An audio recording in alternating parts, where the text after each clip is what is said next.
Lucid Dying playing poker, guaranteed. Sign up today and maybe I'll be interviewing you. Looks like the action's resuming, so let's get back to Vince and Tony. All right, the action's been folded around to Alan Sternberg. Alan in the small blind has a king-6 of spades. He's gonna call. Now Vivek Rajkumar, WPT champion. Yeah, Alan elects to go for a limp. Vivek states that he has no tolerance for limps. Yeah, he's raised it, makes it 70,000 to go with just a 5-3. Alan has no tolerance for intolerance on his lips. He's called. So here we go with the flop, and look at this, 3 clubs on the flop, 8-6-4. Sternberg with 6 is gonna check. And Vivek with an open-ended straight draw and a flush draw also checks. By checking behind, Vivek prevents himself from getting check raised off a hand with good drawing equity. 9 of diamonds on the turn, helps neither player. And now Sternberg with the 6s. He bets 56,000. Vivek seems to be debating between raising or calling. Goes with the call. Down to the river we go. Jack of hearts helping neither player. I think at this point, Alan probably gives credit to Vivek for having the hand that more likely has showdown value than is actually still drawing. Alan checking here. And Vivek is aware that there's a number of speculative hands in Alan's range that could not have connected but would win if he allows them to just go to showdown because Vivek essentially has the worst possible hand. Vivek with absolutely zip and pip, nothing. 5 high, gonna put in a bet of 105,000. That's right, he's betting 105 into 270, which really looks like a value bet to someone like Alan. It does. This would be a sensational call by the New Yorker. But no, he can't take the heat. He has folded. Vivek Rajkumar, WPT champion, taking down this pot. Last season at Bay 101, Phil Hellmuth looked poised to win the one thing that has eluded him, his first WPT title. Well, I had the chance to sit down with the poker brat to discuss business, family, and of course some poker in this edition of 5 Questions.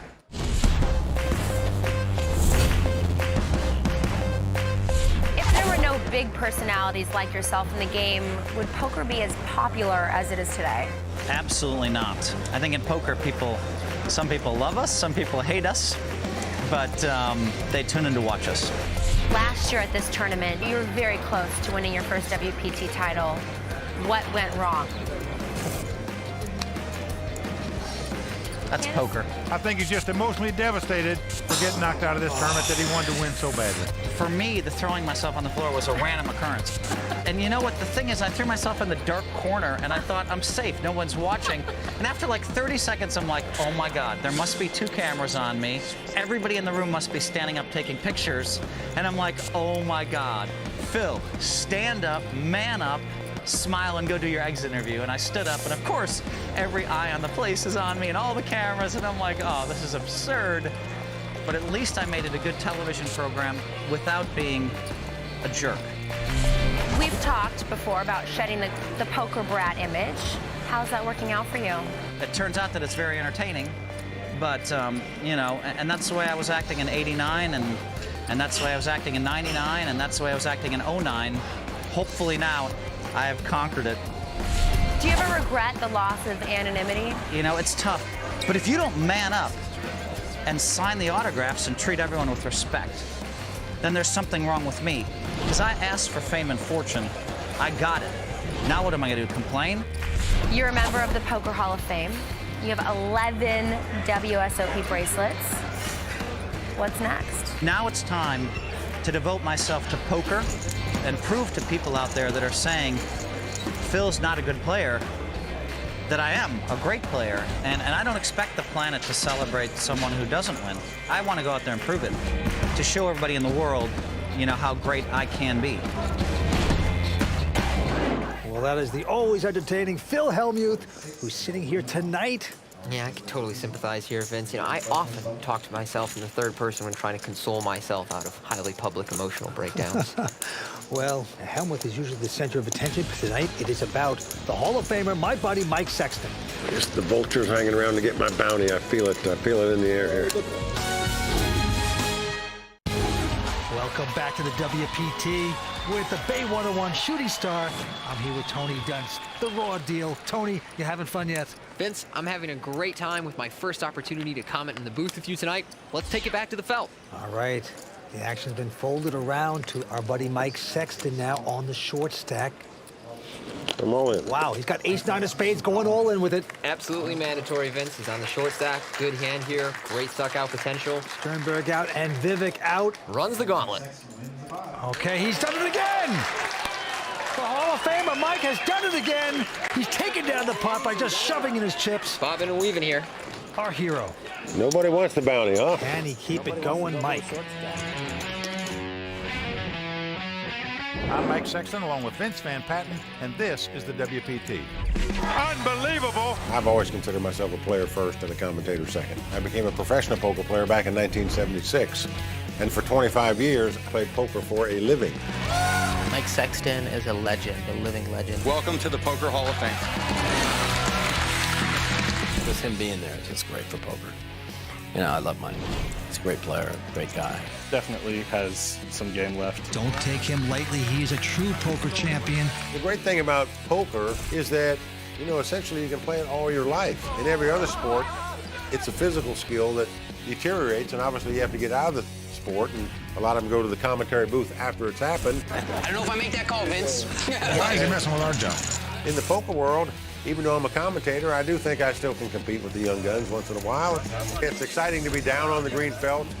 And don't tell anybody, but it pays a lot more to be down there playing for this kind of money than it does up in the booth.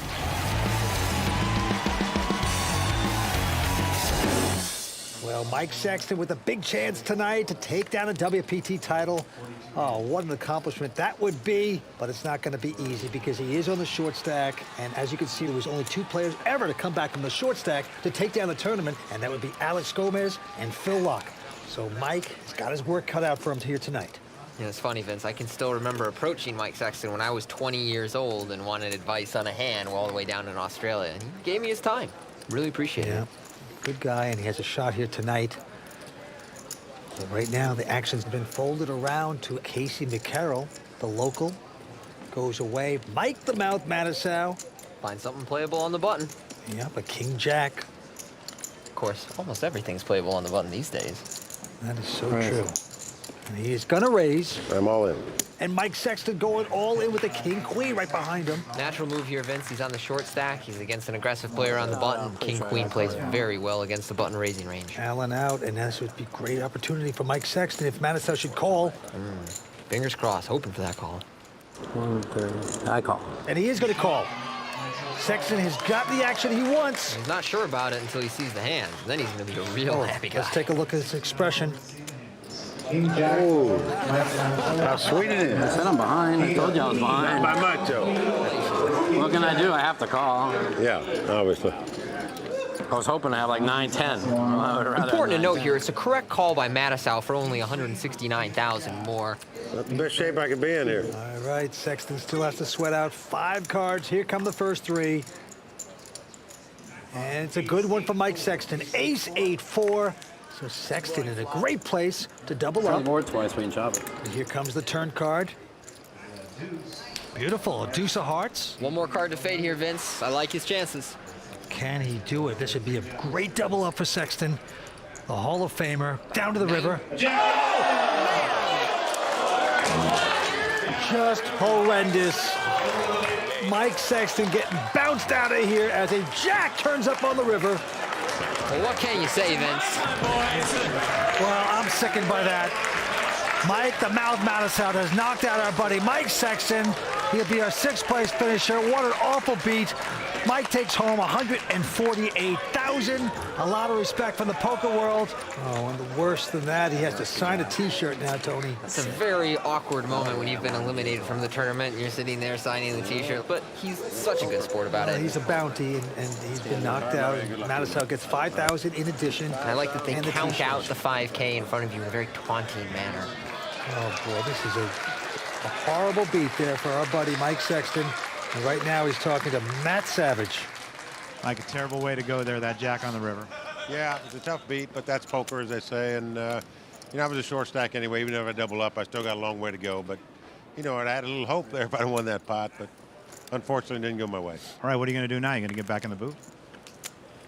I'm not sure yet. I think I'm going to stop at the bar first and then figure out what I'm going to do from there. But I think I'm going to let those guys handle it tonight. And they're doing a good job so far. So I may just take the night off. I think they said a couple nice things about you. Good luck to you, Mike. Thank you, man. Appreciate it.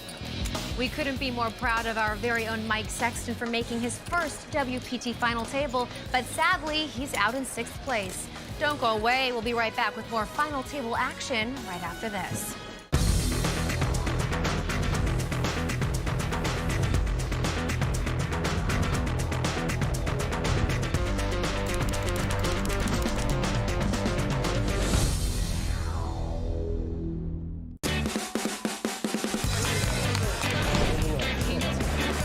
Bay 101 actually having the fans here makes it seem even more exciting. This is what you see at Bay 101 more than any other place in the world. It's just packed, 3 rows, 4 rows deep, and it's like a party atmosphere. We had the most interaction with the people at Bay 101 just because they're there, like, watching the tournament the whole time.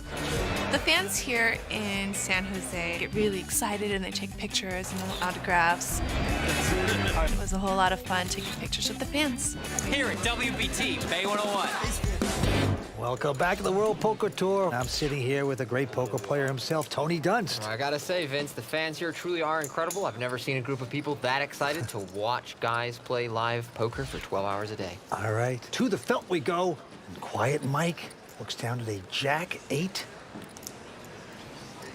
Elects to fold. New Yorker Alan Sternberg with a Jack-8 as well. Won't play that junk.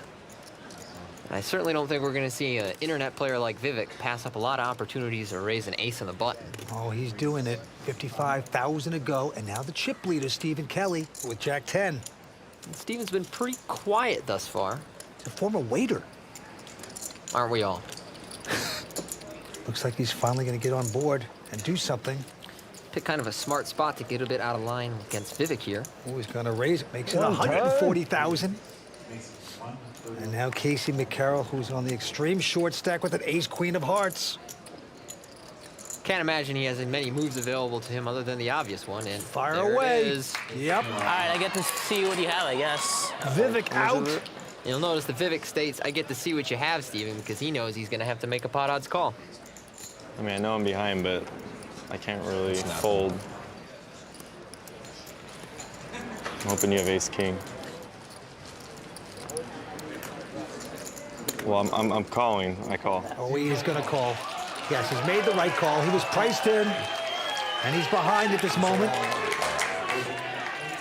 And Casey McCarroll from Lafayette, California, 29 years old, in a good place to double up. Way out in front, just needs to hold up here. Or flop ace, deuce, deuce. Out of black ace. Casey McCarroll, the hood goes off. Big favorite here in San Jose. Here's the flop. Right in the window. Oh, a 10 just like that. Stephen Kelly has outflopped Casey McCarroll with the 10s. 2 more cards to come.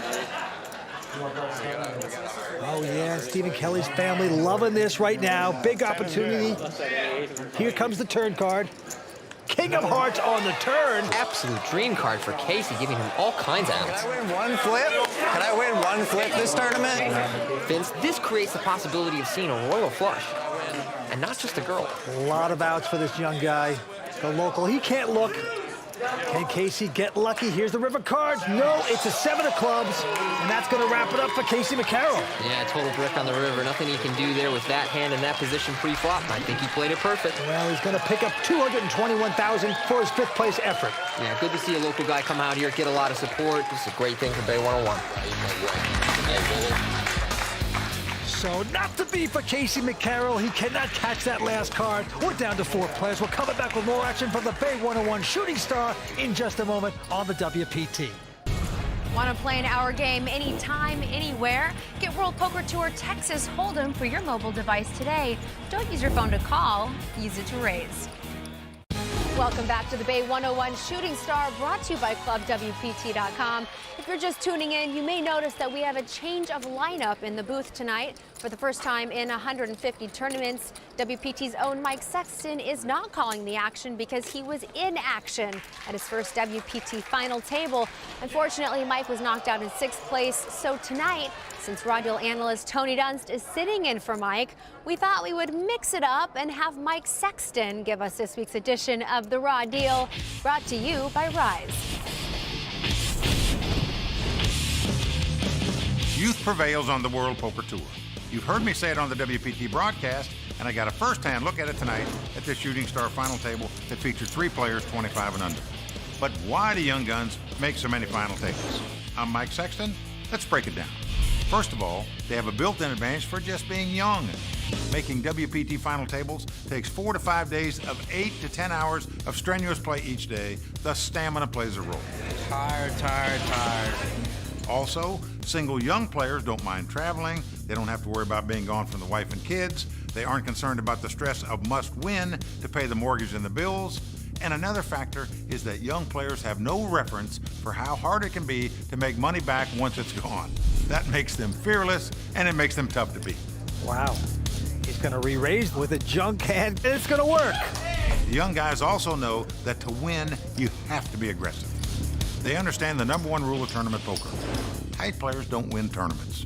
The young guys also understand that taking the lead and getting the last bet in pre-flop is vital. That's why these guys 3 and 4 bet pre-flop. And believe me, it's tough to play against these young guys who constantly 3 and 4 bet you. Winning pots without cards is what the great players do. They pick their spots and make their moves. You can do it too. Simply put, you don't have to be young to win out here in the WPT, but you do have to have a young heart. Doyle Benson, the living legend of poker, has captured his title. Lastly, I want to say good job so far by Vince and Tony. And Tony, if I just got one piece of advice for you, use your hands a little more. Well, Mike, you go ahead and let me know how that one works out for you. And up until then, we'll get the chip counts and go back to the game.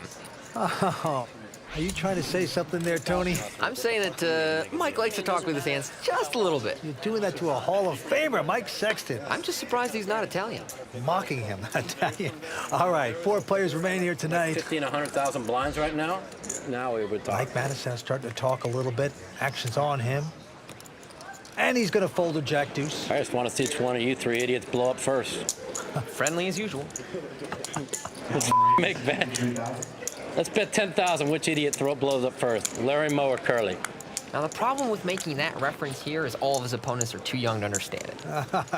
All right, well, Allen is raised with a 9-8, and Vivek behind him with a king-jack has bumped it. Stephen Kelly, though, the chip leader with an ace-deuce. Naturally, his decision here is either 4-bet or fold. He can never just call the 3-bet. 3 blind mice, see how they run. Whoa, look at these guys. He's going to raise. He makes it 390,000 to go. The New Yorker Allen out. Yeah, I got to point out, Vince, I think this is a great spot to make this 4-bet. He risks 390K, and considering Vivek started the hand with $2 million, he essentially puts him to a decision for his entire stack. We know how capable Vivek is of getting out of line in those spots. Vivek has folded. Oh, wait, $200 a show. $200? $200. But he says, I'll pay you 200 cash if you show me. And Stephen Kelly's going to show him. You think it's worth $200 to show there? For $200 he's giving me. Side action at the table. Moths coming out of the wallet of Vivek's. Yeah, all right, sure, Vivek. Keep showing off that you have $200 to your name. And Stephen, he's going to give the cash to his parents. I'll give you 100 of that later. What a nice guy. I'll give you 100 of that later. All right. Whoa, they're bringing the props out here at the Bay 101. What a fan base Stephen Kelly, 21-year-old, has here. Family and friends rooting him on. Everything's going his way so far tonight. Played a very smart and aggressive game. You know, not a spewy, crazy aggressive game, but he just picks those spots and he goes after guys. Stephen Kelly with the quick fold. Mike the Mouth. When they see a film of these cards, they're going to ask what happened. And Alan Sternberg going to raise with the pair of 6s. Right behind him, Vivek with the ladies. What a time to get him. And considering that we recently saw Vivek 3-bet and then have to fold against Alan Sternberg, though the 4-bet came from Stephen Kelly, he's got the kind of image here to go ahead and just 3-bet his big hands and hope to get some action. Well, Vivek's raised, makes it 160. Back on Alan. Alan is an online player, mainly. Used to work at a record store. You can almost smell the incense coming from his sweatshirt. He does have that John Cusack vibe about him. All right, well, he's called this. So we got ladies up against 6s and a flop. Oh, and just like that, 3 of a kind for Alan Sternberg as an ace 6-5 hits on the flop, and he's going to trap. He's going to check. Yeah, massive flop here for Alan. It's on a board where he can anticipate Vivek firing at least one, possibly multiple barrels, either as a bluff or for value if he's got the ace himself. Well, Vivek is going to make the continuation bet, even though he's sickened that an ace has flopped. Very small continuation bet from Vivek. It's the kind of flop where you can make a small continuation bet because most of your opponent's decisions are going to be straightforward. And now Alan has the decision. Do you check raise? Do you just call? Oh, but Alan's going to repop it. Yeah, notice his hand was actually shaking a little bit, which is normally a sign of a player having a monster, and it came out a little bit as he extended his chips into the pot. Well, let's see if Vivek will notice that. Now, you got an ace on the board. Vivek just has queens. It's been raised to 277. And Vivek, be a great laydown if he could. No, but he is going to call. Yeah, I don't blame Vivek for calling here either, actually, as blind versus blind. Oh! Ooh, wow. A queen on the turn. What a card for Vivek. 3 of a kind now for him. Yeah.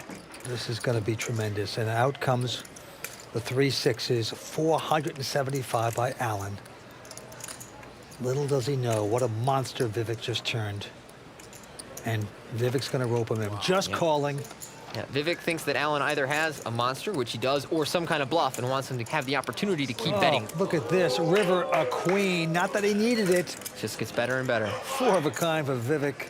And I just can't see any way that Alan doesn't get stacked here. I mean, it's a total cooler of a hand. But 6 is full. Alan has. We know the trap he's about to walk into, and there's nothing he could do. I mean, he could practically turn both hands over, and he'd still end up stacking off. This is just sickening for the 25-year-old Alan from New York. And he says all in. Did he say I'm all in? I call. That's right, Vivek. Wow, and Alan's mouth is just agape when he sees his hand. That is the nightmare of all nightmares. Wow. For poor Alan. Vivek Rajkumar doubling up. Stay tuned. We got more exciting action for Bay 101 as we continue. We're coming right back. Unbelievable. The World Poker Tour is brought to you by ClubWPT.com. Play poker for your share of over $100,000 in cash and prizes for only $19.95 a month. Never lose a dime playing poker. Guaranteed.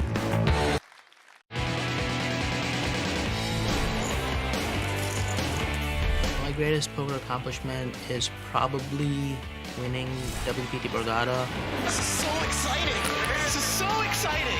The hunger is still there to go and get a second WPT championship. Hello! I had a chance last week at the LAPC and I came up a little bit short. Vivek must catch a jack or a 10. Nothing else will do for him. Here it comes. It's an ace. That is going to do it. So yeah, it means a lot to, be at another one and, try to go for all the gold again. From Seattle, Washington, Vivek Rajkumar. Welcome back to the World Poker Tour. 21-year-old former waiter Stephen Kelly's our chip leader with close to $5 million, but Vivek Rajkumar, a WPT champion in second position with close to $3.2 million. Yeah, not far back and really making a run at becoming our player of the year. Antes are up to 5,000, blinds of 15 and 30. Vivek with a quick fold, and now Stephen Kelly. Can't imagine he'll pass an opportunity to raise a hand like Queen 8 suited on the button. Well, he's done it. He's made it 70,000 with his Queen 8. Mike the Mouth Matusow. He has an ace-6 and a decision. Very quiet pre-flop play from Matusow thus far today. Right. So when he picks the spot, the 3-bet light here, I gotta say I really like it. He's got the image to pull this off, plus he's got an ace, which is a blocker to any big hands that Steven might have. Yeah, well, he's made it 175, and now hard luck Alan Sternberg, who just took a torturous blow against Vivek with just a jack-10. And look at this. Gutsy re-raise. Not slowing down. 440 to go. Well, the former waiter, Stephen Kelly, spills the drink, folds. And now what Mike's got to decide here is whether Alan's capable of getting out of line after losing that huge hand. Is he thinking, is he on tilt and he's going to try and splash around some chips? Or after taking a beat like that, is he going to tighten up and only put a bunch of chips in when he's really having it? Matusow with a decision now with just ace-6. They got about the same amount of chips. Over 2 million, and Mike Matusow is going to lay down the hand. What a nice play by Alan Sternberg. Yeah, nicely executed. You ship it on me if I have 4-bet? On you, yeah. I had already made up my mind on that. I had a big hand, man. Matusow saying he had a big hand. Back to his lying ways. Yeah, we know better than that. All right, to the table we go. These guys are playing fast. Action on Stephen Kelly. He puts his glasses on, and he goes out. Mike Matusow with a queen 3 in the button, won't play this. And here's the thief of Belmore with a pair of 4s, just calling. Again, opting for a limp out of the small blind. Vivek with just a 5 deuce, nothing hand. Vivek as intolerant to small blind limps as he's ever been. He's gonna raise it, makes it 105. And Allen is gonna call it. Here's the flop. And it's a king 8-4, 3 of a kind for Allen Sternberg. Flop the set. Allen's really good at flopping sets blind versus blind. Oh, he's gonna check it again, trying to trap Vivek. Will Vivek bite with his nothing hand? Yes. Wasting 150,000 with a bet. Yeah, certainly he's going to bet a texture like this when he raises blind versus blind, anticipates that Allen's mostly going to check fold. Oh, but Sternberg is not going to let him get away with just that. He makes it 400,000 to go with his set. Yet again, we see Allen check raising a set on a blind versus blind pot and a very dry board. What is going on here? Vivek getting involved deeper. He's called this. Yeah, Vivek's doing here is known as a float. He's calling with a hand that really has no potential to win by showing down and anticipates bluffing on future streets. Well, a 10 of clubs, no help to either player. Allen gonna check again. Gonna throw some more rope out to the young man from Seattle, Washington, Vivek Rajkumar.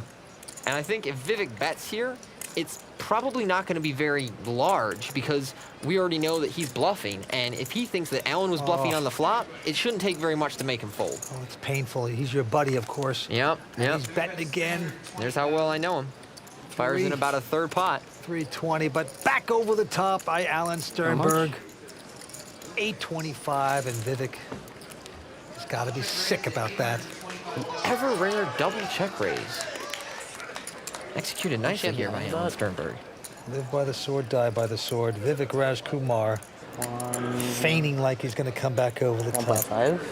We know he's going to run out of here. A little over. Closer to 1.6, I think. What a time to take a stab. It's ridiculous. It's creative. It's brilliant. This but is it didn't ridiculous. work. Show the bluff. I'm impressed by this final table. They are playing fast and they're playing bold. Sounds like a machine fighting back. I've been really impressed with the play of Allen Sternberg. He's kept things together and he's still looking good here tonight. And we've got a very deep, slow structure that will allow him to make some gains or have someone else take control with the amount of aggressive thinking poker we've got left tonight. So there you have it. One of these 4 players will add their name to the distinguished list of Season 9 WPT champions. Please join us next time for our continuing coverage of the Bay 101 Shooting Star, brought to you by ClubWPT.com. Until then, for Vince Van Patten, Tony Dunst, the Royal Flush Girls, and yes, Mike Sexton, I'm Kimberly Lansing saying thanks for watching and good night.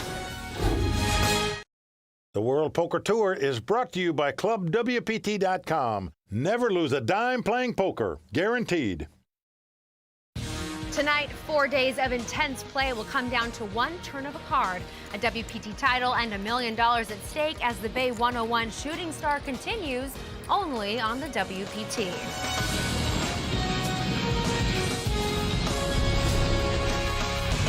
Well, the crowd all standing. He is circling the drain. They are going bare knuckles in the center of the ring. He needs the extreme miracle. Unbelievable.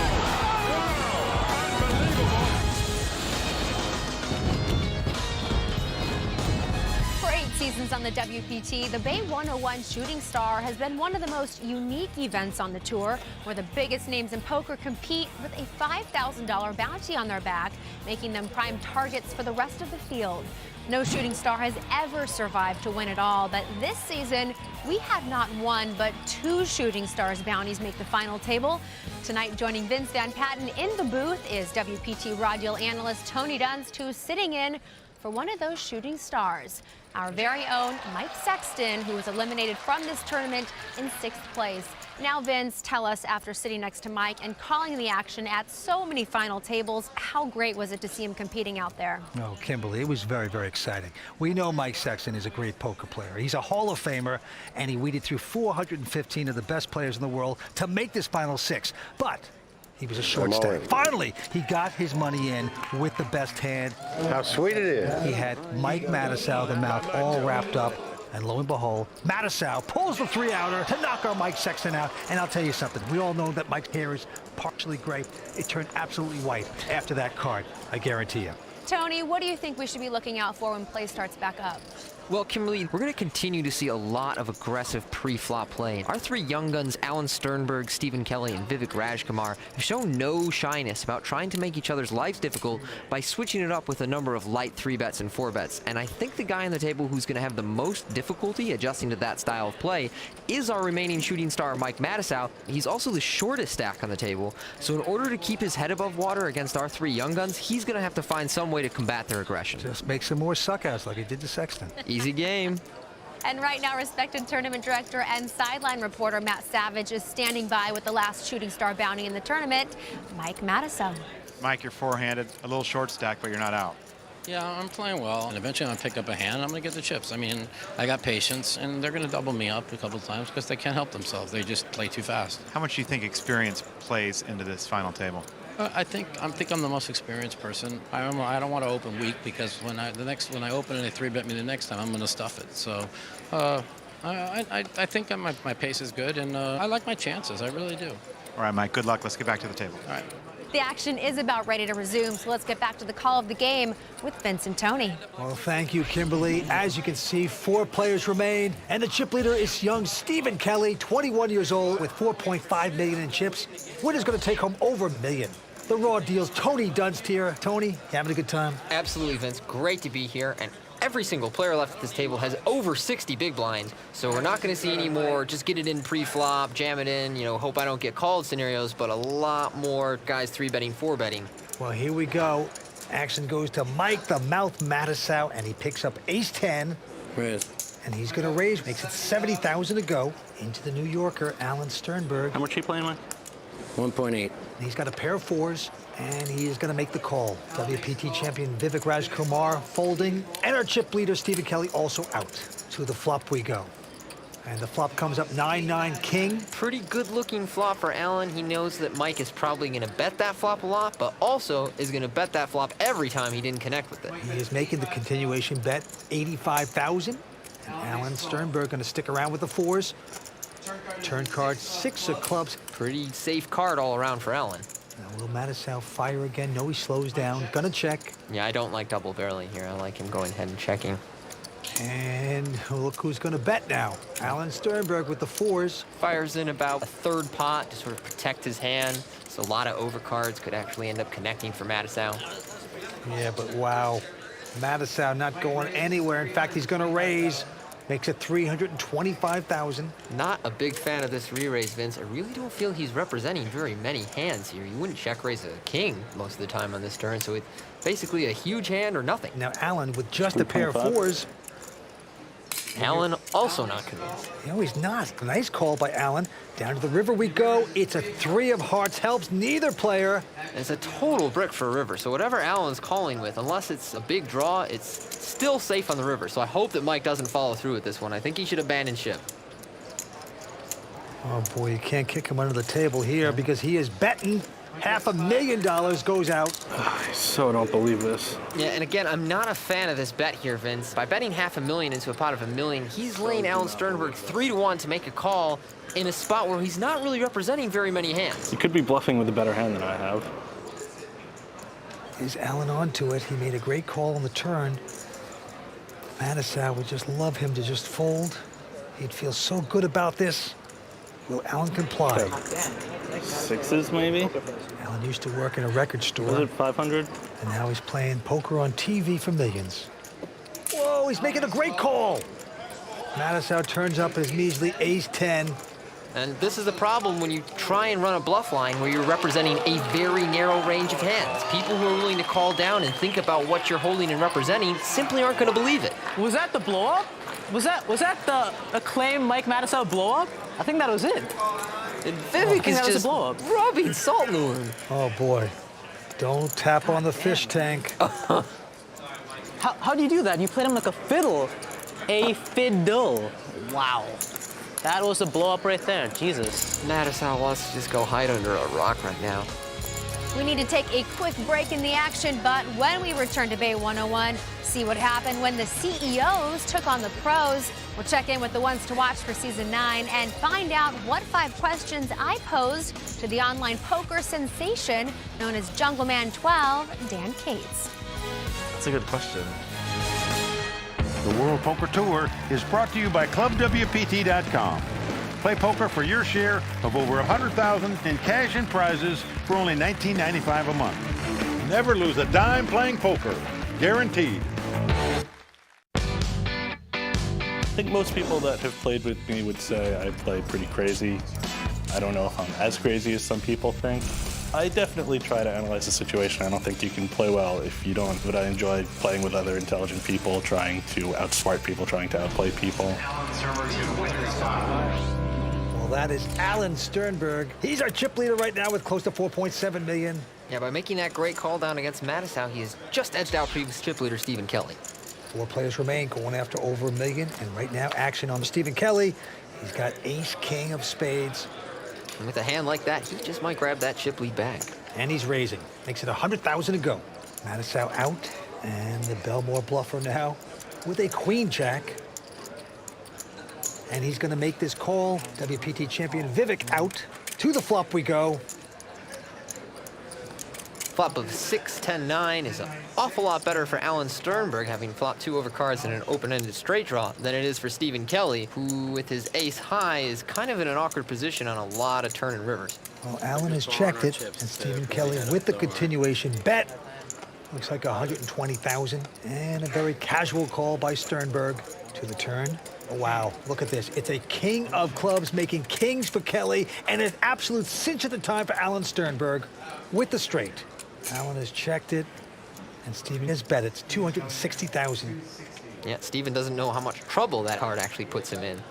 And here comes the re-raise by Alan. Makes it 650 to go. Here, not only does he have the best hand, but he's got a texture here where it looks like he can represent so many hands that have yet to get there. Now, these are the 2 chip leaders going at it. If I'm Stephen, I'm calling and evaluating on the river, trying to make my decision as to whether I'm going to call down what I think might be a semi-bluff. Those yellow plaques are worth 100,000 each. He is re-raised. Okay, I'm not quite sure what he's hoping to accomplish with this re-raise, as it reopens the betting. Well, he just thinks he's in front. Top pair, ace kicker. Come on. And there, Alan Sternberg with the cinch at this time goes all in. Makes Stephen go away. And this would be the problem with 3-betting a turn like that. Let's hope we just smooth call draw. Especially if Alan can ever semi-bluff that turn, then popping it up again there is a total disaster. This is the largest live tournament cash for Alan. Not acting like he's very calm. Yeah. Even when things aren't going his way, just in stride. All right, back to the felt. All in. Matusow now with an ace-7. He's on the short stack, and he goes all in with ace-high. Couple folds. Only one to beat is Stephen Kelly. And Kelly's got a king-queen offsuit. I call. Wow, and Stephen Kelly's going to call it. Wow, kind of a loose call, especially when you're against Mike Matusow, who, for the most part, outside of his bluff, has been the tightest guy on the table. Matusow mumbling to himself. He knows he's a slight favorite, but anything can happen. So Stephen Kelly's friends and fans, they are chanting bounty. They know he has taken out 3 bounties in this Bay 101 so far. Truly, he's been the Boba Fett of the tournament, Vince. And here we go with the flop. 6-5-3. Good for Matusow. His ace-high still out in front. To the turn we go. It's a deuce, also a good card for Matusow. And he's feeling it right now. He can dodge 6 outs on the river. Matusow's sticking around. As his buddy Phil Hellmuth up on the rail, rooting him on. He's got to sweat one more card. Can Matusow double up? We will see. Yes, he's done it. 4 clubs, makes it straight. High fives all around. We're on our way back, baby. This is my time. Don't worry. We're coming back. Mike the Mouth can talk again. Taking a pretty good one from Stephen Kelly. Ladies and gentlemen, Mike the Mouth Matusow. I don't want to know what second place is. I don't want to know what third place is. I have no idea what it is. I don't care. I just want the title. For me to be in the Hall of Fame and for me to secure my legacy, I have to win a WPT title. I've won everything else. That's it. I know you're not going to get many more chances. These are tough to win. And when you got a shot to win them, you got to get the gold. I've said this before. I think I'm going to win. I promise you. I can't lose today. Of course I'm going to win today, man. My legacy as a poker player, it has to say Mike Matusow, World Poker Tour champion. I got to get it done. That's it. I got to get it done. Yes! This is my time. It's my time, boys and girls. My time. If you want to get in on the action anytime, anywhere, download WPT Texas Hold'em for your mobile device today. WPT Texas Hold'em, sometimes the game's too good to leave behind.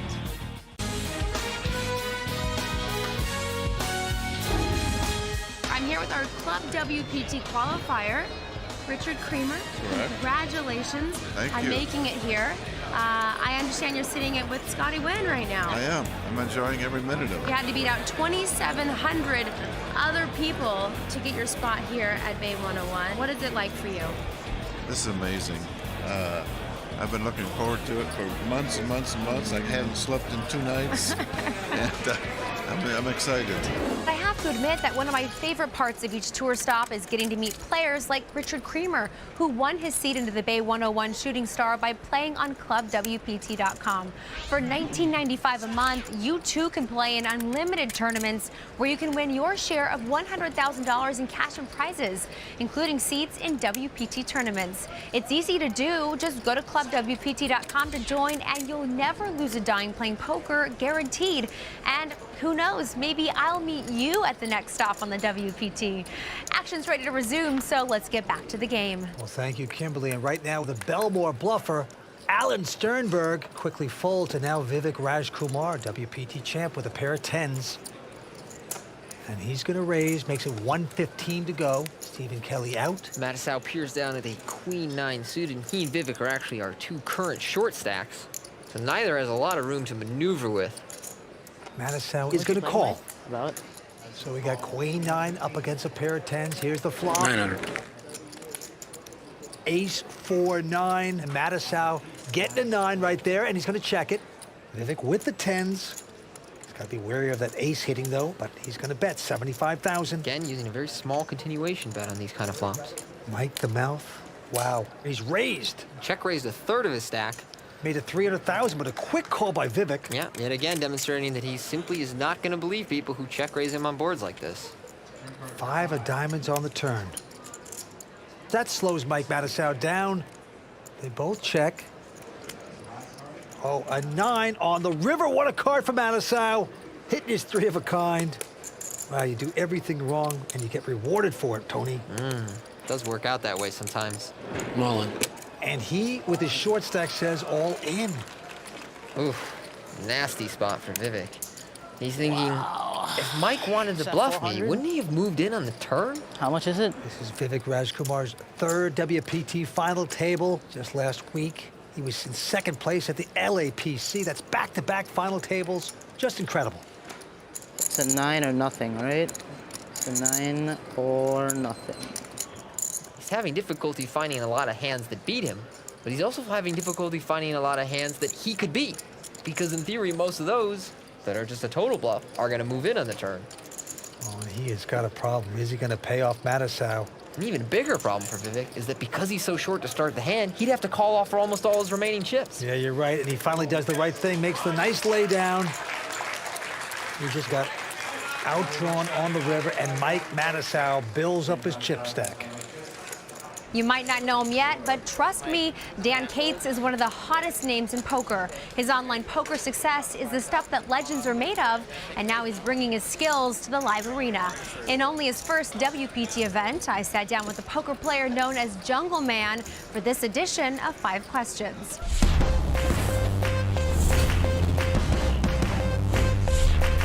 This was your first WPT event. How have you been adjusting to the live tournament scene? I feel like I've been adjusting pretty well, but I haven't won one. Are you a competitive person? I don't settle for 90th percentile. I try to be 99th percentile or even higher. I really just extremely competitive at whatever I do. It's so interesting because people are getting better and better and better, but like, where does it stop? It's poker. How good can you really get? The biggest thing is just being in the loop, so to speak, putting in the volume and putting in hands if you become really complacent, don't play any, in a year's time, you might find yourself like behind the trend. So you say you've had some pretty big swings. What are we talking about? The biggest swing I've had actually occurred recently. I was stuck about 1.4 million, and that was significantly larger than any downswing I've had. Do you understand to most people that is completely outrageous? Yeah, well, the good news is I still have more money. Would you still say you're constantly evolving your game? There are many times in which I felt like, wow, I've got this game figured out, sometimes in which I didn't at all. So, perception, it's not that close to reality a lot of the time. Well, I didn't realize Will Ferrell was playing poker. You're right, Vince. He does have a bit of a likeness, and what people might not know about Dan Cates is he actually might be making more money than Will Ferrell, as he was the largest winner in online poker last year, taking home over $5 million. And considering his talent, it wouldn't surprise me if we start seeing him on WPT final tables in the near future. Very impressive. All right, back to this. Alan Sternberg quickly folds it. All in. And look at this. Vivek Rajkumar going all in with King Jack. How much is it? Stephen Kelly right behind him with a King Queen. He's pondering this. 750. Mullen.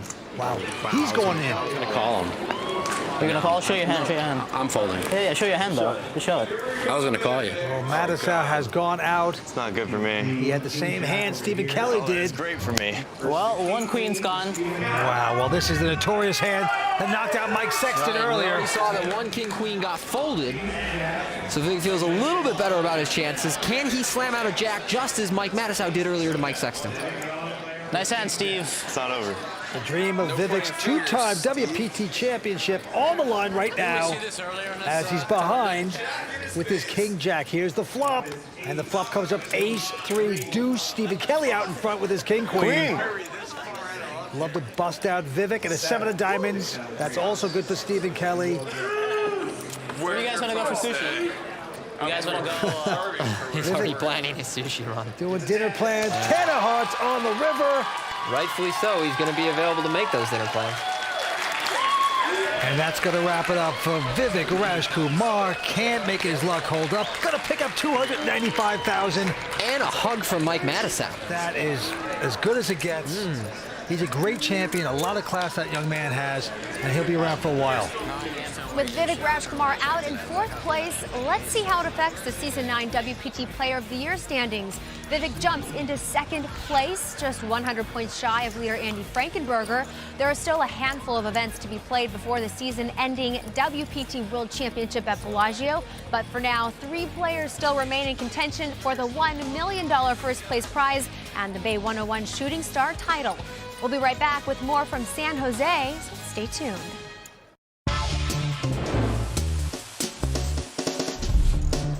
We're here for the Bay 101 Shooting Star. This event was created by Marco Trapani. Lost him last year.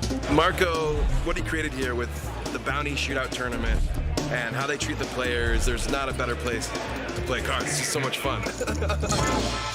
Welcome back to the World Poker Tour with the Bay 101 Shooting Star. 3 players remain. And this is the tournament where we have bounties. You knock out a big-name poker player and you get $5,000. We have 1 bounty left here. That's Mike Matusow. As he looks down at a Jack 8 and folds. And now the chip leader, Alan Sternberg, with a King 8, is going to raise. Makes it $160,000 to go. Not backing down on the aggression, but Stephen Kelly's picked up a pair of 5s, and we know he's not going anywhere. We're going to see a flop. And it's a good one for Alan Sternberg. Pair of kings on the flop. And just as he would bet a lot of his bluffs here, he's going to go ahead and have to bet his good hands too, especially considering there's a lot of draws out there that Stephen could be calling down with. And he's bet $125,000. Stephen is not going anywhere. He's making the call. Turn card, and 8 makes 2 pair for Alan Sternberg. If he wasn't confident in his hand before, he's certainly feeling good about it now. And I like that it looks like he's going to just go ahead and fire again here. I feel that no point in really checking. People are so aggressive blind versus blind, and there's so many draws that Stephen could have that the bet's the right move. And he's bet $275,000. And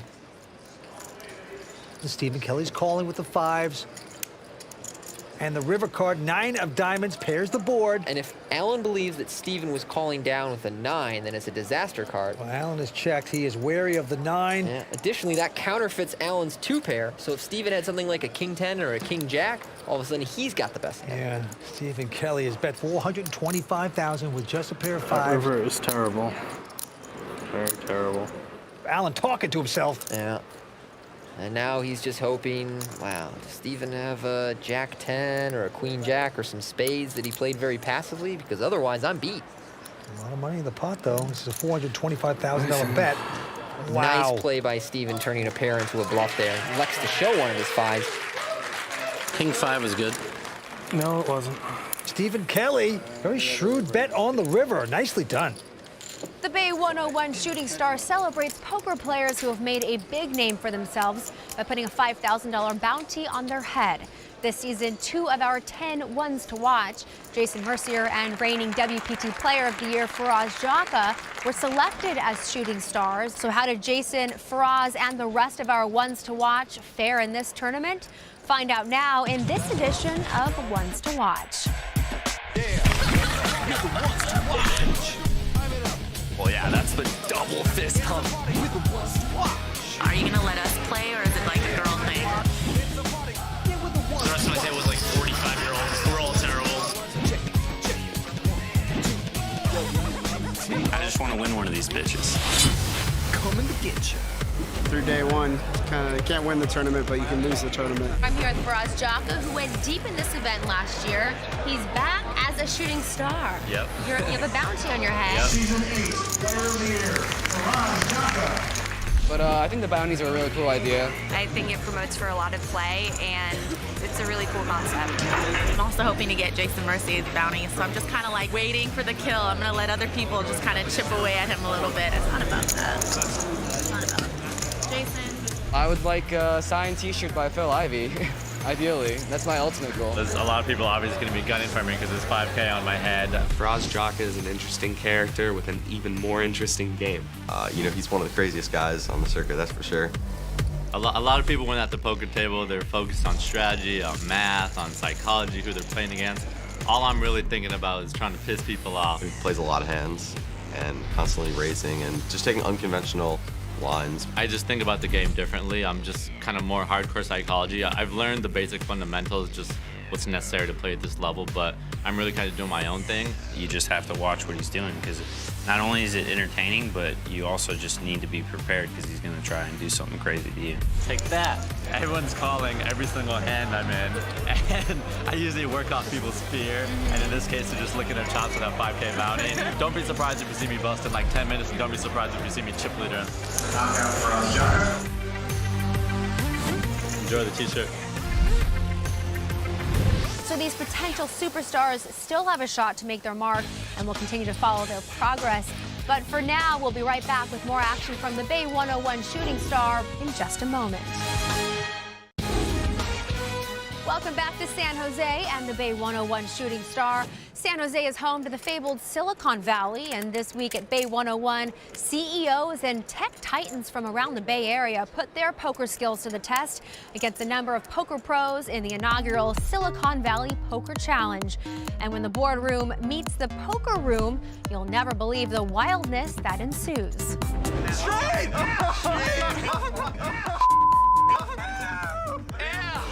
Oh, did you hear running trips? And I love it. Poker pros versus the tech titans. Bring it. That's part of the reason it makes this exciting, is not just to have a bunch of techies and geeks and Silicon Valley executives. First time playing with pros ever, or playing in any tournament ever. You know, when you put together an event that can create awareness for an organization like Build and have the pros and a bunch of tech titans there, it's a beautiful thing. We help high school students who are at risk for dropping out of high school, graduating, go to college, and we use entrepreneurship. It's always great to play for charity. That's the best time to play. That's when I bring out my A game. The question isn't which guy will knock out first, it's how many guys will knock out. Then the master is going down tonight. Please shuffle up and deal. Shuffle up and deal. Good luck, players.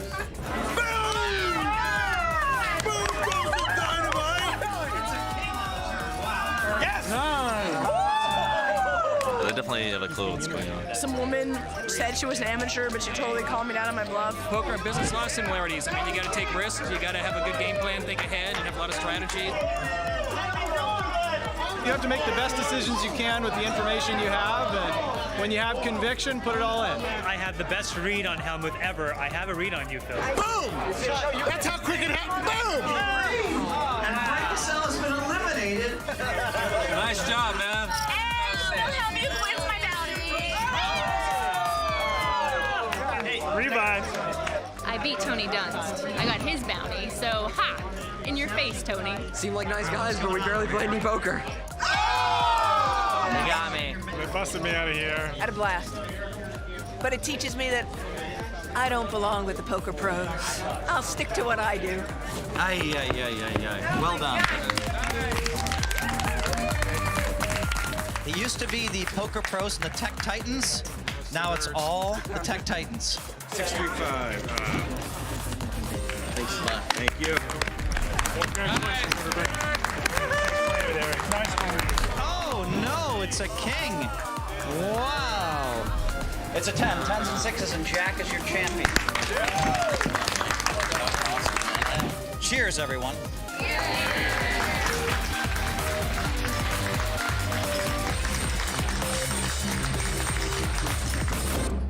You know, I thought we would see more of those CEOs come over and playing in the main event, but when I told them the first prize was $1 million, they made what I think was a scoffing noise. Not enough, huh? No, apparently not. Not a bad room to borrow some money. We had some fun, Tony, but right now we're down to these three players. And he's at 10,000 blinds are going up to 40 and 80 action on Alan Sternberg. With the button, he's got a king, queen of hearts. Gonna raise, makes it 180 to go. Stephen Kelly, 21 years old. Chip leader goes out, and now Mike the Mouth Matusow. I'm all in. Wow. Ooh, not a fan of this one. With just a 9-deuce, Mike Matusow's gone all in. I'm all for aggression, but you can wait for a better hand than this, especially when you just jammed on the guy a few hands ago. Well, Alan is called. The bluff potentially backfiring for Mike the Mouth Matusow. Yeah, that's the problem with moving in with garbage. When you're called, you really don't have a lot of ways to get there.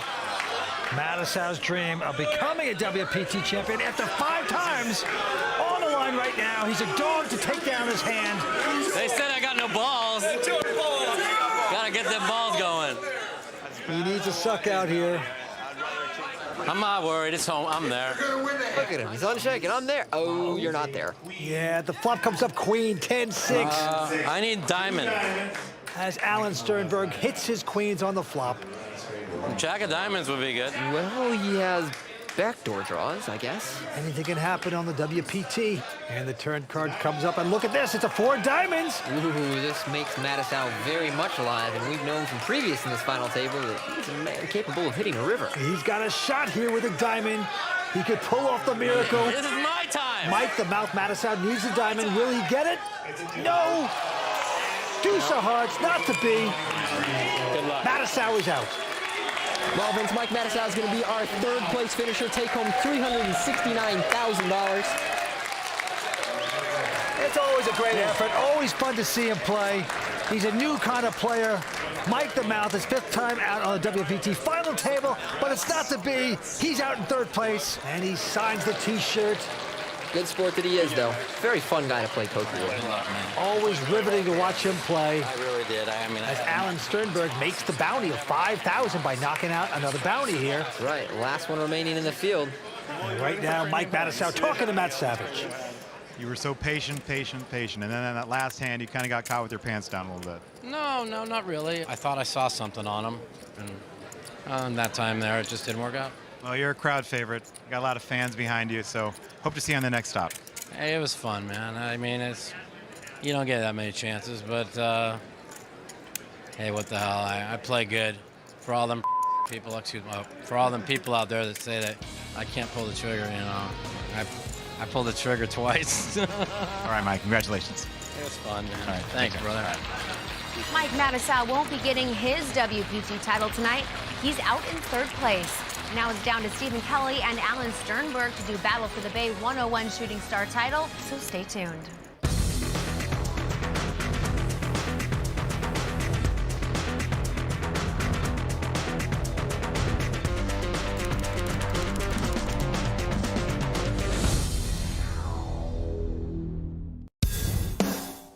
now time for a great tradition here at the WPT. Heads-up play is about to begin, so like Mike Sexton always says, show us the money. Oh, yeah.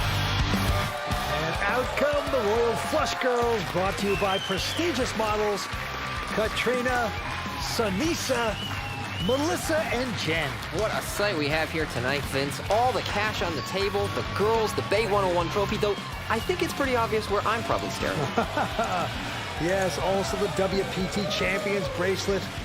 So much on the line here tonight. Over $1 million to the winner. We got Stephen Kelly out of Camarillo, California versus Alan Sternberg, the 25-year-old from Belmore, New York, going after the first WPT title here tonight.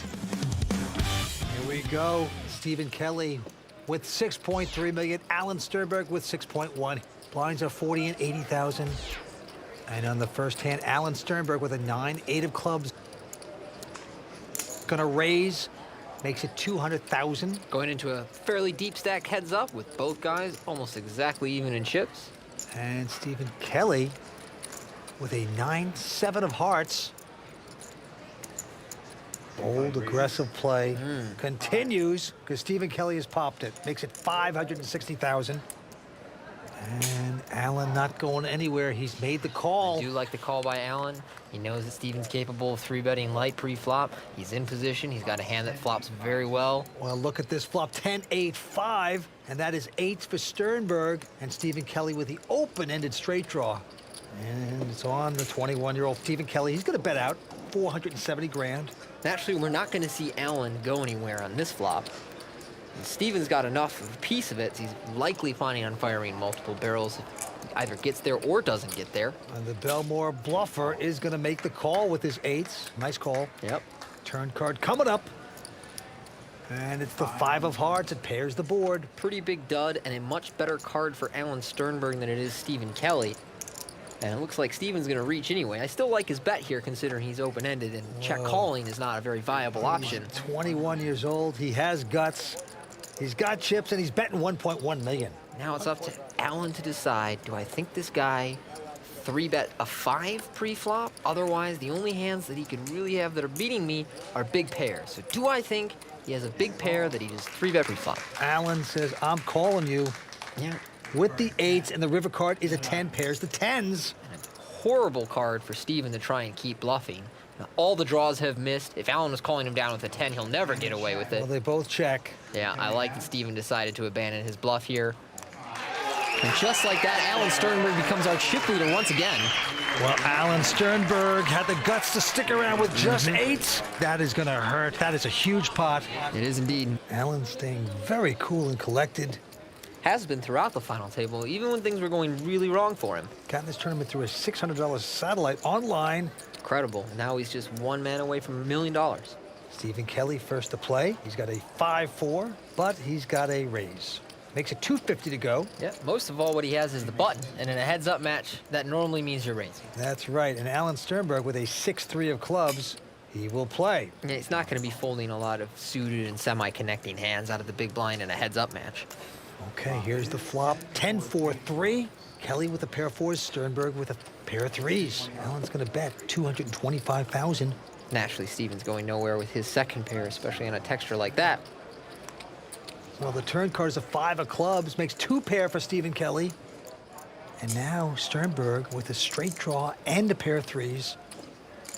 He has checked it. Yeah, I like his check here. It's really bad for him if he gets blown off his hand, if he's got enough showdown value here that he can check call confidently, knowing that there's going to be some semi-bluffs in Stephen's range. Well, Stephen going to bet with his 2 pair, 675,000. I don't think we're going to see Alan get away from his hand quite yet here. He knows Stephen could potentially be semi-bluffing. He knows that Stephen might float him on the flop because he doesn't believe a little donk bet on such a raggy board. Plus, he's got the pair in the open and straight draw. You're correct, Tony. He's making the call. Love to hit his straight. Certainly make his life a lot easier on the river. Big pot happening now. Here's the river card. King of hearts, 3 hearts out there now. Pretty scary for Alan, who at this point I would think if he was checking is always giving up, but instead looks like he's going to lead out with a bluff here. This is a gutsy young player from New York. He's betting, wow, 1.2 million. And that's a large portion of Stephen Kelly's remaining stack. He's got 2 pair though. And he's got to ask himself, would Allen take this line with hearts? You got like 10 jack of hearts. So it's really about Steven deciding, does Allen have the hearts here? Because I can't imagine he's betting a lot of other hands other than hearts or bluffs. I agree. If you think through this, wouldn't he have played 4 hearts on the flop differently? I believe he would. Steven might be able to figure out this puzzle because he's got 2 pair. It would be a nice call. Hand in the folding motion, though. We don't like that. No! He's folded the winner, but you got to give credit to the New Yorker. It absolutely demonstrates the power of aggression. So Alan Sternberg takes down that pot. What a week of poker at the Bay 101 Shooting Star. We're coming back with more action in just a moment.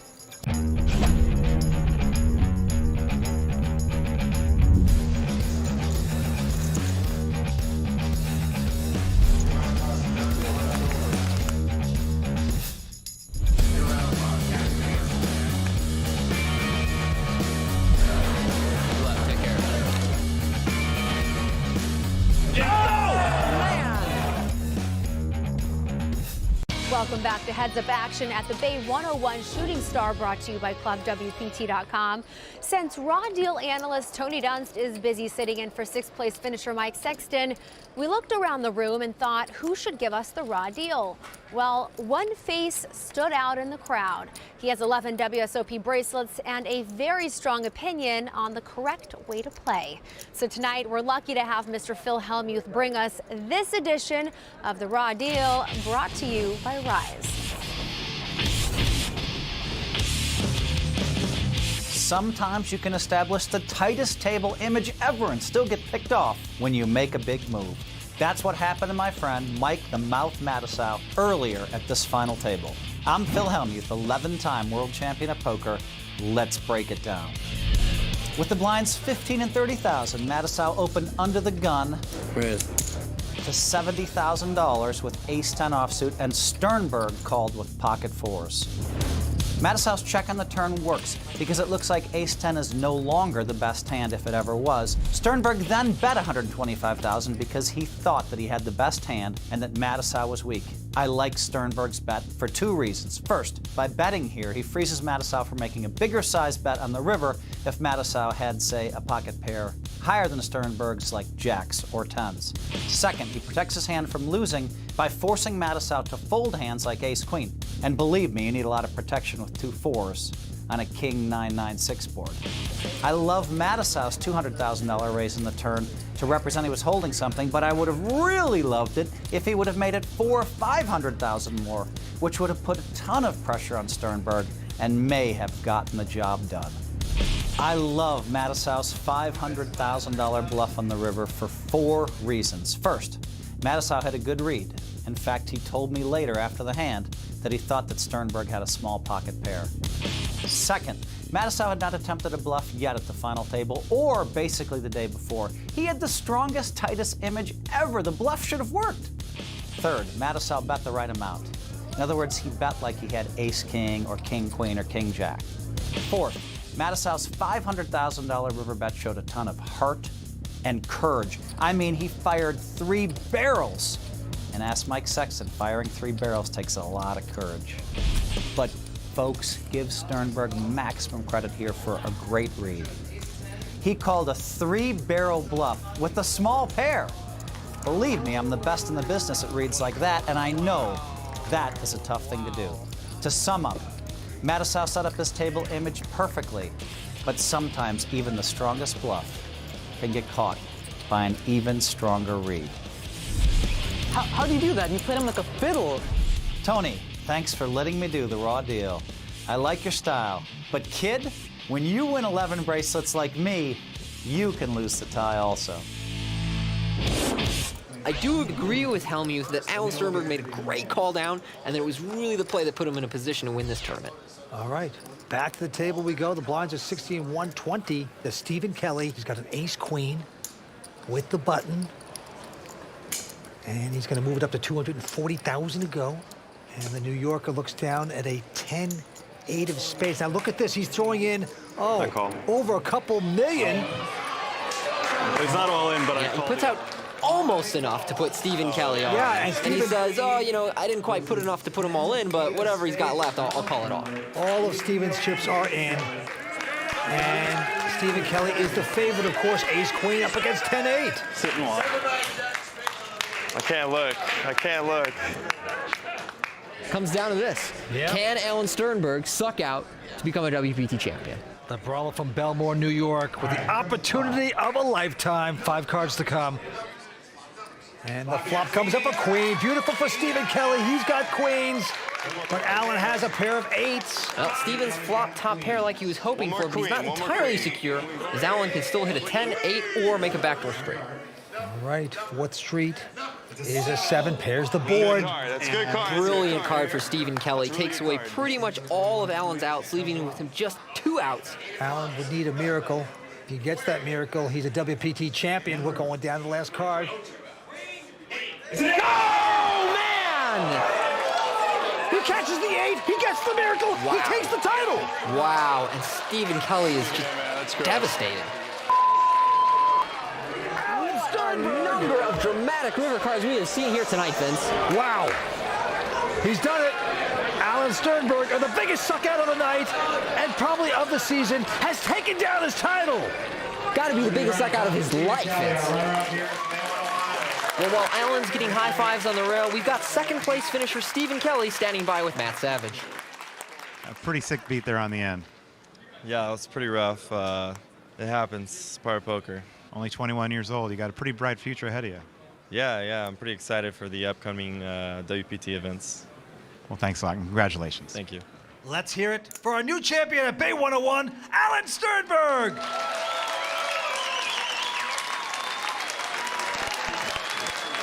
So tonight we add another name to the record books as Alan Sternberg lifts his glass in the traditional WPT Champions Toast, and we celebrate the conclusion of one of the most unique tournaments on the tour, the Bay 101 Shooting Star. And right now I'm being joined by the freshly minted WPT champion, Alan Sternberg, who has just made his way up here from the arena. Congratulations. What a remarkable feat, Alan. Up until now, your biggest cash has been $110,000. Tonight, you're taking home $1 million. What does this mean for you? I don't know. It's an amazing accomplishment. I didn't expect it. Yeah. Well, nice work. Thank you. Once again, congratulations to Alan Sternberg, the newest Bay 101 Shooting Star champion. Please join us next time for WPT's coverage of the Hollywood Poker Open from Lawrenceburg, Indiana. From San Jose, California, I'm Kimberly Lansing. And for Vince Van Patten, Tony Dunst, the Royal Flush Girls, Mike Sexton, and the rest of the WPT team, thanks for watching. Good night. The World Poker Tour is brought to you by ClubWPT.com. Never lose a dime playing poker. Guaranteed.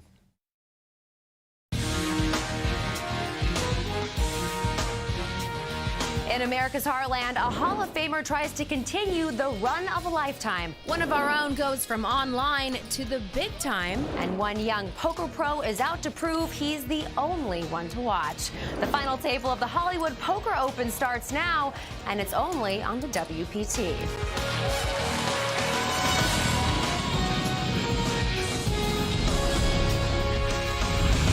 Well, the crowd all standing. He is circling the drain. They are going bare knuckles in the center of the ring. He needs the extreme miracle.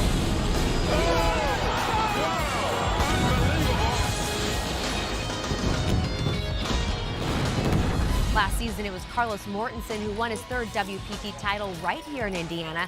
This season, it's another titan of the game, Hall of Famer Eric Seidel, who comes to the table on a historic heater, having won over $4 million and 3 separate titles in the last 4 months alone. Eric may be the biggest story, but he is by no means the only one. In fact, for all the multiple storylines in this tournament, you'd be forgiven for thinking you were in the other Hollywood. But there was no make-believe here. The battle to reach this final table was very real indeed. On day one of the Hollywood Poker Open, many top pros were hoping that the other big names would not make the trip out to Indiana. But those dreams were quickly dashed as pro after pro took their seat, making for an exceptionally deep field, all drawn by the money, the WPT title, and another great honor. You know, I'm trying to be the player of the year. I'm trying to put myself in the best position. Plus, it's like a big home game. You can come play with the pros, you know? Once to watch, Joseph Chung wasted no time busting the first player of the day, and soon after sent Festa Al Lago champion Randall Flowers to the rail. All this before the first level was over. Joseph quickly had a starting stack of over 120,000, while his fellow Season 9 ones to watch was going in the opposite direction. William Reynolds found himself on the short stack after a rough start. Amazingly, after a quick ascent, Joseph Chung's chip stack plummeted and he busted out before play stopped for the night. Like I said, even the triple stack can disappear in the same day. The day ended with high-stakes cash game player Ali Aslami in first place with 147,000 in chips, Foxwoods Poker Open finalist Tom Marchese in third, and ClubWPT.com online qualifier Andy Whetstone in 11th. Andy, who won his seat to this tournament for free online, had set a realistic goal for someone who'd never played in a live tournament before. I feel like if I can get in the top 30, it'll be a real success. With registration open until the start of day two, several players took advantage, including local player Mike Scarborough, who had already won 2 preliminary events at the Hollywood Casino, and Andy Frankenberger, the current Player of the Year leader. The reason why I decided to come out here was the Player of the Year title. Other players actually are very close as well. After thriving on day one, Andy Whetstone was put to the test early as he took a seat next to one of the greatest tournament players of all time, WPT champion Erik Seidel. First hand I play, I go heads up against Erik Seidel. And luckily, won the hand, and I needed to win it, so he hopefully just doesn't walk on me the whole day. As the field got smaller, Andy Whetstone found himself at a new table. Andy had barely sat down when he woke up with pocket aces and was all in versus 2-time WPT champ Hoyt Corkins. Raise all in or call. Andy had the lead, but had to dodge Hoyt's spade flush draw. No help on the turn, and the river sent Hoyt home, and the ClubWPT.com qualifier found himself among the chip leaders. But Andy was just getting started in back-to-back hands.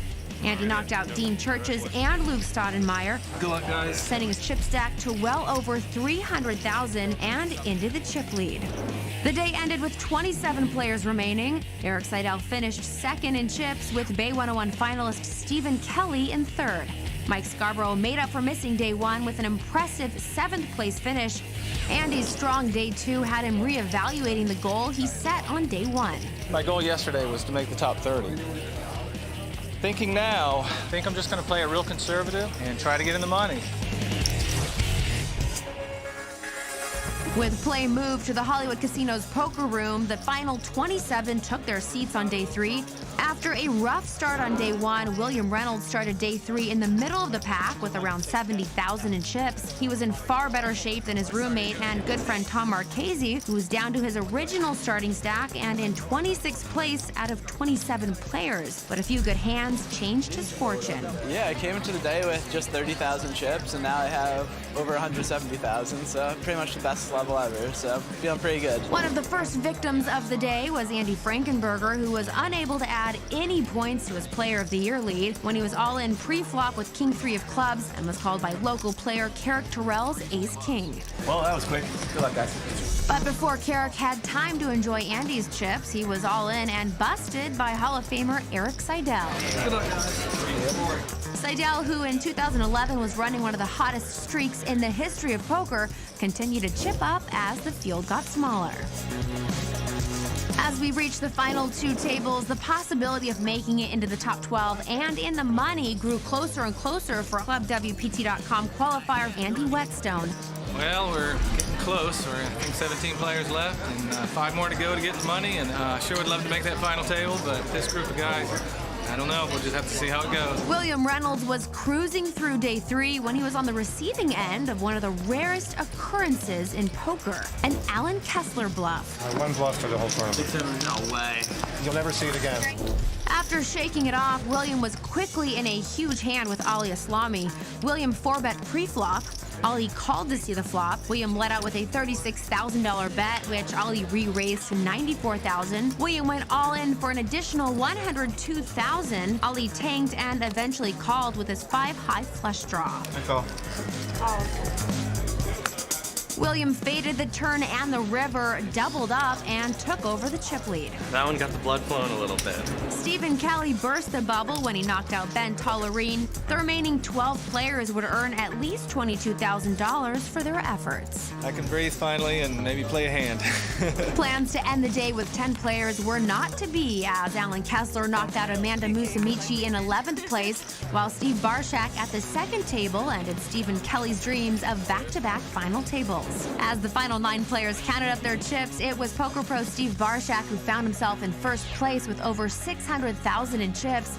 Close behind was William Reynolds in second and Eric Seidel in third. Although on the short stack in 9th place, the happiest player in the room was Andy Whetstone, whose incredible journey continued with the goal of making the TV final table within reach.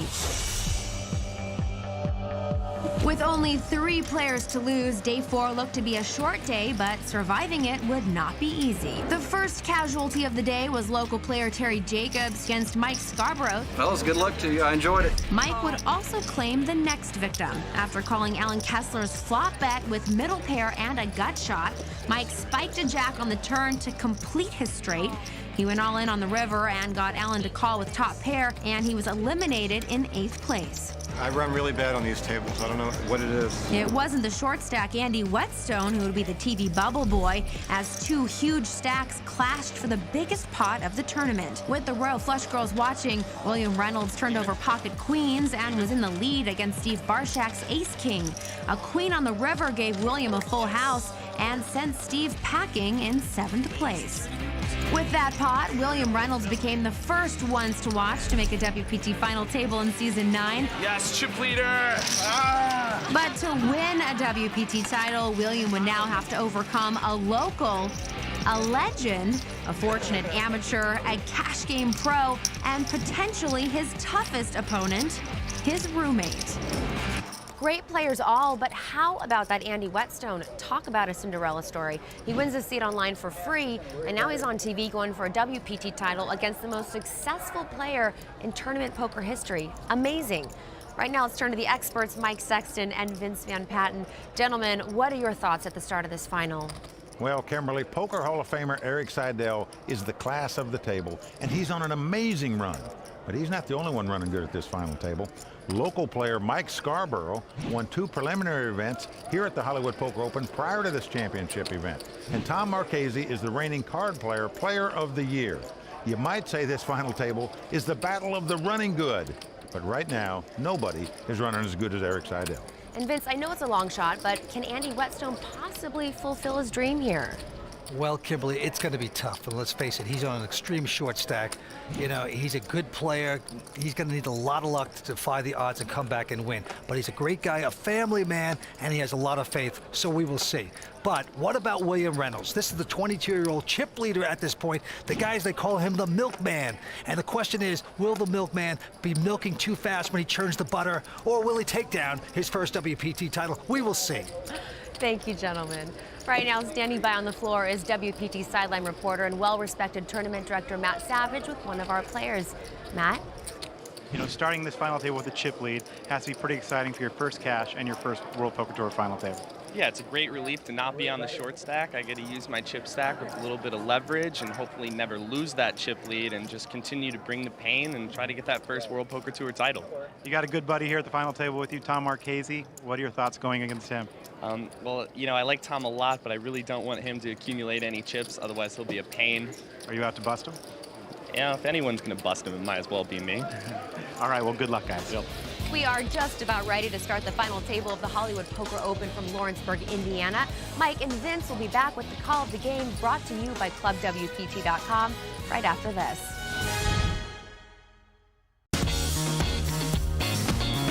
Eric Seidel gonna call here. Eric Seidel, the man, no myth, all legend. He wants to continue his year of success. Yeah, this year I've gotten on a bit of a roll. I won the 250K buy-in in Australia. I won the high roller at LAPC, and I won the NBC heads up. Eric Seidel's a beast. He's a legend in the poker community, and he's going to really make you work for every chip. For me, it's a matter of competing well and having the feeling that you played as well as you could. Hopefully, I don't make too many donkey plays and things go well. So there you see him, the Hall of Famer Eric Seidel, the most successful tournament player in poker history. And our chip leader right now, William Reynolds. They call him the milkman. He's got over 1.1 million in chips. And let's get started. The antes will start at $500, blinds $2,500 and $5,000. And the winner tonight's going to take home over $273,000 in cash. Action's going to be on the Hall of Famer Eric Seidel, the only player in WPT history that's cashed all 9 seasons. He's out. High-stakes player Ali Elazami out as well.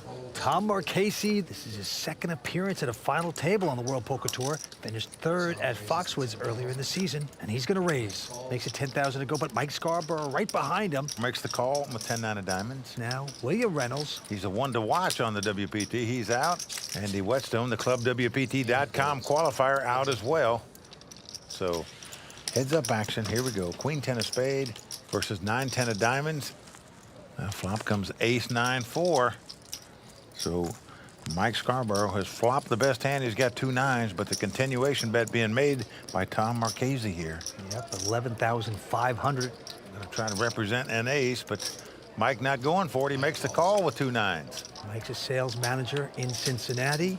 Jack of spade comes off. That's a nice card for Tom Marchese, and it gives him a big drawing hand. He's got an open-end straight draw and a flush draw. He's going to bet 32.5. It's going to be tough for Mike to continue after that bet. He lays it down. So Tom Marchese taking down that pot. His second WPT final table. He finished 3rd at Foxwoods. But he's the 2010 card player of the year. That is saying something. Performed better than every poker player in the world in 2010. I'll see what I can do.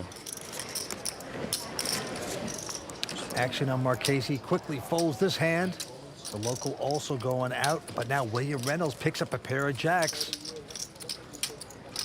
Got a nice hand here. He's going to raise it. Makes it 11,000 to go. Andy Whetstone out. The great Eric Seidel also not going to play, but Ali has got money in there already, and he is going to make this call with his 9-7. So William Reynolds, the milkman, with the jacks. Whoa! Oh, what a flop! Jack 7-7. William Reynolds has jacks full.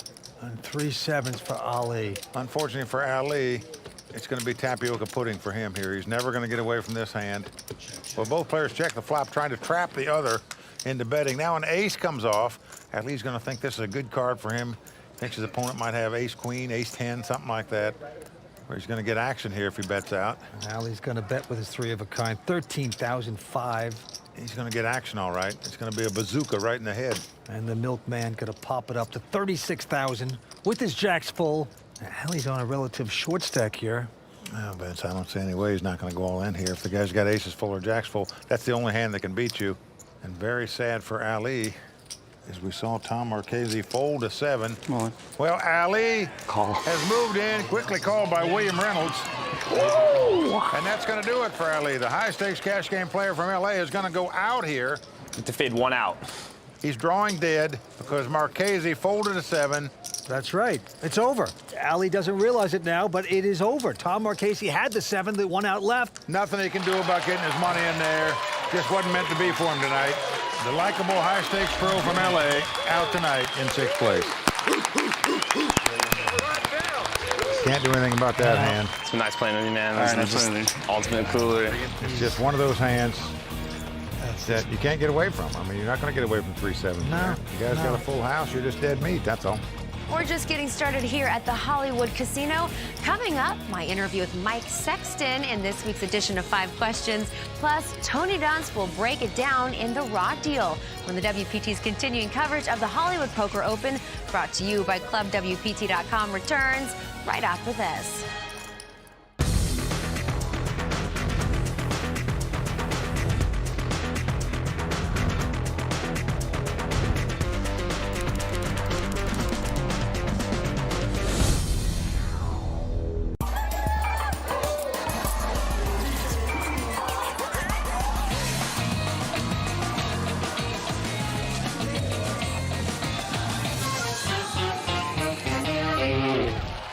back to the Hollywood Casino where the Royal Flush Girls, brought to you by prestigious models, are enjoying themselves on the dance floor here in Indiana. Oh, what a life the Royal Flush Girls lead. The only ones that's got a better job than them right now are the players sitting at this final table. Well, right now you see William Reynolds. They call him the milkman. Used to work at a grocery store. He's our chip leader, and his tournament director, Kevin Dawn, done a brilliant job here this week. And now it's on the local Mike Scarborough. Call him the Cincinnati Kid around here. He's got a big hand, ace, queen of spades. He's raised to 12,500.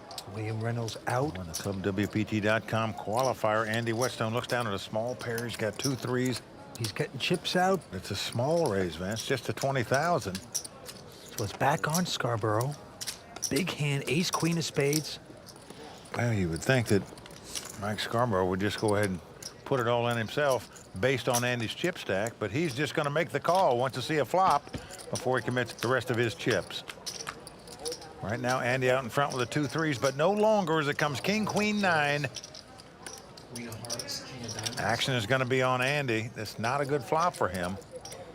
All in. He's moved all in. Scarborough thinks he's been out flop. I call. But a good call by the local Mike Scarborough with the queens. Well, he does like it because his opponent's got 2 outs, must catch a 3 on the turn of the river.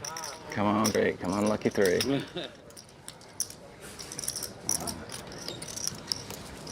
Well, there you see Andy saying a little prayer, hoping to catch a 3 here to stay alive. Now a 6 comes off. Well, Vance, you gotta love it. Andy Whetstone's previous biggest cash was a year's supply of almonds from ClubWPT.com. Tonight, he's at the final table, gonna take home some nice money. Well, that's a king. So that's gonna do it for the likable Andy Whetstone from Starksville, Mississippi, out tonight in 5th place. Going to take home over 62,000. Good job, Tom. Appreciate it. And Vance, he said this has been like a dream come true for him. Making it to this final table was unbelievable. Simply an amazing run for him. And right now he's talking to Matt Savage. Andy, it's every poker player's dream to make a World Poker Tour final table, and here you are. You exceeded all your expectation. Tell us about it. Well, it was started out improbable, and some would say impossible. But here I am. I can't imagine any better ending other than maybe having the money in my lap and having the trophy in my hand. All right, what's next for you in the poker world? Well, I'm going to keep playing on ClubWPT.com, and maybe I'll win a seat to the championship. All right, well, good luck to you. A great ride and a lot of fun. Thank you. Thank you very much, Mr. Savage. You got it. See, the money he wins here is going to his kids' college fund. And here comes Andy over to say, Thanks, man. Sorry, man. Andy, great run, my man. Thank you, Mike. Great job, really was. Appreciate it. Congratulations. It was a blast. I had the best time of my life. It was wonderful. Thank you, WPT. Great. WPT.com. You got it. Yeah, You got it. Keep playing. We appreciate it. Yeah. Thank y'all. Thanks for joining us. Well done this week. Thank you very much. Andy won his seat online playing at ClubWPT.com. For your chance to win a seat to a WPT tournament and up to $100,000 in cash and prizes every month, sign up today. For only $19.95 a month, you can play unlimited tournaments and have access to all the VIP benefits that a club membership provides. Just go to ClubWPT.com, where you'll never lose a dime playing poker, guaranteed. 4 players remain to battle it out here in Indiana. The WPT's continuing coverage of the Hollywood Poker Open returns right after this.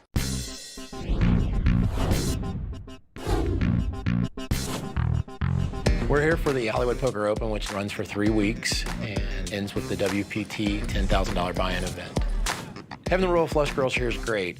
Having a local interest in that with Michelle Benzer being Miss Kentucky a couple years ago, it has added even more excitement to them being on property. This is my first time to this casino, and I've actually been very impressed. It's one of the nicer casinos on the tour. We went to the Final Cut Steakhouse here, which is a really nice steakhouse. I've definitely enjoyed my stay here in Lawrenceburg, and that's the great thing about any Midwestern town is it seems like the people are usually very friendly, and everybody here has been very welcoming and very nice to us. Well, Vince, we ate at that steakhouse a couple times this week, and you said it was the best steak we've had all season by far. Oh, it is, Mike. It's world class, that's for sure. To the table we go. Our chip leader is William Reynolds with $1.4 million. William, one of the ones to watch on the World Poker Tour this season, and the first time we've had a one to watch at a final table. Action is on him now. Yep, Mike Scarborough is folded. Gotta attack the big cheese. Oh, boy. He said, I'm going to attack the big cheese who's in the big blind. He raised with the king-jack here. Makes it 13-5. Eric Seidel folds, and now raising chips. Look at this, the big cheese, Tom Marchese with just a 10-7 offsuit. Is he going to get fancy? Yes. Very peculiar raise by Tom Marchese. But Vince, this is the short stack versus the big stack. It's not often you raise a huge empire when they've got position on you. But he's going to be called. So William Reynolds has called his friend. Got 10-7 up against king jack. Here comes the flop. Oh, and look at this. 2 pair 10s and 7s. How do you do that? And an open end straight draw for Reynolds. It's a dirty board. Well, we can see some fireworks here. Tom Marchese, the big cheese from Jersey. He makes the continuation bet, 32,500. I'm all in. Well, William goes all in and is quickly called by Tom. Look at these two guys. Wow. Getting saucy with the 10-7 and flopping 2 pairs, the big cheese way. I got some 2 pairs. Just slammed it on you pre-flop. Oh. Who 3-bets 1.4 million? That's what I was thinking. The milkman has a big draw here, Mike. Combination of any 2 face cards will win the pot for the milkman. As now the 5 of diamonds comes off. This gives William a flush draw as well as the open-end straight draw. Well, Tom Marchese knows it's never easy. Sometimes playing that junk hand of 10-7 can backfire. Will it here? No, it doesn't. It's good for Tom Marchese. He has done it. His hand's going to hold up. Well, 10 of hearts comes off. Gives Tom a full house. He's counting out his chips. Well played, starting with pre-flop. He has doubled up. The big cheese succeeding right there, taking out his buddy, at least in that hand. All right, night, Tom. Yeah, night. Enjoy that floor, kid. William's a great roommate. We kind of balance each other out. Tom as a roommate, well, he's really selfish and lazy and kind of annoying. No, I'm just kidding. No, Tom's like the perfect roommate. Tomorrow we battle for the bed. Best of luck to you. Tom is a poker player. He's just fearless. He traps people. He brings the pain. William's a great player. He has a very unpredictable style. Yes, I position on everybody. I'm gonna do everything in my book of tricks to make sure he does not get any chips. I'm gonna do my best because there's definitely bragging rights on the line, and first person to win a World Poker Tour is a pretty big brag. What I loved about it was they had a bet every day. Whoever finished the day with more chips got to sleep in the bed that night, the other guy to sleep on the floor. That is a special bond these two have. Let's get another hand out here, I'm itching. Well, you do whatever you can to save money out here on the tour. And they're playing across from each other here today for big money. All right, well, this time William folds. Eric Seidel also out, and it's back on Tom Marchese with just a jack-8 of hearts. I'm going to raise with it after winning the last pot, but the local Mike Scarborough with an ace-7 is going to make the call. Let's see what happens. Oh, wow, ace-7, 4. Great flop for Mike, but Tom has flopped a flush draw, so actually good flops for both players. Tom's going to bet the flush draw. Remember, he won a pot earlier by making a semi-bluff when he had a flush draw and a straight draw. Well, he bet 17-5. Now look at this. Scarborough is not going to raise with his big hand. He's also not going out, Vince. He's got the top 2 pair. He's trying to trap his man into betting some more. 3 of spades. No help there for Tom Marchese. Tom is reaching for more chips. 26-5 for Tom Marchese. Now the guy with the real hand, the local from Cincinnati, only 30 minutes away from Lawrenceburg. Well, he's going to push. He's going to make it 77-5. What will the big cheese from Jersey do? He's got the flush draw. Just doubled up. Does he want to gamble? Perhaps hit this. You can see his facial expression there of agony. He's going to lay it down. Nicely played by Michael Scarborough. Oh, man. Wanted to see that river card. But, you know, I got to take a look at the Wonder Cam. You're so curious, Vince. You always got to know. Oh, the 6 of hearts. Oh, Tom Marchese would have hit the flush. He would have doubled up again, Vince. Crazy times on the World Poker Tour. Plenty more action still to come, plus my interview with our very own Mike Sexton in this week's edition of 5 Questions when the WPT's coverage of the Hollywood Poker Open, brought to you by ClubWPT.com, continues right after this. Who does the best Mike Sexton impersonation? If you want to get in on the action anywhere, anytime, download WPT Texas Hold'em on your mobile device today. WPT Texas Hold'em. Sometimes the game's too good to leave behind. Welcome back to the World Poker Tour, brought to you by ClubWPT.com. Let's take a moment to look at the Player of the Year standings. There's Andy Frankenberger. He's still hanging on to the lead, but right on his heels is Vivek Rajkumar, who had back-to-back final tables at the LAPC and Bay 101. And Alessio Isaiah, our winner of our WPT event in Venice, he's joined the race. He's in third place with 2 final table appearances in our European events. Now let's get back to the action. Action's on Seidel. He folds here. Right now, Tom Marchese with a huge hand, ace-king. Our current chip leader is the milkman, William Reynolds. He's got 1.2 million. Tom Marchese with 294. And he's going to raise it, makes it 12,500 to go. Into Mike Scarborough, who's going to fold his hand, and now William Reynolds, the chip leader. For now. And look at this, he's going to speculate. Probably playing this hand because his buddy re-raised him a minute ago with a 10-7 and beat him out of a big pot where he doubled up. He's trying to get revenge here, but it might get him in trouble as he's flop bottom pair. Tom Marchese has flopped top pair with top kicker. William has checked it, and Marchese's going to bet his top pair, 13-5. And William's going to make the call here. Just hoping his opponent's got ace-10, ace-jack, something like that, where the 2 5s are the best hand. Now a 6 comes off. Now this gives William an open-end straight draw as well as a pair. He checks, and quickly Marchese fires out another bet with the ace-king, this time 34,500. Yeah, he's going to put the pressure on his buddy. You can't fold versus a kid who doesn't slow down. Well, he's got the chips to take a shot, and it looks like he's getting the chips out to call. He has done it. Down to the river we go. William needs a 4, 5, 8, or 9 to actually win the pot with the best hand. Deuce of hearts comes off. Yeah, no help for William Reynolds. He checks it again. Tom fires out 88,000. Yeah, no soft play into his friend. Fold. He does lay it down, and a good lay down.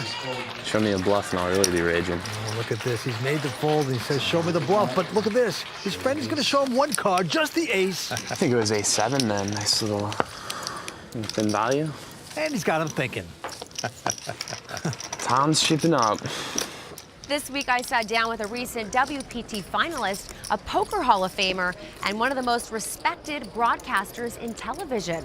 And it was just one person. My colleague Mike Sexton joined me for an in-depth interview in this week's edition of 5 Questions. Describe how your relationship with Vince Van Patten has evolved throughout the years. I met Vince back in the 90s, and we started working together, and we just have a bond. Oh, wow! Can you believe it? You know, I've been very fortunate because Vince grew up in the television world, and he was used to cameras and all that.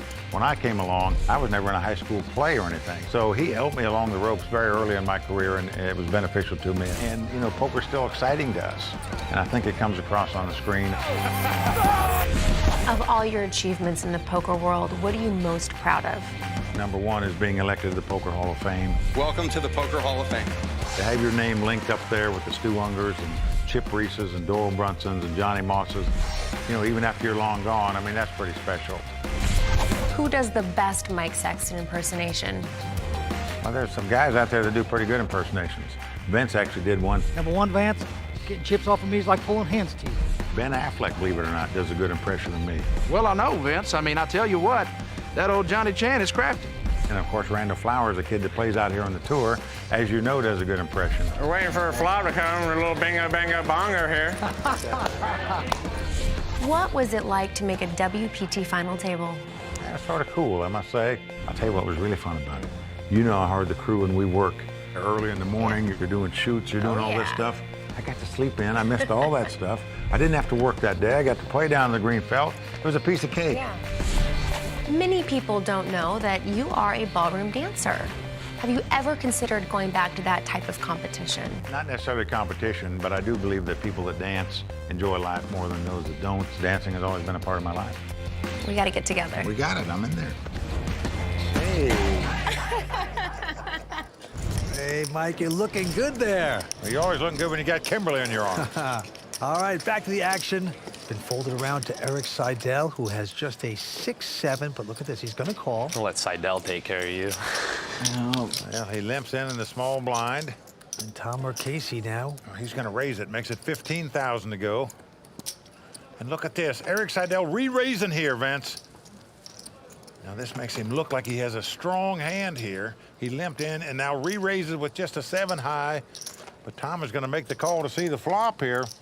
So interesting play so far by both of these guys pre-flop. All right, the young big cheese up against the great Eric Seidel, and we are flopping. Now the flop comes ace-jack 5 with 2 diamonds. No help at all for Eric Seidel, but he's gonna fire out 55,000. And the big cheese is gonna make this call with his jacks. So Seidel a little sickened by that. Here comes the turn card, a king of clubs. Well, Eric Seidel is not backing down, Vince. He is getting out 110,000. I promise you right now, folks, if you're just sitting there with 2 jacks, you are not liking it, especially after you get re-raised before the flop and bet on the flop. 23 years old, squirming like a fish on a hook. Not very believable. I just don't think anybody can call here with 2 jacks. He does have a gut shot straight draw as well, but he gives it up. And Vince, you just got to chalk that hand up to great play by the Hall of Famer Eric Seidel. And folks, that's how you get in the Hall of Fame, making plays like that. Seidel's mixing it up. Nicely done by Seidel. Betting with Zip and Pip. Pre-raise, blind on blind, that's old school. That's hood poker. Just 19 minutes. Running the streets. When we continue, Tony Dunst discusses what to do when your friend becomes your foe at the poker table in this week's edition of The Raw Deal, right after this. Welcome back to the World Poker Tour, brought to you by ClubWPT.com. This final table has already seen several clashes between roommates William Reynolds and Tom Marchese. For his thoughts on how to play against your friends is Tony Dunst in this week's edition of The Raw Deal, brought to you by Rise. They say there are no friends at the poker table, which is not even close to true, because the majority of a professional poker player's friends wind up being other professionals. If you play enough of the same tournaments with them, odds are you'll eventually land at a table together. But as William Reynolds and Tom Marchese find tonight, you may find yourselves running in circles with each other. I'm Tony Dunst. Let's break it down. The World Poker Tour has seen its fair share of friendships put to the test during Season 9. Our stop at Beau Rivage saw good friends Pat Mahoney and Lee Force get all in against each other. Call. But what's a little 6-figure beat between friends? There you see the pain of Pat Mahoney. At the 5 Diamond, best friends Antonio Esfandiari and Andrew Roble got heads up for the $870,000 prize and WPT title. Life doesn't suck. Antonio won the title and a lifetime of condescending superiority when needed. Andrew was gracious in defeat. Tonight is no different. Note just how familiar Will and Tom are with each other. Raising chips. In their first hand, Will knows Tom is capable of 3-betting light out of the big blind with a 35 blind stack more frequently than many other players would, so he calls with King Jack. The flop is a total cooler. It's a dirty board. And Will can never do anything but move in over Tom's continuation bet. Come on. With his straight draw plus overcard and hope he gets there the times he's called. Getting saucy with the 10-7 and flopping 2 pairs, the big cheese way. In their second hand together, Will makes the clear call of the C-bet with bottom pair on a board Tom will be betting frequently as a bluff. On the river, Tom fires out a value bet, and Will knows there's too many hands in Tom's value betting range for a call to be good, and easily folds. Show me a bluff and I'll really be raging. Many people might assume that if you're playing with a friend for huge equity, you might tend to go soft on your buddy. Of course, this is the exact opposite mindset of a professional player, who's going to rip the heart out of anybody they're sitting against, especially a friend. I mean, that is some sweet bragging rights for eternity. Hey, remember that final table where I won and you lost? Yeah, good times. Well, Vince, Tony's got it exactly right there. I do think pro players enjoy beating friends at the table as much as guys that they don't know. Oh, it's a beautiful thing. All right, back to the felt we go. 4 players remain. And William Reynolds is the chip leader at this point. He's only 22 years old, but he's going to fold his hand. And Eric Seidel now with a king 3. He's going to raise with it, makes it 12,000 to go. Tom Marchese out. But the local from Cincinnati, Mike Scarborough, with a 10-4, is going to make the call. Well, he's got the highway patrol hand, the 10-4. Flop comes ace, deuce, 3. Mike has flopped a straight draw. 5 would give him a straight. Eric has got 2 3s and checks. Well, they both check. Surprise, no continuation bet there. And a 5 comes off. Mike Scarborough has made a straight on the turn. And he is going to fire out at this pot. 16,000 into Seidel. Eric with the pair of 3s is going to get stubborn there, makes this call. Well, he does make the call, Vince. Just doesn't think the guy's got deuces or 3s or 5s in his hand because he called a bet before the flop. Queen of clubs on the river, but Scarborough still out in front with a very solid straight, and he's going to bet 28,000. And Eric's curiosity's got the best of him. He's going to pay him off here. Mike Scarborough going to win this pot with a 5-high straight. Oh, and Eric, disgusted with himself. His curiosity got the best of him. So the sales manager from Cincinnati, Ohio, the local, non-pro, takes down that pot. He says, you may be in the Hall of Fame, pal, but I'm the local Cincinnati kid. The antes have gone up to 1,000. Blinds 3 and 6,000. Quick fold by Reynolds. Eric Seidel looks down at 7-6 offsuit on the button. He just won a good pot a minute ago with a 7-6 offsuit when he bluffed Tom Marchese out of the pot. So here he's going to raise it up. Yeah, Marchese out. But the local, once again, Mike Scarborough, going to make a call with just a 9-8. Well, Mike wanting to see a flop here. A pretty good flop for him as he catches 2 9s and takes the lead. And it's on the Cincinnati kid. He's going to check it. And Eric with just a gut shot straight draw. Needs an 8 to make a straight. Fires out the continuation bet, 16,000. Yeah, but the Cincinnati kid's not going anywhere. He's made this call with the 9s. He's become the thorn in the side of Seidel, but wow. An 8 comes off, giving Scarborough 2 pair, but it makes a straight for Eric Seidel. Buckle up, folks. We could see fireworks here. This is why it pays to play some of those junk hands from time to time. Seidel knows it, and he is gonna bet it. Well, he only bets 25,000. Not a big bet into this size pot. And Scarborough does not raise. He just makes the call here. Save some money there, apparently, but things could change. A 7 of spades on the river. Well, this is not a card that Scarborough is going to like. Possible flush out there and opening straight out there. He's going to check his 2 pair. Eric probably not thrilled about that 7 either. But he's going to bet nevertheless, 40,000. Scarborough pays him off. Maybe straight. Seidel mumbles that he made it straight, to the disappointment of the local. Scarborough well aware that Eric hit an 8 in the gut to win that pot. But in reality, Vince, a lot of players would have lost more money than Mike Scarborough did there. They would have raised on the turn when they made 2 pairs, and that could have spelled really big trouble for him. So crafty Eric Seidel closes the gap to the chip leader here. He's in second chip position, and we're coming back with more action in just a moment. The World Poker Tour is brought to you by ClubWPT.com. Play poker for your share of over $100,000 in cash and prizes for only $19.95 a month. Never lose a dime playing poker. Guaranteed. Welcome back to the World Poker Tour, brought to you by ClubWPT.com. We're in beautiful Lawrenceburg, Indiana for the Hollywood Poker Open. 4 players remain. And, Mike, this is a good one. Well, there you see William Reynolds out in front with $1.2 million, but the Hall of Famer Eric Seidel closing the gap on that chip lead. All right, action going to the local sales manager, Mike Scarborough. He quickly folds. And now the chip leader, the milkman, former grocery clerk. Well, he's on the button. Picks up a beautiful hand, 2 10s. Got a lot of chips. Going to raise it up. Makes it 14,000 to go into the great Eric Seidel, who has a pair of 4s, but just calls. Well, a lot of players would re-raise with a small pair in that spot. Eric opted to just call. And look at this, the kid from Jersey, Tom Marchese, now with a big hand, ace-king. Vince, we know he's going to raise it here with this hand. But to these other guys, it's going to look like a squeeze play. Well, Mike, you're right. He makes it 48,000. Now the chip leader with the 10s. He's going to re-raise it, Vince, and I don't blame him. Reynolds has made it 100,000. Seidel out. All in. Oh, wow. All right, let's go. Call. Well, all in and called here. And it's the classic race situation. The 2 overcards versus the under pair. The 2 roommates going at it. Tom Marchese's tournament life on the line here. Flipping time. The milkman versus the big cheese. It's hard to make pairs.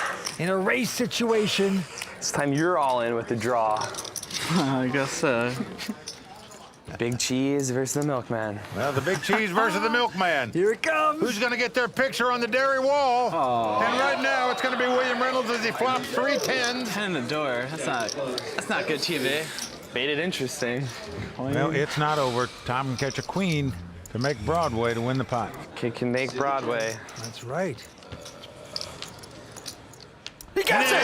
He hits a queen on a turn. William Reynolds can't believe it. He knows the board has to pair for him to win this pot now. Holy smoke. Well, it could happen. You never know. Smash. And it does pair. Incredible. What drama on that hand. The milkman has knocked his buddy out. The big cheese out of this event.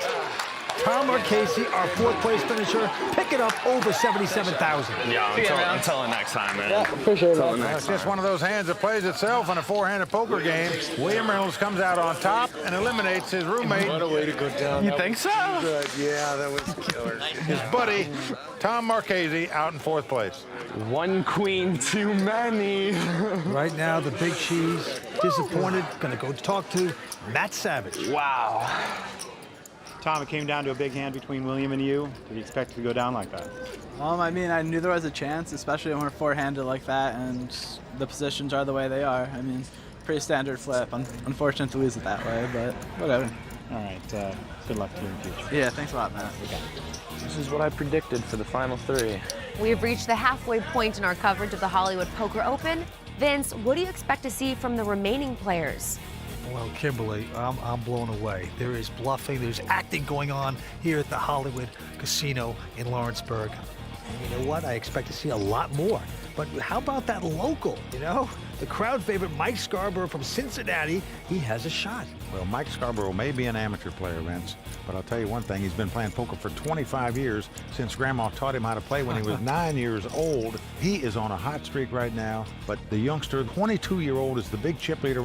We're talking about William Reynolds, everything going his way so far, but Vince, don't count out the Hall of Famer Eric Seidel, the most successful tournament player in poker history. He is going to be tough to get by as well. This is going to be fun to watch. Thank you, gentlemen. One of these players will capture a WPT title here at the Hollywood Casino and take home over $250,000. Please join us next time for the WPT's continuing coverage of the Hollywood Poker Open, brought to you by ClubWPT.com. Until then, for Mike Sexton, Vince Van Patten, Tony Dunst, Matt Savage, the Royal Flush Girls, and the entire WPT team, I'm Kimberly Lansing saying thanks for watching. Good night. The World Poker Tour is brought to you by ClubWPT.com. Never lose a dime playing poker. Guaranteed. In America's heartland, it will take skill, luck, and a lot of heart to win a WPT title as the Hollywood Poker Open reaches its ultimate conclusion, and it's only on the WPT.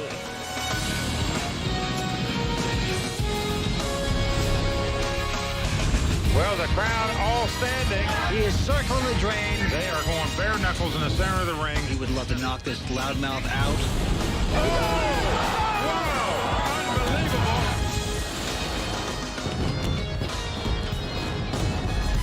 The Hollywood Poker Open kicked off as Poker's Best descended upon this Indiana town just outside Cincinnati, Ohio, to compete for the 11th title of WPT Season 9. But here on the 5th and final day in Lawrenceburg, we are close to crowning a champion.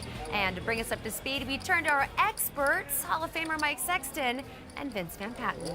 Well, Kimberly, we have 3 phenomenal players left here in Indiana, battling it out for the cash and the coveted WPT title. We've got WPT champion Eric Seidel. He's still in the hunt for his 2nd title. We've got local player Mike Scarborough, the Cincinnati kid. He's looking to represent the Midwest. And finally, we've got William Reynolds. They call him the Milkman. And so far tonight, the Milkman has delivered. He came to the final table with a huge chip lead, and he's knocked out 2 players, his good friend and roommate Tom Marchese and cash game star Ali Islami. Tonight, he's definitely proven that he is one to watch. He certainly has. Vince, how do you see this playing out tonight? Well, Kimberly, right now, the Milkman has a 2-to-1 chip lead over the remaining players, but it's important to remember that the blinds are still pretty small compared to the chip stacks. Now, what that means is that these guys don't have to really gamble. They can sit back and be very selective, but keep your eye on the great Erik Seidel. He has been quiet so far. He's waiting in the weeds, and I expect him to pick his spot and show these kids why he is one of the best tournament players in the history of the game. Well put as always. Thank you guys. 3 are left, but only one of them can win the title and take home over $250,000. The cards are in the air, so let's get down to the felt. All right, 3 players remain. Andes are 1,000, blinds at 4 and 8,000. Action on Mike Scarborough. He has raised to 22,000 with a king 10.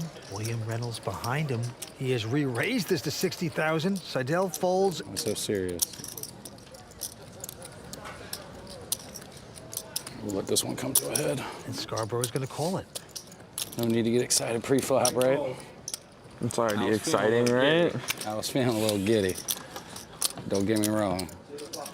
It was damn close, but I might as well let it roll, right? But I made it right in your price range. You were content with that? And flop comes ace 3-3.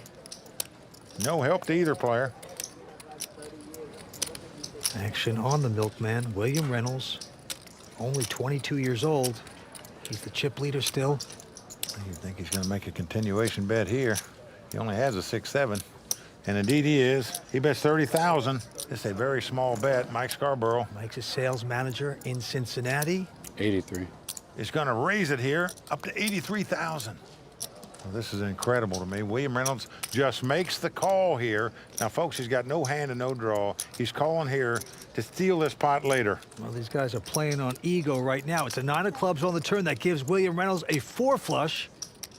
110. And Reynolds has checked, and Scarborough going to bet again, 110 grand. Well, both of these players fighting for this pot. All in. Whoa. Well, William Reynolds has gone all in here. I don't know if I can lay this down.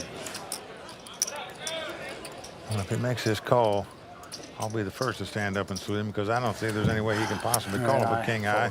He does lay it down, but what a play there by William Reynolds. A smirk of satisfaction there, and he shows him the 7-6. That's right. That's what you do when you're 22 years old. You show those bluffs. You rub it in. Love hitting your flush draw on the turn and banging it. Had to bang that one to the max. You said, hell, it's a 20% chance I can knock him out right now. I tried to give it away. Yeah, when the club hit, I should have known. Oh, you can cut the testosterone with a knife here. Stay with us. We're coming back with more action. Brought to you by ClubWPT.com. Welcome back to the World Poker Tour here in Indiana. This season on the WPT, we decided to turn our focus to 10 young pros who we believe are the next generation of poker superstars. And it's all in a segment we call Ones to Watch.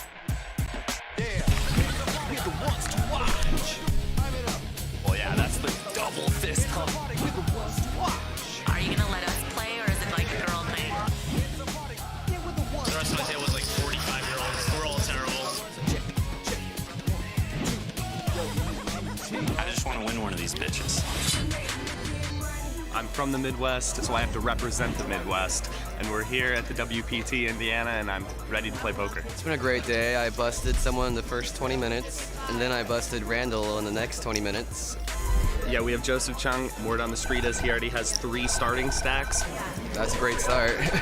Joseph Chung. He's very aggressive. Really solid, aggressive player. Very aggressive. Yeah, I think that one word explains how I play. Joseph will try to do everything to get you to fold, and now it's even scarier to play against him because he has some money now, so... Relatively, I have a lot more chips than everyone else. So I can put them in a lot more tougher situations where I don't go bust, but they will. If I could have half of his stack by the end of the day, that'd be great. This could be gone at the end of the day, easily. All right, good luck, guys. Like I said, it was a fun day. That lasted, Joseph. That's a win in my book. Now I have some chips. 70,900 by my count. I started the day with 30,000, so I'm making a comeback. Feeling a bit better now. It's gonna be difficult, but there's only one prize at this moment, and that's the championship. I just want to win it. It's not about the money for this one. It's working here at the end of day 3 of the Hollywood Poker Open with William Reynolds. Fearlessness, balance, aggression, everything that makes the best players the best. He's got. I woke up this morning feeling like Phil Ivey, and to get to the final table, you gotta get by me. Yes. And it's seat number 6 from Sioux City, Iowa, William Reynolds. I have the chip lead. I'm going to try to hold on to that chip lead and see what I can do. I made it to the final table. Well, congratulations to William Reynolds. He is the first of our ones to watch to make a final table. Well, he's guaranteed at least third-place money, so we know that he's going to take the lead on our ones to watch money chart. How much he'll earn? Well, that will be determined this evening. As you can see, the milkman is the chip leader, William Reynolds, only 22 years old. He's got 1.7 million in chips, and the action goes to him as he peeks down at a queen 8 of diamonds. He's in position. He's on the button. He's going to pop it up here. Makes it 20,000 to go. Erik Seidel, Hall of Famer, is going to fold this one. And now it's on Mike Scarborough, who picks up the weapons of mass destruction. Pair of aces. And bang, bang, banging away. Now, these two have been going at it. Now your opponent raises you, and you look down and find 2 aces, and you got to love it. Now, this sort of is this like a semi-Unabomber event, this look he's got? Explain this to me, please. You know, you either pull the hood up or you put it down.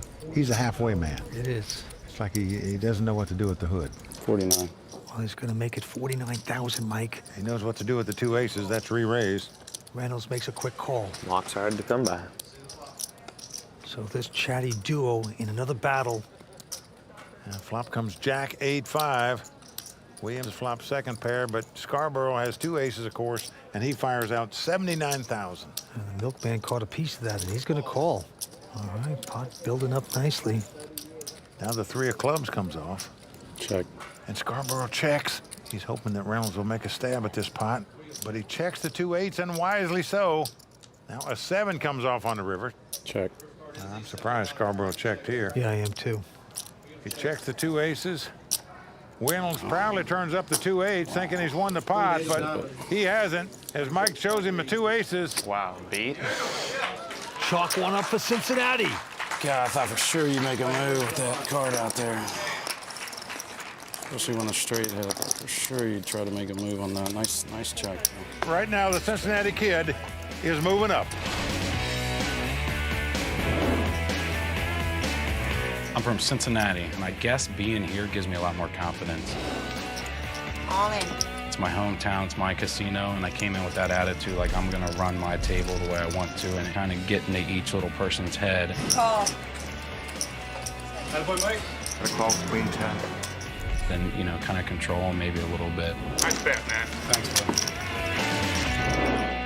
Well, looks like he got into Alan Kessler's head again. He took the chainsaw right out of here. He did, but look at this guy. What success he's had here at the Hollywood Poker Open. Eric, are you already in the Poker Hall of Fame? Oh, look at that question. Yeah. Are you in the Poker Hall of Fame? Just kind of shows you anyone can do it. Like he didn't know it. All right, William Reynolds with ace 10 of hearts has raised it to 20,000. Seidel is going to fold. 48. And now Mike Scarborough with an ace jack says re-raise. Eric, I believe his game plan is just to sit back, let these 2 guys duke it out. There's no stopping you right now. Bang, bang. One of them will get knocked out, and then he'll play heads up for the title. Reynolds has called. We got ace jack up against ace 10, and we are flopping. And the flop comes at 9, 4, 3, 2 diamonds. No help to either player. And Scarborough still out in front with the ace jack. He's trying to check trap me again. Yeah, the milkman gonna check as well. Check, check. Well, now an ace comes off. This could spell trouble for William Reynolds here. Scarborough checking again. I guess the milkman to bet with his aces. I made it that convenient. So I just can't imagine you're going to put a guy on an ace king or ace queen here because he didn't re-raise you before the flop. So you have to think ace jack is the best hand. He just calls. Now 7 hearts comes off. Check. And again, Scarborough checks. Vince William Reynolds absolutely thinks he's got the best hand right now with ace 10. No doubt about it in my mind. And he's going to fire out what he thinks is a value bet of 180,000. Strongest move you made yet. A local from Cincinnati. There's his friends, his fiance in the audience. No call. And he makes the right call. I have an ace. What's your kicker? And I think William Reynolds is going to be shocked he loses this pot the way this hand was played. Jeez. So Mike is going to take down the pot with the best hand once again. And he is really taking chips off William Reynolds right now in back-to-back pots. I just take myself to Value Town every opportunity I get versus you. Plenty more action when we return. Plus, Tony Dunst and this week's edition of The Raw Deal, and 5 questions with 2-time WPT champ Randall Flowers. The World Poker Tour's coverage of the Hollywood Poker Open, brought to you by ClubWPT.com, returns right after this.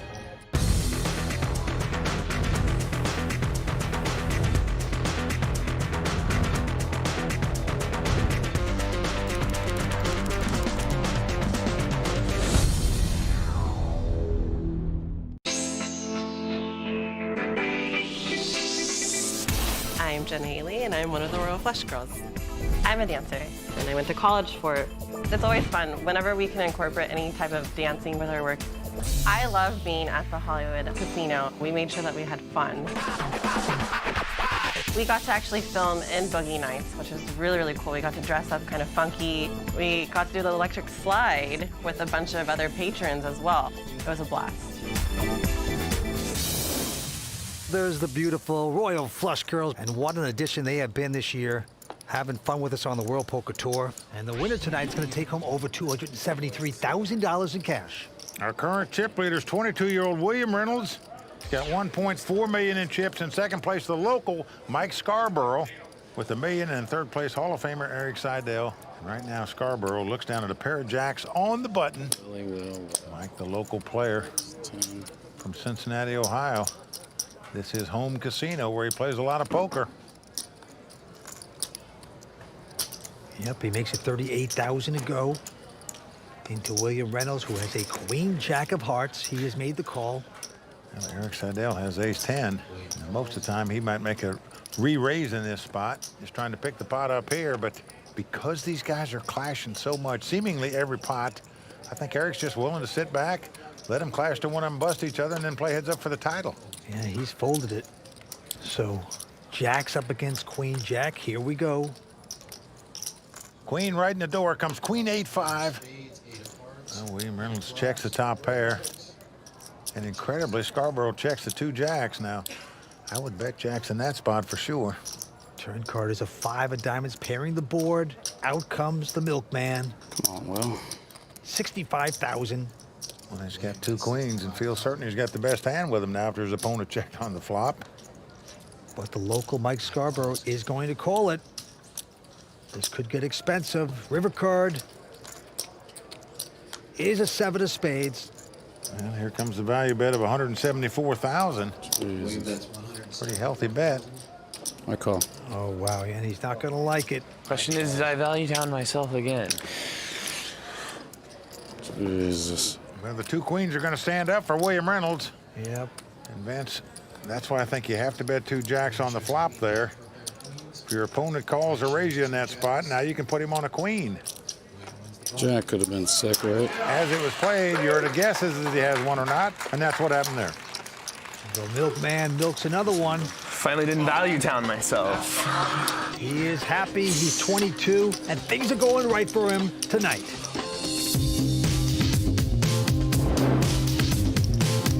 I felt pressure because I had no success yet on the World Poker Tour, and now all of a sudden, I'm one to watch. William Reynolds, they call him the milkman. I don't want to just bust out of every tournament and make a fool out of myself.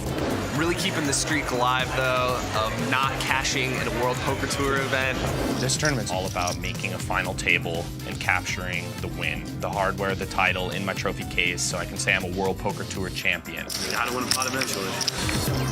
I'm joined by William Reynolds' father, Brian. Your son came into this final table as the chip leader, and it seems like he has the right mindset. Do you think that contributes to his success as a poker player? Bill's very confident. Yeah, he's ready. No matter what chip's there, he always believes he can win. For me to be here and have a moment like this, and there's your son out there. I mean, who am I? I ain't nobody. And here's your kid out here winning these things, and it about brings tears to my eyes. You know, I mean, I'm just very thankful. It's more than money to Bill. It's just about he wants to win. He wants to get that first place. All right, guys, back to you. Well, proud Papa there drove 13 hours from Iowa to watch his son play. So far, so good. Oh, man, what a drive. What a moment. And right now, William Reynolds, who has a ace-8, he is raised. Seidel out. Mike Scarborough is going to call with a queen, 9 of diamonds. I'm defending my button. You're defending your big blind. Which is on a wide range of hands. So we have ace-8 for the milkman up against the Cincinnati kid with queen 9. It's come ace-jack-5 with 2 diamonds.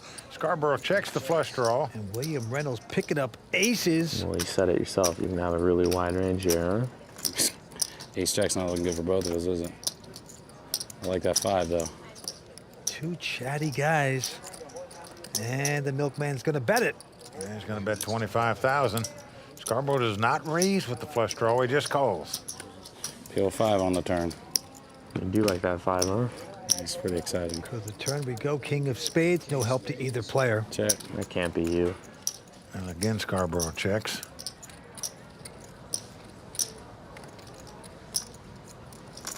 And the young 22-year-old from Sioux City, Iowa. Well, you can't give a free card off, and he's going to bet it like he should, 70,000. This nigga just gonna keep pushing me and I go away. Well, the question is, will Scarborough make the semi-bluff here with the straight draw and the flush draw? No. Check. Just makes the call, and he checks in the dark, Vince. 7 in your hand again? Surprising when you're going for a flush draw, and now he hits the flush. Incredible. Vince, normally when a guy checks in the dark on the river and you've been betting, he has something like second pair, maybe third pair. Usually when you're on a draw, you're not checking. If you hit the hand, you're going to be betting. So that was a sneaky play. Let's see if it'll work for him. Look at this. It's going to go beautifully for him because the milkman is going to bet this 200 grand. There's just no way, dude. You got it. There's just no way. Oh, that is just terrible. Bad reverse table talk. We're at the Hollywood Casino here in Lawrenceburg, Indiana, but right now he is playing Hollywood, trying to act like no way you got anything, no way, and just him hawing around there when we know he is going to raise it. Come on. So there he goes. But he's got 547,000 left. That means this raises 347,000. That is the type of dialogue you hear in high school games. You're funny. Gave me this speech and then check jam. Now, I'm so surprised that Reynolds hasn't run away already. Well, I agree with you. This is a pretty easy laydown, I think, in this spot. You banging it all in on a bluff? If the guy's got enough heart to bluff his case money off in front of his friends and family that are all here to watch him play in his local casino, good luck to him. He deserves to win the pot. I'm never going to put him on a bluff in this spot. I'm going to throw away the ace-8, easiest pot. This would be a ridiculous bluff. Can't call, bro. Just fold it. Be a big call if I made it. We all know you're bluffing. There you see William's dad praying to the gods here that his son does the right thing here. You dark checks with the flush draw.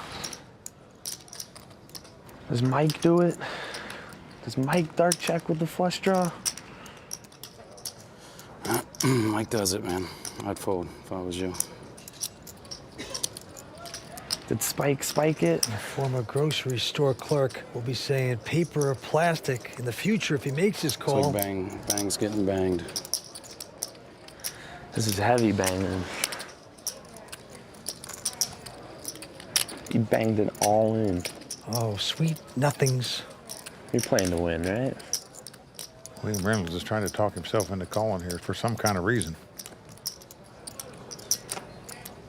I call. Uh-oh. Well, he does make the call. You think long, you think wrong. That's what William Reynolds did there. Oh, boy. With that hand, we have a new chip leader for the first time. It's the local guy, Mike Scarborough out of Cincinnati, who takes the lead in this three-handed battle. The milkman breaks the bottles on that one. Just can't imagine why he would make that call. When we continue, Tony Dunst will break down William Reynolds' breakdown when the WPT's continuing coverage of the Hollywood Poker Open, brought to you by ClubWPT.com, continues right after this. Nice shreds. Welcome back to the World Poker Tour, brought to you by ClubWPT.com. Before the break, we saw William Reynolds completely baffled by Mike Scarborough's table talk. Did William ignore the obvious? Well, Tony Dunst gives his take in this week's edition of The Raw Deal, brought to you by Rise. How do you know if a false tell is really false? How reliable are the physical or verbal tendencies we think people give off in moments of extreme pressure? Both questions come into play in the hand between William Reynolds and Mike Scarborough when Will faces a river check shove from Mike. I'm Tony Dunst. Let's break it down. Everything in the hand between the two goes pretty normal through the turn. I'm defending my button, you're defending your big blind. It's on the river that things start getting weird. It begins with Mike checking in the dark. Check. And he checks in the dark, depriving himself of any opportunity to lead out. Then, Will fires out a surprisingly large value bet of 200K into a pot of 240K on a river that completes the flop flush draw. With Mike's river check shove comes an avalanche of table talk. There's no way, dude. You got it. It's just no way. I'm all in. Bang's getting banged. Can't call, bro. Just fold it. Which pretty much everyone knows is a sign of a monster. We've all seen that one before, and it's been common knowledge since Mike Carroll put it in his book on tells back in the 1920s. King of the speech and then check jam. Will knows something is wrong, but it's almost like the obviousness of it all is excessive to the point of being blatantly fraudulent. Then, Will starts reasoning with himself, calling out the angles he sees that support the idea of calling and getting to look at cards. You banging it all in on a bluff? Did Spike spike it? You dark checks with the flush draw. You're playing to win, right? Almost all poker players fall victim to this at some point. In moments like these, attempt to adapt a skeptic's view and think not only of the reasons why you should do something, but all the reasons why you shouldn't, and see which makes the more compelling case. I call. Fail to consider both the angel and the devil on your shoulders, and you'll wind up getting to experience a lot of this moment. That's not a false tell. That's just Will knowing he screwed up. Well, once again, you think long, you think wrong. That's what William Reynolds did there. And right now, our current chip leader is the local player. This is local casino Mike Scarborough from Cincinnati, Ohio. And let's take a moment to look at the Player of the Year standings. Andy Frankenberger has a narrow lead over Vivek Rajkumar. But with his fourth place finish here in Indiana, Tom Marchese has earned 400 points to add to his 2 previous cashes this season and joined in the hunt. Okay, let's get back to the action. I'm setting a new standard. And the local Mike Scarborough is going to raise with the 5s. Makes it 28,000. By the way, the blinds are 6 and 12,000. Well, Reynolds goes out, and Eric Seidel, the Hall of Famer, going to sit idle no longer, folks. He's got 2 queens in the big blind, and he is going to re-raise right here. Makes it 67,000 to go. I call. And he gets the call by the Cincinnati Kid. Here comes the flop. An ace appears. Ace 8-6. Neither player happy with this flop. Fearful their opponent might have an ace in it, but Eric's going to make the continuation bet. Well, Scarborough goes out and gives Eric credit for having a hand. So Eric Seidel picking up a pot here. Now this guy's on an amazing run in poker, having the best year of anybody in poker history so far. Won over $4 million up to this point so far this season. He is just an incredible, truly incredible poker player. Action going to the milkman, though, William Reynolds, who has the button and an ace deuce of clubs. Got the suited ace. Going to raise on the button like most everybody would in a 3-handed game. Makes it 36,000 to go. Hall of Famer Eric Seidel going away. Mike Scarborough with another small pair, this time 2 4s. Again, he's going to make the call. The 4 comes right on the flop, and his opponent's got 2 aces. This could spell much more doom for William Reynolds. And Mike is going to check, try to trap again. But this time, Reynolds also checks with the aces. Surprised by that. Now an 8 comes off there, so a possible straight out there. Scarborough going to lead out this time for 50,000 with the 3 4s. William Reynolds reaching out for raising chips. Whatever chips he puts in the pot are just going over to the side of Mike Scarborough right now. 134,000 he makes it. Well, with a possible straight and a possible flush draw out there, I think you have to re-raise here, Vince. Well, that's what he's going to do. He is re-raised. Makes it 250,000 to go. Yeah, that's the same spot William Reynolds was in a minute ago. He had just 2 aces and lost a fortune in chips with them. Will he do the same thing again? And the question is, will the dog chase away the milkman? Yes, he does. Well, this time, William Reynolds makes the right decision and lays down the 2 aces, unlike the previous occasion. Show the bluff. Good for the game. You smashed that turn or what? Just hoping you didn't. Really? Did you have it there, Mike? You're waiting to show me a bluff back, right? Yeah, if it was a bluff, I would have showed you. We'll be right back with more poker action, plus my interview with the youngest 2-time WPT champion, Randall Flowers, in this week's edition of 5 Questions, when the World Poker Tour's continuing coverage of the Hollywood Poker Open, brought to you by ClubWPT.com, returns. What is the best thing about being a professional poker player? Don't just use your phone to call, use it to raise. Download your World Poker Tour Texas Hold'em game to your mobile device today and get in on the action. Welcome back to the World Poker Tour. You're watching the Hollywood Poker Open from Lawrenceburg, Indiana. 3 players left fighting it out for this title. Well, Mike, let's take a second out and talk about the best new thing in poker, ClubWPT.com. That is a club where you put up only $19.95 a month. It's incredible. You don't actually gamble, but you have a chance of winning a lot of money. Well, that was proven this week at the Hollywood Poker Open when the ClubWPT.com qualifier, Andy Whetstone, earned his way into this tournament by beating over 1,500 people online for free, got the $10,000 seat, made it all the way down to the final table for a nice cash. It was a blast. I had the best time of my life. It was wonderful. Thank WPT. Great. Thank ClubWPT.com. You got it. You got it. Keep playing. You can do the same thing. Just go to ClubWPT.com and sign up now.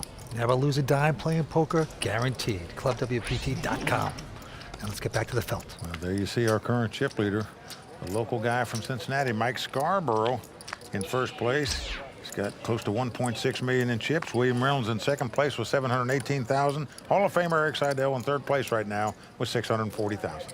And the play goes to Reynolds. He has a queen, 5 of spades, makes it $45,000 to go. Seidel out. By the way, the blinds have gone up to 10 and 20,000 with a $3,000 ante. So local Mike Scarborough with a 9-8 of spades will call. Here's the flop. He's got those suited connectors people like to see flops with, and this is why. He just flopped a straight. And he's going to check it. William has flopped top pair, but checks right behind him. And now a 5 comes off. This could spell doom for William Reynolds right here. Check. And again, Scarborough is going to check it. You seem pretty over this end. Well, the milkman's got 2 pair now. Do anything you're going to regret, Will. Oh, that's William Reynolds has got 2 pair queens up here. Anybody's going to bet those in this situation after it got checked on the flop. Raise.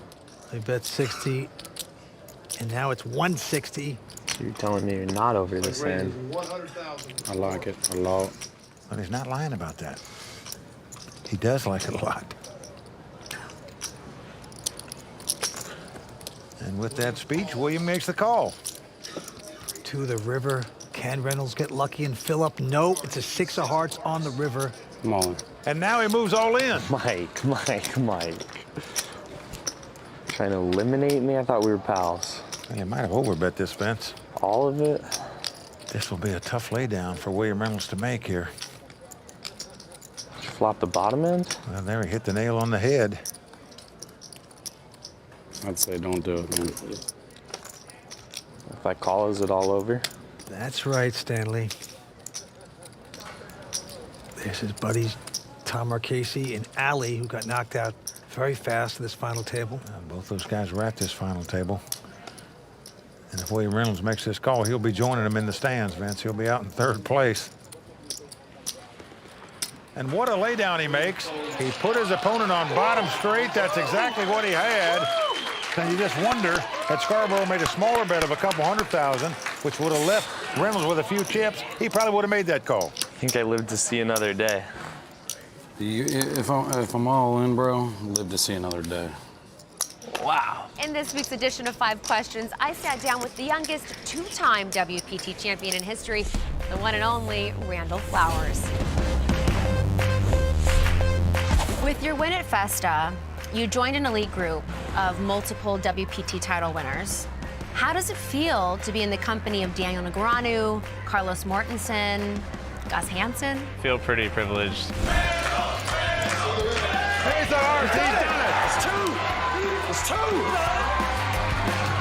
And I was pretty lucky to win a couple of tournaments by the age of 22, and so now I have a couple titles, and I don't know. I don't really try to think too hard about it. Did you look up to any of these guys when you were a teenager? Definitely thought Carlos was the man. Carlos is pretty sick. I like his style of play. He changes gears well and plays tight and loose at the right time. Tony Dunn said that when you busted Jason Kuhn, there's no way that he could have folded. When Randall moves in on him, Jason truly looks like he's going to vomit, and I can't blame him for feeling the urge. He knows that a lot of the hands Randall check shoves the river with are full houses, but he may also believe Randall would play a strong 8 this way. Do you agree with our raw deal host? Jason and Tony might not know this, but I probably would just check call the river with ace-8 even. I wouldn't go all in with worse than a straight. He's not really going to bet that big on the river without like a pretty strong hand. 1.5. I would probably just call with an 8, but I would definitely check shove all my full houses and my straights and stuff. All in. Jason in shock. Tony Dunst. I know he's a close friend of yours. Is he really a ladies' guy?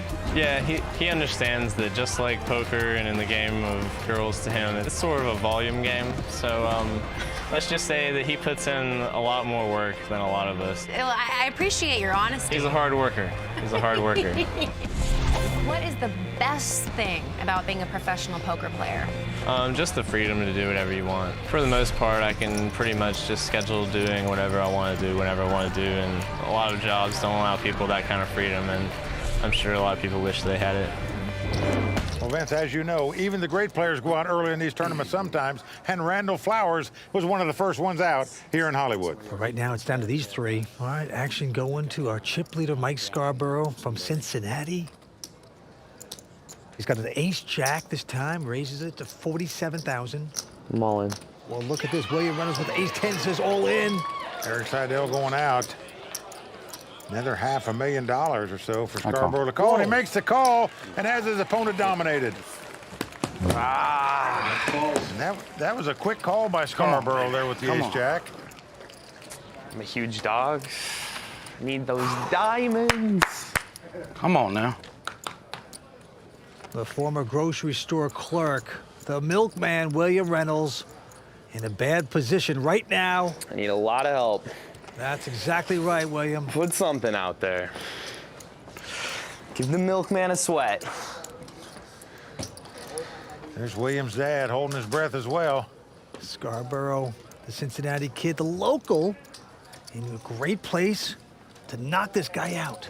That Reynolds is up against it here. Gonna have to have help to stay alive. Let's see if he can do it. Well, let's come queen, 8-6. A little bit backdoor hope. Well, backdoor hope is it. A 10 would give him the lead, of course, but... Hold up one time. He's talking about a backdoor flush or a backdoor straight. He's got to have help, or the one to watch will be no longer watched tonight. Things are looking good for Scarborough. Here's the turn card. A king of diamonds comes off. William happy with that card because now he can win it with a diamond, which would give him a flush, or a jack, which would give him a straight. 2 of clubs. 2 of clubs. 6, 8. 2 of clubs. Jack, 2 of clubs. diamonds. 2 of clubs, baby. 6, 8. 2 of clubs. Reynolds now with a lot of outs. 2 of clubs. And he better get it, otherwise he's gone. Let's see the last card. Everybody on their feet here. It's the 5 of hearts. Mike Scarborough has done it. He has eliminated William Reynolds from this tournament. Nice playing with you, Eric. Well, the milkman finally goes sour. Gonna pick up over 110,000 for his effort. All right, Mike, he's that chip lead. Take it out. All right, man. He's a great player, very deceptive. Dude, I could cry right now. That was not good. Right now, Matt Savage over to talk to the milkman. I'm here with William Reynolds, a tough three-handed battle. What are your thoughts? Yeah, it was a grueling battle. I wanted nothing more than a World Poker Tour title. That's what I was shooting for today. I came up short-handed, and I had a fun time, and it was great to get on that World Poker Tour final table finally. Well, you have proven that you are one to watch. What's up next for you?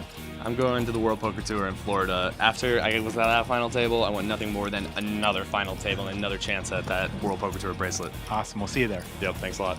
With William Reynolds out in third place, we've reached the all-important heads-up action. Will it be Michael Scarborough or Eric Seidel who takes the title?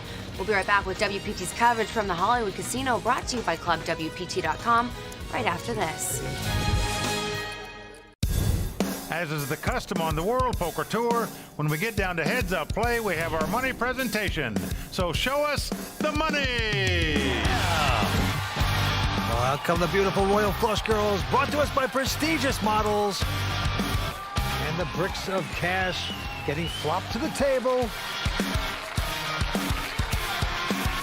Such a beautiful sight on the WPT. It's really a beautiful sight if you're sitting at the table.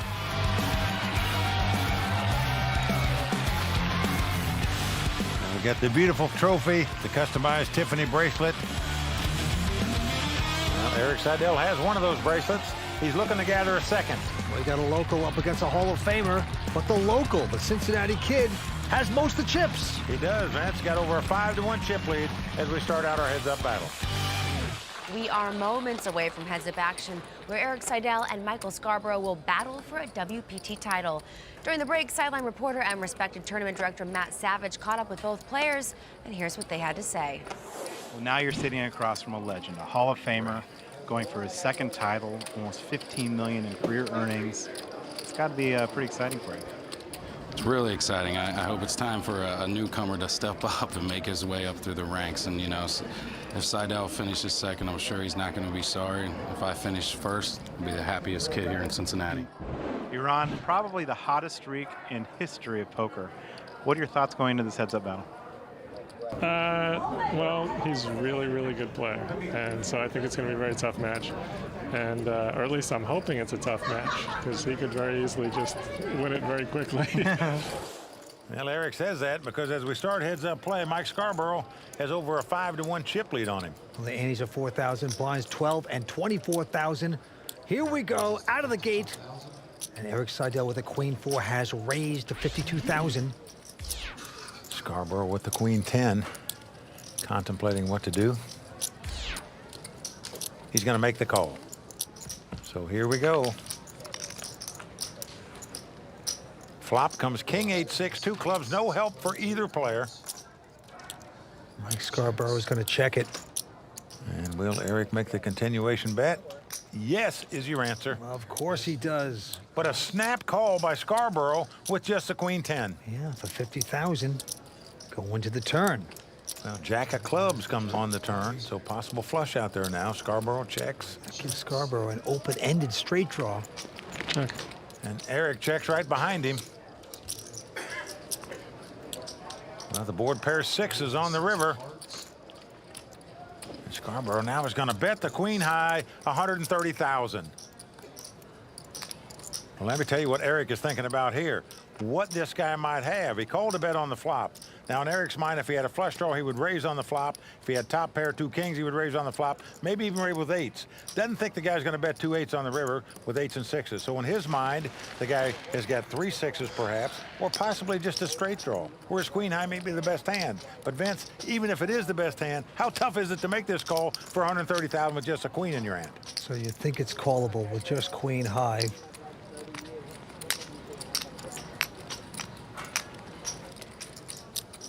But look at this, he is going to make the call for a split. This is going to be a split pot, but what a bet and what a call by Eric Seidel right there. A sick call, queen 4, love. That was a Hall of Fame call, man. Heads up action getting underway. We're coming back with more action from Lawrenceburg, Indiana in just a moment.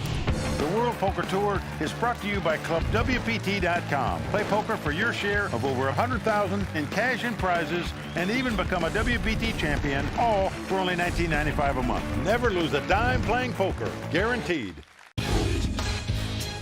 I'm Melanie Iglesias, one of the Royal Flush Girls. Welcome back to the World Poker Tour, brought to you by ClubWPT.com.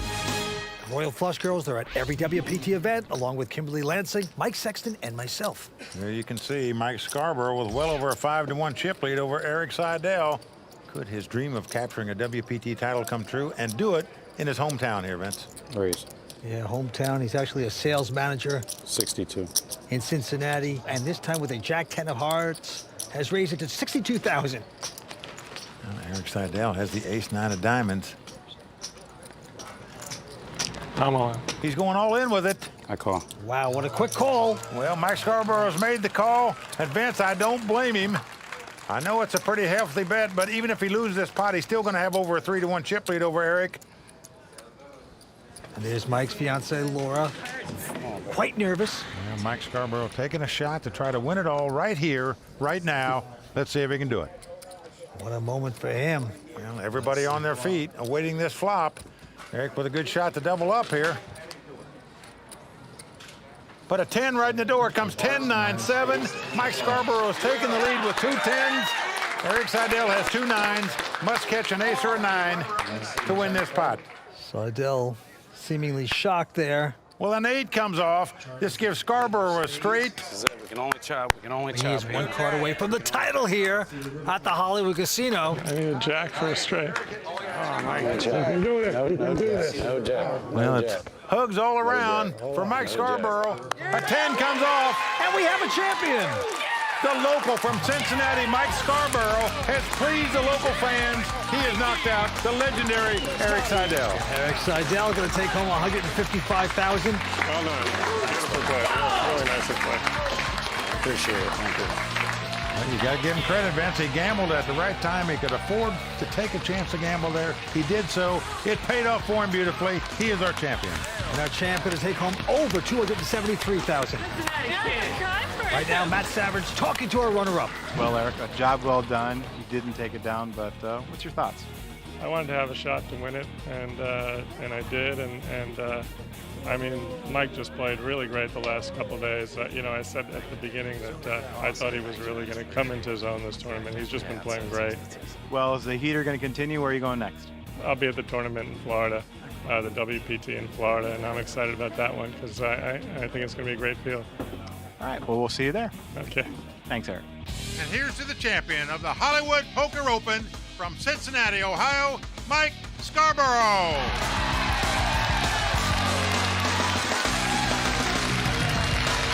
So there you have it. Michael Scarborough lifts his glass in the traditional WPT Champions Toast as we celebrate the conclusion of one of the most exciting events this season, the Hollywood Poker Open here at the Hollywood Casino. Michael Scarborough has made his way up here from the arena.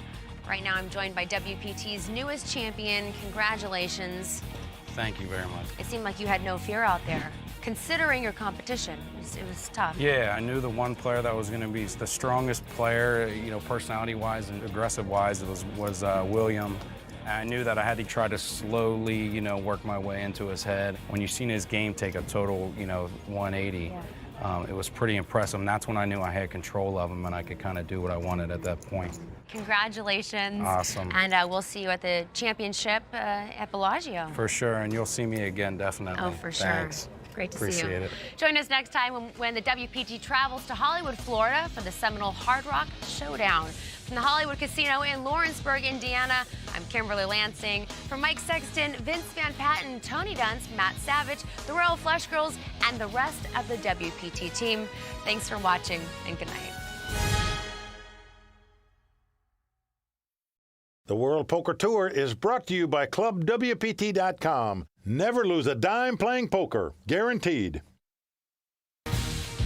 In South Florida, the stakes are high as the winner of the first major poker tournament ever held in the Sunshine State is set to earn over $1.1 million. And it's all happening tonight only on the WPT.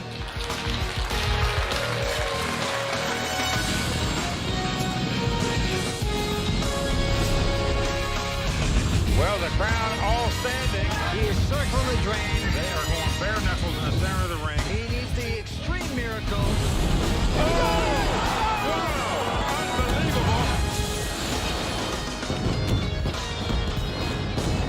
For years, South Florida has been the home turf and training ground for a number of major pros.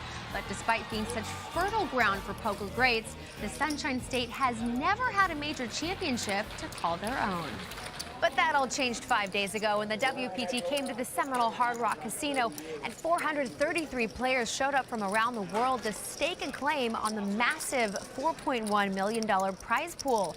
And while that famous Florida sunshine made it warm outside, as you will see in this inaugural event, the temperature on the tournament floor went through the roof.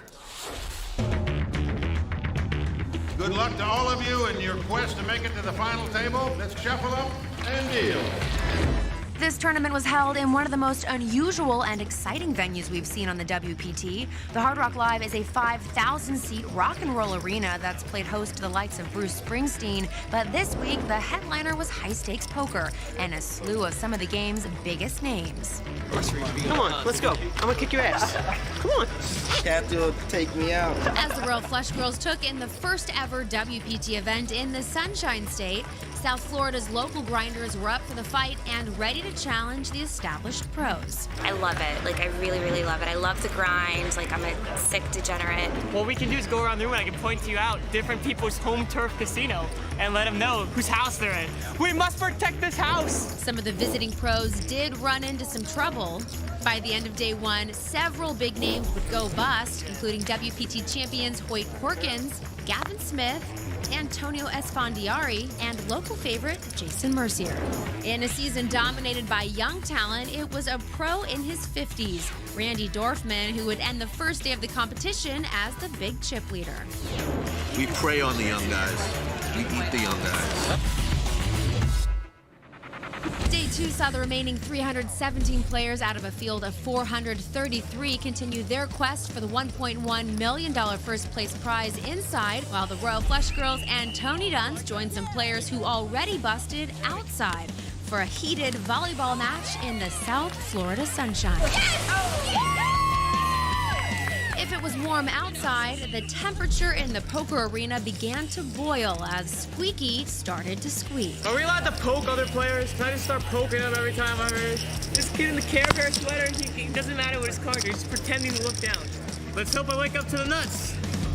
Squeaky learned that in a poker tournament, if you tell your opponent what cards you're holding, Care Bear, I have ace queen. Still alive, dude, I have ace queen.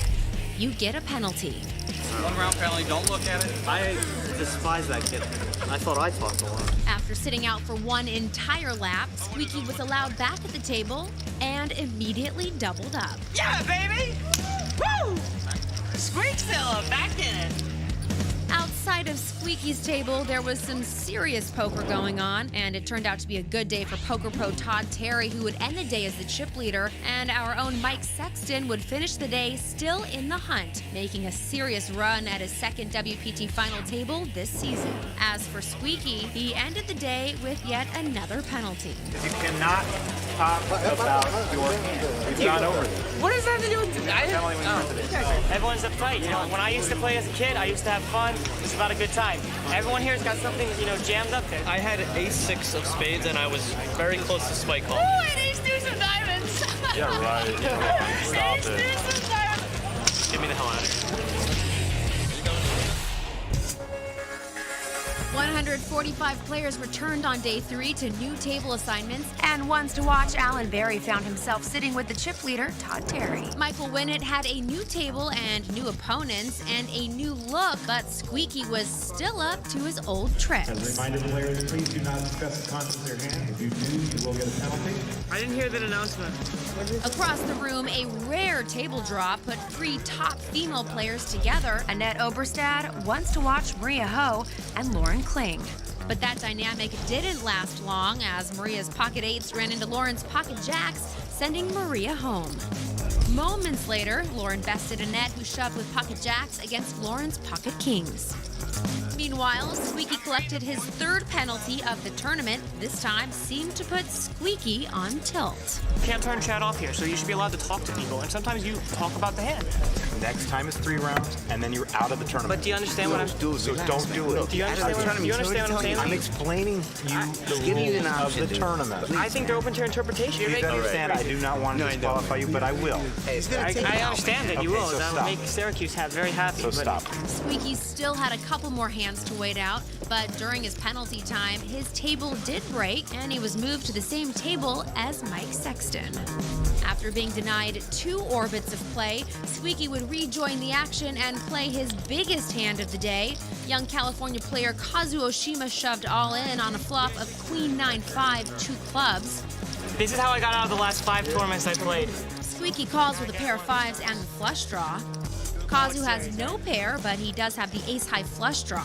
Turn comes the jack of hearts. Squeaky's still in the lead. River, jack of clubs, giving Kazu the nut flush and sending a stunned Squeaky home with no words and no cash.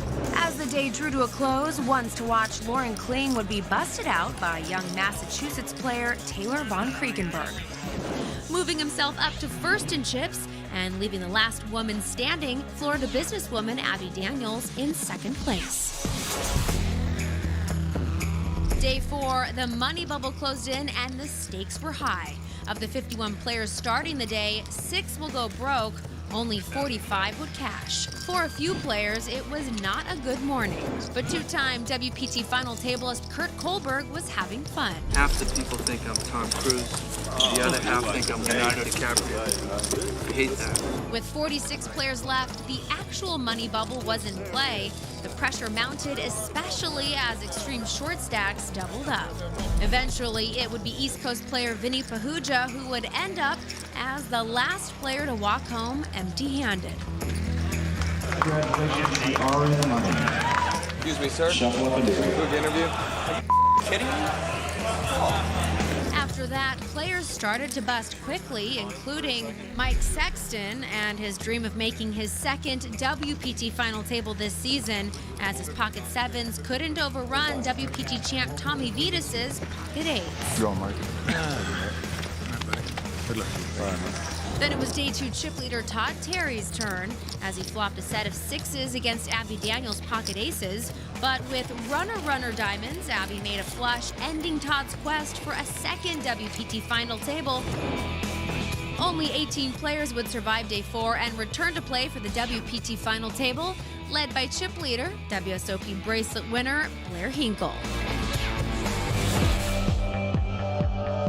With the WPT crew moving into the arena to set up the TV final table, playdown was moved out into the poker room. Shuffle up and deal. Good luck, players. Within minutes of shuffle up and deal on day 5, WPT final tableist and Miami Beach native Noah Schwartz became the first player of the day to be eliminated. Good luck, baby.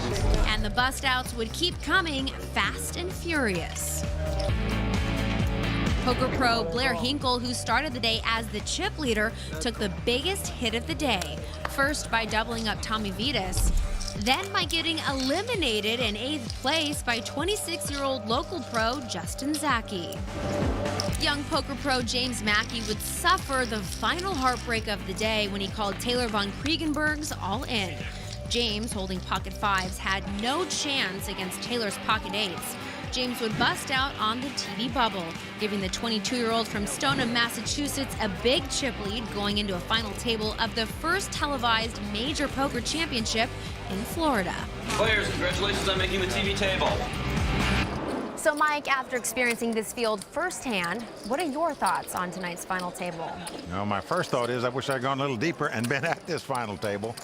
But I had a lot of fun this week, and anytime you make money playing in a poker tournament, you really can't complain. But we have a good final table for you. We'll start with the lone WPT champ at the table, Tommy Vitas. He's the guy that knocked me out of the tournament, so I'm not surprised he's sitting here. But the lady at the table really impressed me this week, I got to tell you. Abby Daniels is her name. She's a business executive from Coral Springs, Florida. Only been playing poker for 1.5 years, but I'm telling you, folks, she won't take a back step to any of these guys at the table. I give her a decent shot to win tonight, but if you had to pick a favorite, you got to go with the 22-year-old Taylor von Kriegenberg, because he's the big chip leader. And once again, will youth prevail? We'll see. And Vince, we've been tracking Alan Berry all season as one of WPT's ones to watch players. Alan is known for being highly critical of everyone. Is this his time to put his money where his mouth is? I think so, Kimberly. I mean, he is one to watch talk. That's about what he's been doing. He's been a poker professional for 3 years. He's from New Jersey. He trash talks everyone. He doesn't think anyone can play in the poker world, so he does have to step it up. Otherwise, it's back to Hoboken and choking on a Philly cheesesteak for him. But what about Kurt Kohlberg? Now, this is his 3rd time at a WPT final table. He's a great guy. Can he come back from a short stack? We'll see. Thank you, gentlemen. And as I mentioned, we have been tracking Alan Berry throughout the season on our Ones to Watch segment. Standing by with Alan is sideline reporter and well-respected tournament director, Matt Savage. Alan, you're known on the tour as one of the biggest trash talkers in the game. You got anything to say today? I don't talk trash, okay? Trash is nonsense. It's not real. I say what I think and what is real, so So I just say what people should be hearing, but everyone likes to lie to everyone.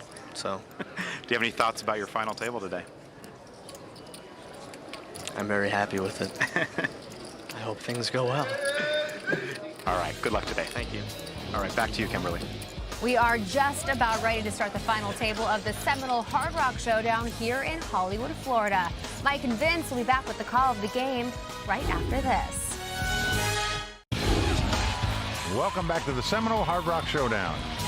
We're just moments away from the start of the final table here in Hollywood, Florida. Tonight's players outlasted a field of 433, and it looks like they're ready to battle for the title. Well, there you see our chip leader, 22-year-old Taylor von Kriegenberg, and the lady at the table, Abby Daniels, in second place. Winner's going to take home over $1.1 million tonight. Annie's will start at $4,000. Lines are 12 and 24. Action on WPT champ Tommy Vitas. He folds. As does Alan Barry. It's on our chip leader now. Taylor von Kriegenberg, and look at this. He's got a king, 6 of clubs. You got plenty of chips. That's enough to raise on. And he is going to fire out and raise pot number 1. Makes it $48,000 to go. Kurt Kohlberg picking up a queen, 10 of spades. This is Kurt's 3rd time at a WPT final table. He's out, though. Justin Zaki not going to play. Abby Daniels, she's got a pair of deuces. She's going to make the call. Yes, I got to tell you, I was very impressed with her. I played with her during this tournament. Only been playing poker a year and a half. Here she is at a final table. Wow.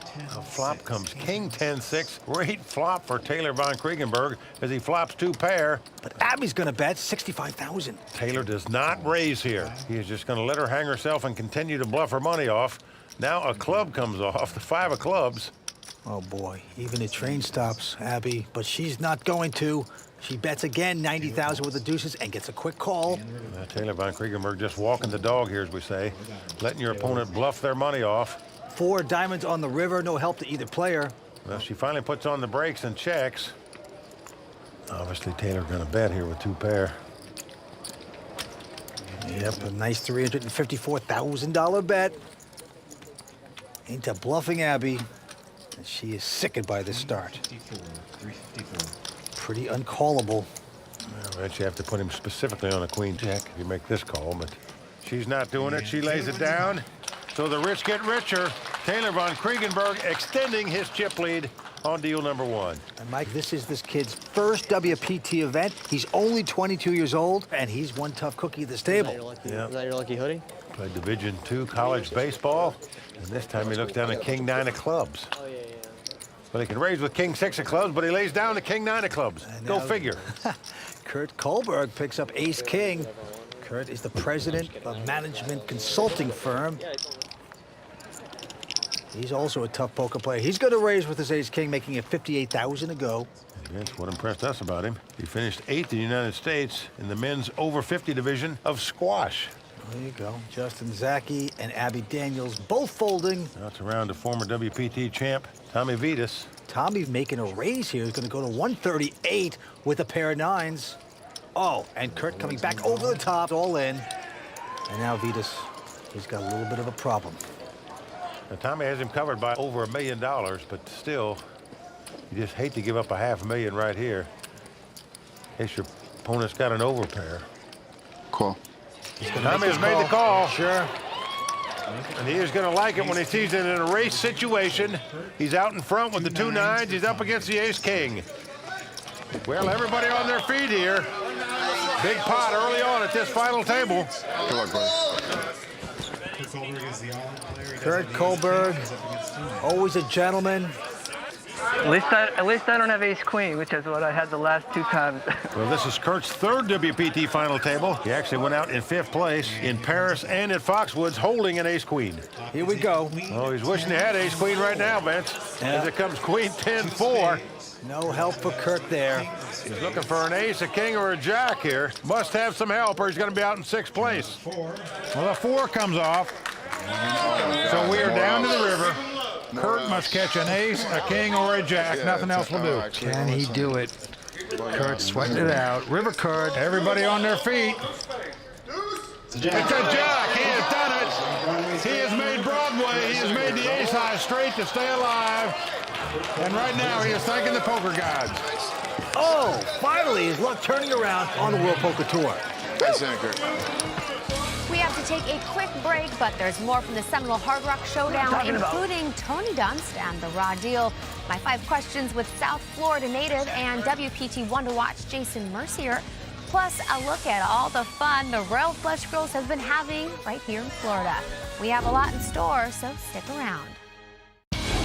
Welcome back to the World Poker Tour, brought to you by ClubWPT.com. Mike and Vince, we just had a great tournament in Indiana. Kimberly, you're right.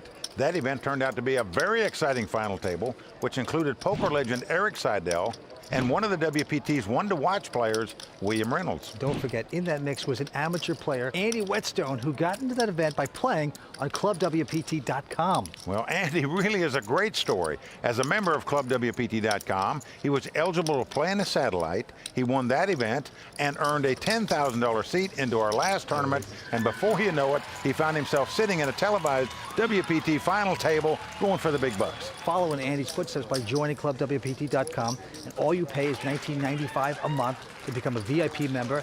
And don't forget, it's safe, it's legal, it's risk-free, it's online poker, and you have a shot at a WPT championship seat. It was a blast. I had the best time of my life. Well, Andy is living proof you really are playing for great prizes and money when you join ClubWPT.com. Well, guys, it looks like the cards are back in play here at the Seminole Hard Rock Showdown. So let's get back down to the final table. Well, there you see Taylor von Kriegenberg still well out in front, but Abby Daniels, who started out in second chip position, is now in 4th place. As 6 players go after a $1.1 million. Well, action's going to be on Abby. She's got the 2 walking sticks, the pair of 7s. Caps her card. Obviously a sign she's going to play this pot. Lines at 12 and 24, and she's going to make it 63,000. A quick fold by Tommy Vitas. Now Alan Berry. He's quiet tonight. He doesn't play that hand. Well, action on the chip leader. He looks down at a pair of 3s. You got plenty of chips. You like to see flops with small pairs. In hopes you flop a set where you can break somebody. Well, he's got the button, but he does not raise. Just calling. Now Kurt Kohlberg going to fold. Over to Justin Zaki, 26-year-old out of St. Petersburg, Florida. He's out as well. So we got 3s up against 7s. Here's the flop. Oh, and what a flop. Oh. It's King 7-3. It's set over set. Vince, this is known as a cooler, meaning there's no way you can get away from either one of these hands. Not at all. It's going to be tapioca pudding time. Well, Abby bets, and he just calls, trying to trap. Not a spades. Irrelevant card on the turn. Set over set. Abby bets. Well, Taylor thinks he's walking the dog again. He's raised it. He's made it 300. I'm all in. Well, she's going to get all in. He's going to quickly call. Wow. And he's not going to like it when he sees he's got a 1-outer. It's set over set. No way you can get away from either one of these hands, and no limit hold'em. You're just going down when you get the lower set. Well, Taylor with a 1-outer. Not to be, as a 6 of clubs hits the board. Abby Daniels doubling up just beautifully right there. And once again, she moves back into 2nd place at this final table. I think my business background absolutely has helped my poker game. There's a lot of skills in being a corporate executive that you're going to use at the poker table. You're going to be able to read people well. You're going to be able to take risks, which you've had to take risks all along your career in order to get to the point to say, hey, I'm going to be the best. A quick break in the action, but more to come, including an installment of 5 questions with poker pro Jason Mercier. Is there a Florida-style poker? The World Poker Tour is brought to you by ClubWPT.com. Play poker for your share of over $100,000 in cash and prizes for only $19.95 a month. Never lose a dime playing poker. Guaranteed. The Seminole Hard Rock Hotel and Casino is completely off the chain. The pool's beautiful. It's like paradise out there. It's just absolutely gorgeous. The volleyball was so much fun. I think I scared the crap out of the players. They were coming up to me after like whoa, where did you learn how to play like that? Partying with the poker players is a lot of fun because we had a dance-off and we finally got to see how these guys get down. Life is good here in Florida. Well, you are right, Mike. Life is great here in Florida. We've had a fantastic week here at the Seminole Hard Rock Showdown. Let's go back down to the felt. Tommy Vitas with an ace-8 makes it 65,000 to go. Tommy going for his second WPT title tonight. Alan Berry out. Now Taylor, our chip leader, also folding. Kurt going away. Okay, around to Justin Zaki in the small blind. He looks down at ace-king, a big hand. Justin's been playing poker for 8 years. His biggest cash prior to this was just 78,000. He's going to surpass that number tonight. He raises it up, makes it 170 to go. Action now around to Abby Daniels. And wow. 2 kings in the big blind. The Cowboys in the house here tonight. Well, this could spell trouble for Justin Zaki here. She's made this 420, Mike. Tommy Vitas has gone out, and now back on Zaki with ace-king. Strong. Now, is it just me? Does she look a little like one of the ladies from Laverne and Shirley? Wow, what a laydown by Justin Zaki there. What is that about? I'm telling you, that is dabbing it. I mean, she is just a very bold, aggressive player. He knows that, yet he's still got the discipline to lay down ace-king there. What a great read he made on her. You got me steaming from that hand. Do you have aces? Whatever you had, it was a good laydown, I promise you. You'll see it. Well, that is correct. All right, it's on Justin. Well, he found out the information he wanted to, Vince. He's convinced now he made a good laydown, which is going to make him feel better. Okay, a couple folds around to Tommy Vitas, a WPT champ, going after his second title. He's going to raise with a 7-5, makes it 70,000 to go. Alan Berry, a one to watch out here in the WPT this season, has a good read on him because he's raising it with an ace-deuce. Oh, boy. Taylor, pick it up, ladies. What a position he's in. The chip leader capping his cards. Looks over at Vitas, concerned about Alan Berry. Now, he looks a little like the guy Squiggy in Laverne and Shirley, if you ask me. He got the whole gang there. I know he's going to feel Squiggy right now because Taylor has re-raised here to 390,000. Goldberg, Vitas going away. Back on Squiggy. Alan Berry, one of the trash talkers in the poker game. He's not going to be trash talking much about this hand. He lays it down.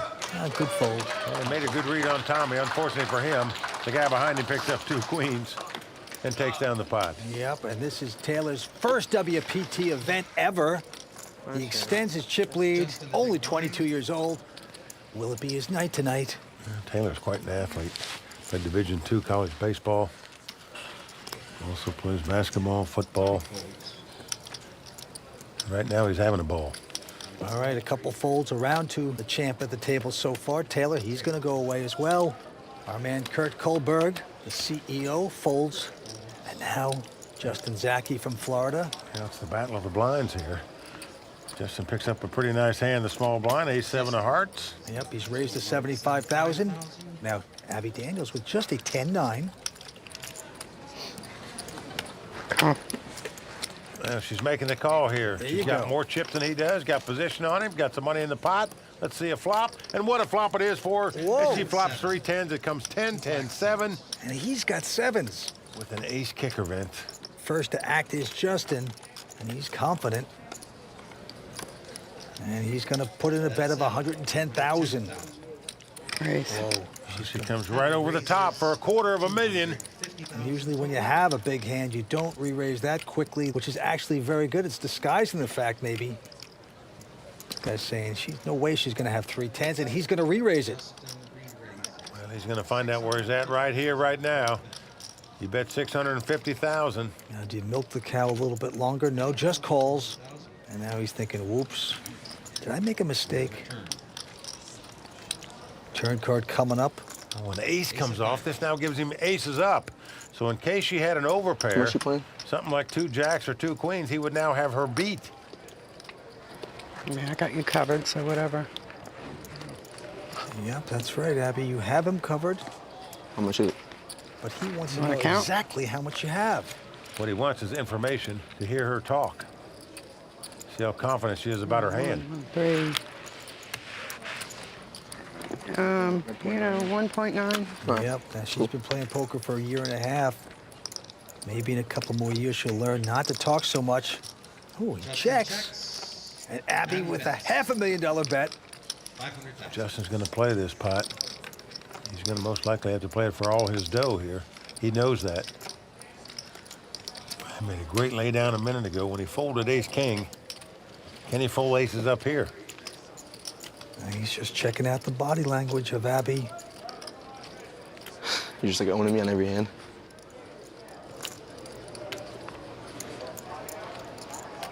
Another great lay down by Justin Zaki. Love that fold. So twice he had big hands, twice he got away from him, Vince, against a very, very aggressive player. That one going to Abby Daniels. 6 players remain. We're coming back for more on the WPT. Welcome back to the World Poker Tour's coverage of the Seminole Hard Rock Showdown. Before the break, we saw the 2 Floridians at the table. Abby Daniels and Justin Zaki battle it out. Now our own Tony Dunst has been analyzing the action, and he's ready to weigh in on this edition of The Raw Deal, brought to you by Rise. One of the most frustrating moments in poker is the growing sensation that a player you believe to be worse than you is somehow outplaying you. There's no doubt Justin Zaki believes himself the much better player when up against Abby Daniels. This is no judgment on Justin's confidence level. It's just natural that a young professional like Justin will think himself ahead of a middle-aged woman with minimal results. And besides, what poker player doesn't secretly suspect that they're one of the greatest of all time? In the first confrontation, Justin 3-bets an under-the-gun raise and gets the cold 4-bet of Abby Daniels dropped right in his face. Strong. It seems likely that Justin believes Abby is quite simply not capable of a pre-flop cold 4-bet without a monster. This illustrates the consequences of being a player with a very tight range for your most aggressive moves. Eventually, opponents adjust, and you start losing money when they make big folds to your obviously bigger hand. It's in the second confrontation between the two that the frustration of the moment begins to affect Justin. After raising ace-7 of hearts from the small and connecting on the 10-10-7 flop, Justin fires out a pretty standard value bet. Once Abby calls the large raise on the flop, Justin figures that Abby's range for calling the flop is so narrow that even with a helpful turn card, it's actually hard for him to be ahead. It's only now he realizes there was actually no sensible hand he could have bluffed her off on the flop. There isn't much in the way of draws that would make future streets awkward, and just calling gives Abby a chance to keep bluffing the rare times she has air or something with low equity. Meanwhile, dear Abby, chill. You look so intensely excited at the prospect of playing for stacks, you can barely sit still. You read like your hand is strong enough to leap up and beat Justin to death with. But let's give Justin credit despite his wasteful 3-bet. He made a smart fold with the ace-king in a spot where many would end up stacking off, and he sensed his error on the flop with ace-7, then made the right read on the turn. You're just like owning me on every hand. Still, Justin worries aloud whether he's being owned by Abby, even though we know he's making smart folds. Keep your wits about you and your frustrating moments won't be too unprofitable. How do I know? I'll let you in on a little secret. I'm one of the greatest players of all time. Well, I would agree. I think Abby needs to work on her poker face a little. And as you can see, our chip leader is a 22-year-old Taylor Van Kriegenberg. As 6 players remain, to the felt we go. And first to play is going to be Justin Zaki from St. Petersburg, Florida, playing quite well here so far tonight. He's going to fold this one. And now Abby Daniels with just a king-6 is going to raise. Makes it 65,000. She is very aggressive. These guys know it. All right, Tommy Vitas has stepped away from his table. His hand has been mucked. On to Alan Berry. Picks up a very strong ace-queen. Alan Berry, 26 years old, from Hoboken, Jersey. Makes the call. No raise. Taylor going away. And Kurt Kohlberg also folding. So two-way action between, well, the whole Laverne and Shirley gang. The flop comes ace-9-8. Good flop for Alan Berry here.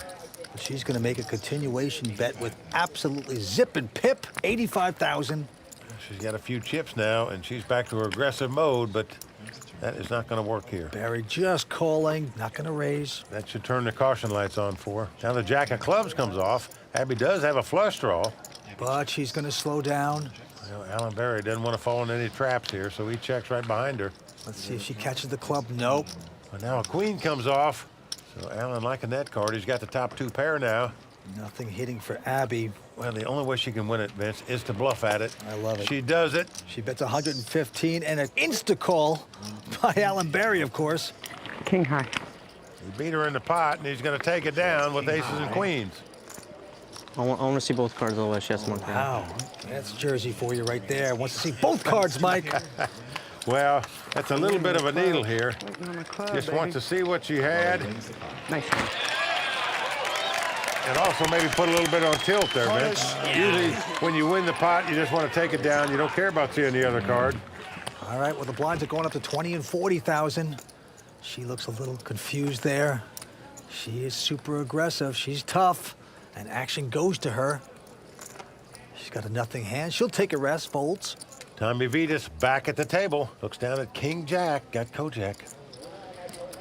He's the Vin Diesel of poker, has that kind of look. He does. He's got a raise, makes it 90,000. Alan Berry, content with himself after the last hand, folds. And now Taylor von Kriegenberg, our chip leader. Well, he's got Queen Jack, but that's good enough for him to raise. Yeah, he makes it 180. But Kurt Kohlberg with an interesting ace-10 of spades. No, ejects that one. And Zaki also folding, so back on Vitas. And he's going to make the call for the action. Well, as the cards lie, Tommy has him dominated. Once come King 9-8, all hearts. Nice flop for Tommy Vitas. He's out in front now with the 2 kings. And he has a heart too, but he's going to check it. He's going to throw him a little rope here. Taylor also checks. Well, now an ace comes off. That's a scare card for Tommy for sure. He checks. And look at this, Vince. Taylor is going to represent that he has an ace in his hand.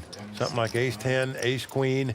Yep. He checked the flop. Now he's betting the turn, but Tommy's not going for it. He's calling with the kings and the flush draw. Yep, and hoping to hit a flush, but no, 4 clubs on the river. Again, Tommy checks. And now Taylor with absolutely nothing's going to bet $2 million. Well, he is setting Tommy Vitas all in here is what he's doing. Played this hand so bad. Wow. Tommy Vitas faced with a tough decision here. Show me if I fall. So sick. Should have shoved the flop. Vince, he's only got second pair here, and the way this hand was played, it looks like Taylor made a pair of aces at least. If Tommy would lose this pot, he'd be out in 6th place. Tough call to make.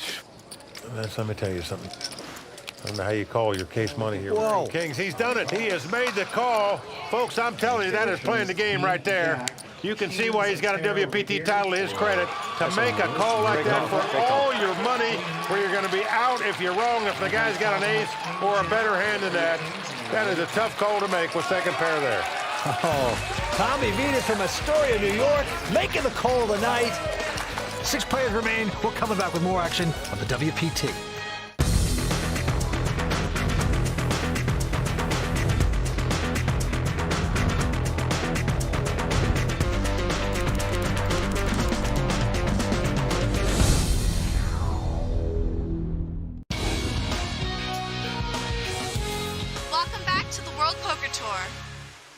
This season, in our Ones to Watch segment, we've been tracking several players who we believe are about to break through to poker stardom.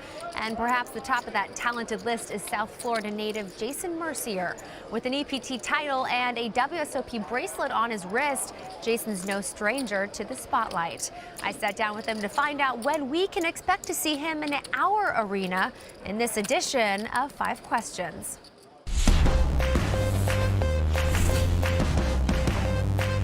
You've won over $5 million in your poker career, but with the WPT, it's been $85,000. So I'm wondering what the disparity is. You know, sometimes it's just random, like which tournaments you end up having success in. But I'm pretty sure I'm gonna win or start final tabling a few of these things real soon. So you don't believe in jinxing yourself? I don't really believe in jinxes. It's more just like a little bit superstitious, you know, like when you start to get the same type of bad beats and stuff in WPTs and you're just like, you know, maybe I'm never gonna win one of these. You're always dressed so casual. What does it take for you to dress up? Like church, I'll put on like a polo or in jeans, you know. I want to be comfortable when I'm playing poker, so I don't even like putting on a button down to go to like a bar or club. Or a televised interview. Yeah, well, I mean, I forgot, you know, I just got out of bed. If you could only play one game for the rest of your life, what would it be? I guess it would be PLO. I think it's the most fun game to play. PLO makes you think a lot harder than Hold'em. Well, maybe for you. Yes, for me.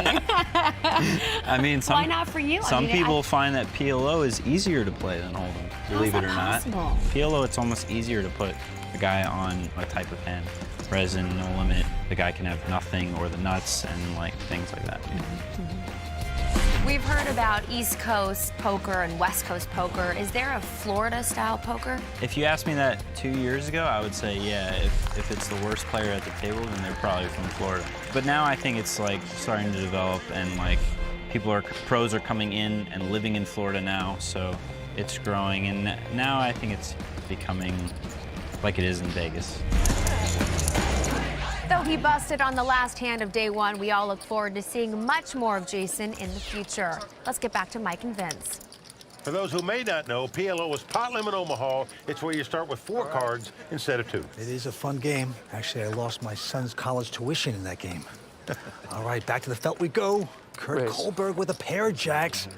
Gonna make it 100,000 to go. Justin Zaki peeking down at a miserable-looking 6-deuce. Won't play that. Action on Abby Daniels. And the lady at the table looks down at 2 ladies. What a time to get them.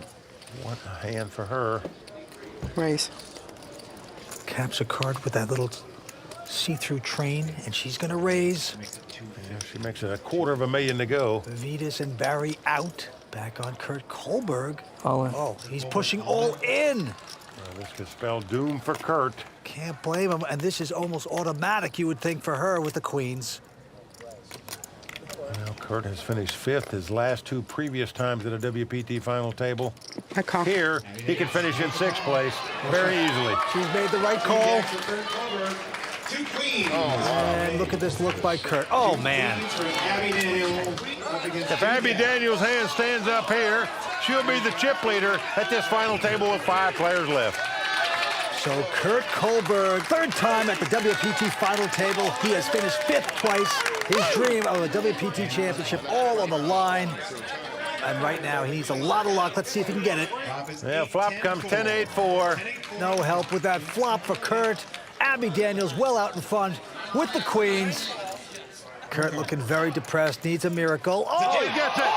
The jack comes off. Abby can't believe it. Nobody else can either, including Kurt. She must now catch a queen or a 9 to win this pot. A 9 would give her a straight. A queen would give her a bigger 3 of a kind. Down to the river we go. Well, it's an 8. Kurt Kohlberg has made a full house to win this pot. Vince, he hit a jack on the river a minute ago to stay alive. Here he caught the 2-outer on the turn, and he is over to see the Royal Flush girls. Saying, girls, how about this? 52-year-old Kurt Kohlberg with the suck-out of the night, maybe of the year. A miracle double up for Kurt Kohlberg, vaulting him into 2nd chip position. This also sets Kurt up nicely for WPT Player of the Year points. That race currently has Andy Frankenberger in the lead, with Vivek Rajkumar not far behind. In the meantime, we have to take a quick break here in South Florida, but there's more poker action as the WPT's coverage of the Seminole Hard Rock Showdown continues. Stick around. Hello. I would say that once people meet me in person and actually talk to me, they realize that I'm not a douchebag. I despise that kid. I've been here for like 4 days and he just walks around and talks way too much. I guess I'm just overly critical and I jump to conclusions that someone's bad at poker, and they take that as like a strike to their personality, which is not true at all. If someone's bad at poker, that doesn't mean that I don't like them. It just means that I think they're bad at poker. Unless they're bad at poker and then they think they're the best, then I don't like them, because then they're just stupid. Get me the hell out of here. Well, certainly Alan Berry doesn't lack confidence in his poker game, but he's a very bright guy, a double major from Rutgers. And Vince, I really believe that because he is so intelligent, he just doesn't think anybody can play as good as him. Well, he's been a poker pro for 3 whole years. Must be nice to be young and know it all. All right, back to the felt we go. He folds. And now Taylor also folding.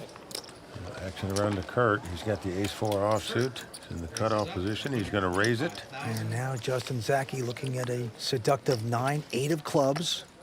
He's got those suited connectors on the button in position.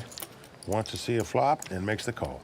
And Abby Daniels now with a interesting little 5, 6 of clubs, and she's also going to make the call. Got the suited connectors, but unfortunately for her, the same suit. And Tommy Vitas in the big blind with just queen, 3 of hearts. Well, Vince, he's got money in the pot. He's getting a huge price on his money right here, so he makes the call with the queen, 3 of hearts. 4-way action. Pretty amazing. Welcome to Florida. All right, who will be lucky? Let's see. And flop comes king 10-4, 2 flush draws. And unfortunately for Abby, she's got the smaller flush draw. Well, she has checked it. Tommy Vitas also checking. Now Kurt Kohlberg with a little pair of fours, going to check as well. All 4 players checking around. Now a 9 of spade comes off.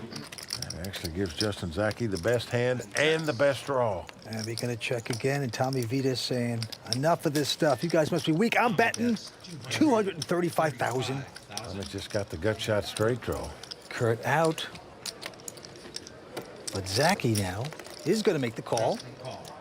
And Abby is going to make the call, too. Abby drawing completely dead here. Little does she know. She better hope the club doesn't come off. Down to the river we go. 3 players. Oh, a jack of clubs. Oh, man. Abby has made a flush. Justin has made a flush. Abby's going to bet that. It's all in. Well, Tommy Vitas has made a straight. I call. Now he quickly calls. And that infuriates Zaki because he's saying, what's going on here? Am I beat? Well, Vince, it was a huge bet. 845,000 and a snap call. All of a sudden, your 9-9 flush doesn't look that good. I fold. Oh, man, he's folding. Well, he lays this hand down. Abby's going to win this pot with a flush. Justin is going to die when he sees these hands. Oh, yeah. And the truth is, the bad call by Tommy Vitas cost Justin this pot. Zaki is spitting blood right now. He can't believe he got outsmarted there. The lady at the table taking the pot. Tommy should be fearful that one of the 2 opponents had a flush draw there. How can I call it 3 snaps? So a break for the lady there, and she wins a huge pot. Abby Daniels vaulting from 6th place to chip leader. All I can say is, wow. Well, Kimberly, it goes without saying that Abby Daniels has proven to be a force to be reckoned with. She is fearless. But things didn't always go her way here, like in that unfortunate hand against Kurt Kohlberg. But you got to give her credit. She's not backing down, and she's continuing to fight. And Vince, any surprises in what you've seen tonight? I think the biggest surprise for me is the relative calmness we have seen from this young Alan Barry. What happened? We were expecting fireworks, weren't we, Mike? From this young loudmouth. But it looks like he is taking his time. He is quiet, he's reserved, he is waiting to strike and maybe open up his mouth. You never know. Well, gentlemen, as you know, only one of these 6 players will walk out of Hollywood, Florida as the next WPT champion. So join us next time for WPT's continuing coverage of the Seminole Hard Rock Showdown, brought to you by ClubWPT.com. Until then, for Mike Sexton, Vince Van Patten, Tony Dunst, the Royal Flush Girls, Matt Savage, and the whole WPT team, I'm Kimberly Lansing saying thanks for watching. Good night. The World Poker Tour is brought to you by ClubWPT.com. Never lose a dime playing poker. Guaranteed. Tonight, we are in Hollywood, Florida, where the competition for one of the last titles of Season 9 is still up for grabs. The conclusion of the final table at the Seminole Hard Rock Showdown is about to start, and it's only on the WPT.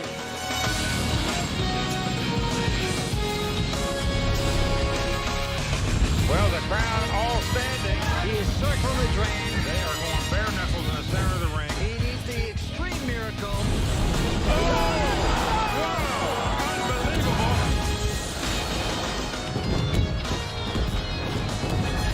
The Seminole Hard Rock Showdown is the first major televised poker tournament to be held in South Florida, an area known as the training ground for several big-time pros, including 2-time WPT champ Michael the Grinder Mizrahi, WPT's one-to-watch Jason Mercier, and WPT final tableist Vanessa Russo.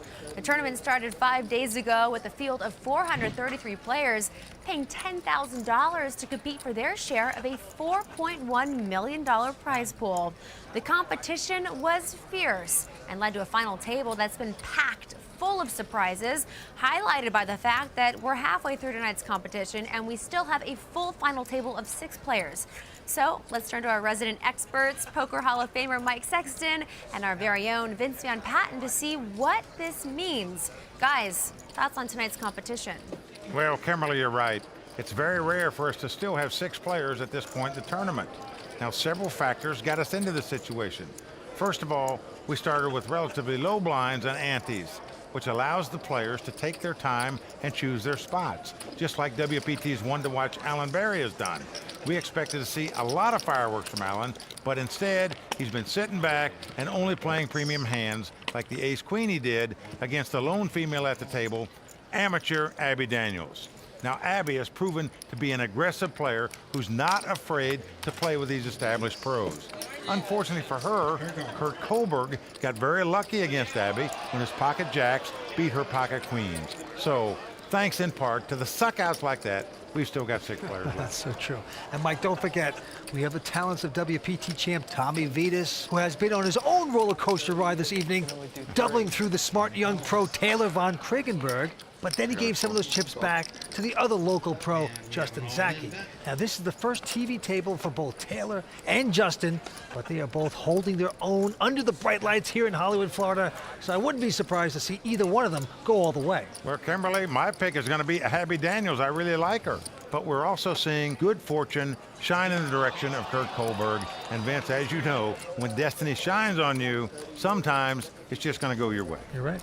Well, guys, tonight's winner will take home over $1.1 million, which includes a seat to next week's season-ending $25,000 buy-in WPT World Championship in Las Vegas. A lot on the line tonight. It does look like WPT sideline reporter and tournament director Matt Savage is ready to resume play. So, guys, take it away. Well, the lone lady at the table, business executive Abby Daniels, out in front with $2.9 million in chips. What a story that is. She's only been playing poker for a year and a half. Can she take this big title down? We will see. Taylor with a quick fold, and now Kurt Kohlberg with a 6-5 of diamonds. Raise. Is going to raise to 125.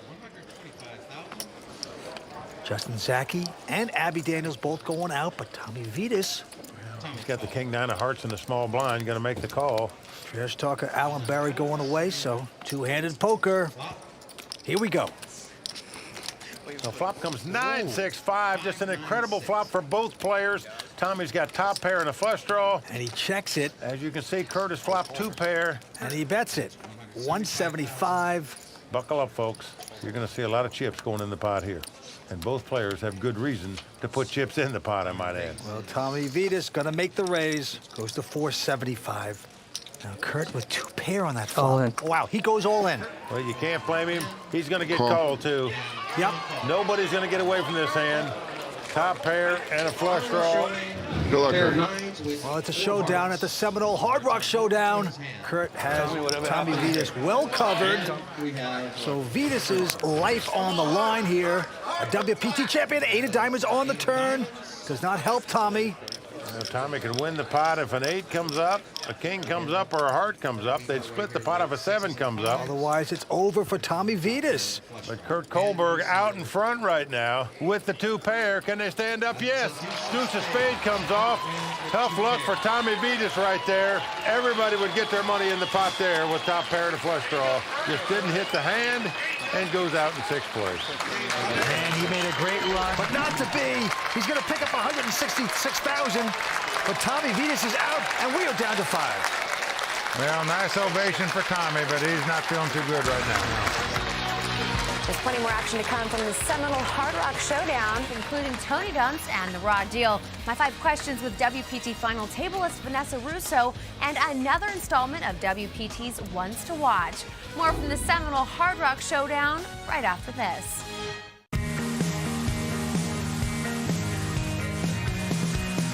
The Seminole Hard Rock has been so much fun this week. This place is like paradise. We partied with the players. We got to play volleyball with them. It was a lot of fun. The pool is amazing. Hang out and get some sun. I can't wait to come back. The Royal Flush Girls certainly enjoying themselves. And what a fantastic venue here. We've been playing this tournament in the Hard Rock Live Arena, where normally acts like the great Bruce Springsteen plays. That is right. And tonight we have our own little excitement as these players compete for a WPT title. Now, Abby Daniels with just a 6-4 of diamonds, going to make it 160 to go. Well, we've been telling you how aggressive she is. She just continues to put pressure on her opponents. Alan Barry out, but Taylor von Kriegenberg with an ace-jack. He's going to make this call. Kurt Kohlberg out. Now, against tight players, you wouldn't make a call with an ace-jack like this, but against aggressive players, you obviously do. And what a flop it is. It's Jack 5-3. Taylor has top pair with top kicker. Abby has an open-end straight draw. We could see fireworks. Yeah, well, he's checked, and she's going to bet. It looks like $255,000. And he is going to walk the dog, just calling. Knows she's aggressive. Gonna let her continue to take the lead. 10 of spades, no help for Abby. Taylor going to check again into her. Oh, she's too shrewd for that. She checks behind him. And now a queen comes off. Taylor out in front with the jacks, but I can assure you he didn't like that card because she could have ace-queen or ace-king here very easy the way this hand was played. Well, he checks, and now she's betting 325 with absolute zip and pip. Just aggressive, bluffing at all times. Oh, he's sickened by this. It is a tough call to make here with two jacks. The way the hand was played, it looks like she could have ace-king or ace-queen very easy, in which case he'd be beat. But he does make the call, and he is going to win this pot with two jacks. Very solidly done. Give him credit for making the call, but give her credit for trying to win that pot by making a bluff bet on the end. Well, she has heart. Not happy with that, but you got to give her credit. She's bold. She's aggressive. Didn't work out that time. All right, back to the felt we go. Justin Zaki, only 26 years old, picks up a huge hand, ace-king. I'm on. And he goes all in with the short stack. Abby quickly folds. The mouth, Alan Berry folding. Now Taylor wants a count. And Mike, look at this. He has ace-queen. Should be Taylor's asked for a count. 9995. 995. Oh, a confident 995,000. Blurted out there. I call. Wow, he's made the call. Well, he is not going to like it. He is dominated. Kurt out. Zaki in a great place. Well, there you see the frustration by Taylor as he flips his ace-queen up in the air, seeing he is in dire straits. Yep, Justin Zaki and his buddies there. They're excited. Justin with a huge chance to double up. Justin loving it right now. And why not? Well, it's come 9-7-4 with two spades. All right, so Taylor with one spade in his hand. And he does have the ace of spade, but he needs help. Oh, this is fun. Zaki out in front. Here comes the turn card. Well, a 5 of diamonds comes on the turn, so he must catch a queen on the river. And unfortunately for him, Abby folded a queen, as did Kurt. Obviously, Justin does not know that. He thinks he's got to sweat a 3-outer, but a king comes on the river. So Justin Zaki going to double up here and take down over a $2 million pot. Oh, yeah, the Zaki fans going crazy. Justin Zaki, 26-year-old, makes it happen right there. There's still more to come, including the raw deal with Tony Dunst and my 5 questions with Lady Maverick herself, Vanessa Russo.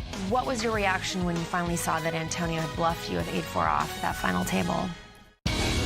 Welcome back to the World Poker Tour, brought to you by ClubWPT.com. This seminal Hard Rock Showdown started 6 days ago with a field of 433, including several of the hot up-and-coming players the WPT has been tracking all season.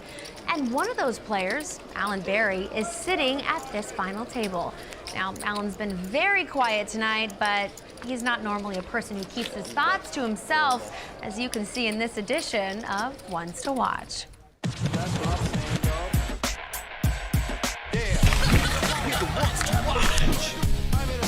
Oh yeah, that's the double fist pump. Are you gonna let us play, or is it like a girl thing? The rest of the table was like 45-year-olds. We're all terrible. I just want to win one of these bitches. Yeah, coming off one final table, trying to go back-to-back, Hollywood and Indiana, now we're at the Hollywood in Florida. It'd only be fitting, right? We're at WPT, Florida, in Hollywood, Florida, my hometown. This is an awesome location. Get to go to the beach in the morning. The weather's perfect here. There's a lot of action out here. It's really good. Florida's pretty sweet. I'm always having a good time when I'm here. It's the seminal Hard Rock Showdown, day number 1. Could use a win. I haven't cashed it, have I? Shows you what talent means in the poker world. Nothing. Alan Berry, he thinks of real highly of himself. No matter what happens, I know I'm talented. He thinks he's almost the gift to poker from the poker gods. He's got a little mouth on him, which is good. You know, I think he throws people off their game. I think that's a part of his plan, is just like the mental, psychological attack on people. I have 6 batteries on my bag, and I would love to shove them directly up your Basically, there's only so much Alan can take, and his threshold is surprisingly low. Get me the hell out of here. You know, he's just, talking smack and getting into people's heads, but, it doesn't really bother me. I think it's funny. I punished him for you. I love Alan as well. I think he's absolutely hilarious, and I really like him.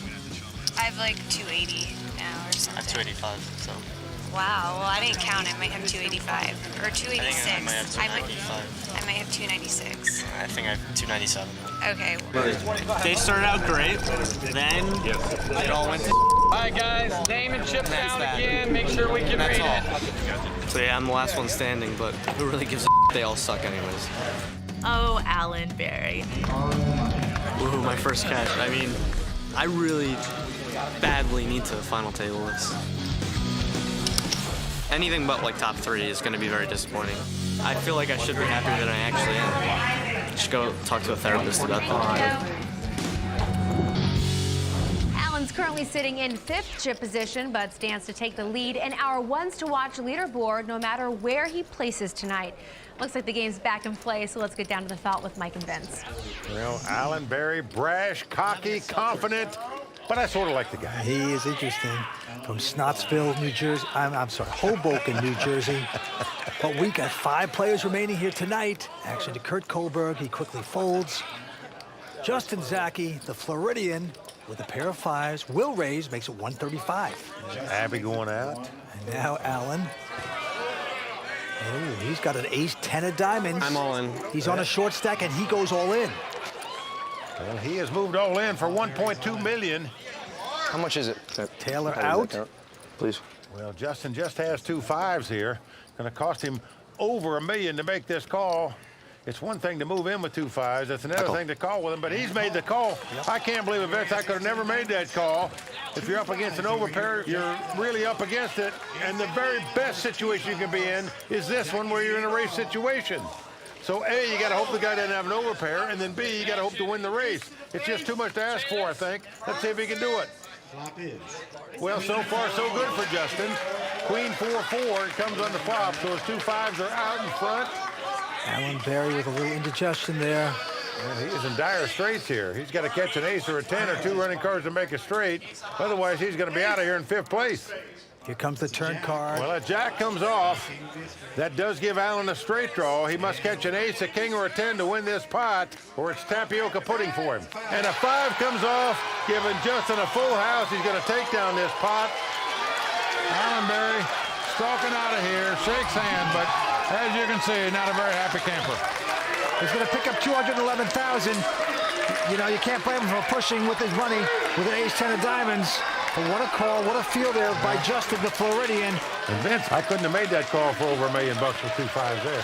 And right now, Matt Savage is talking to Alan Berry. What happened?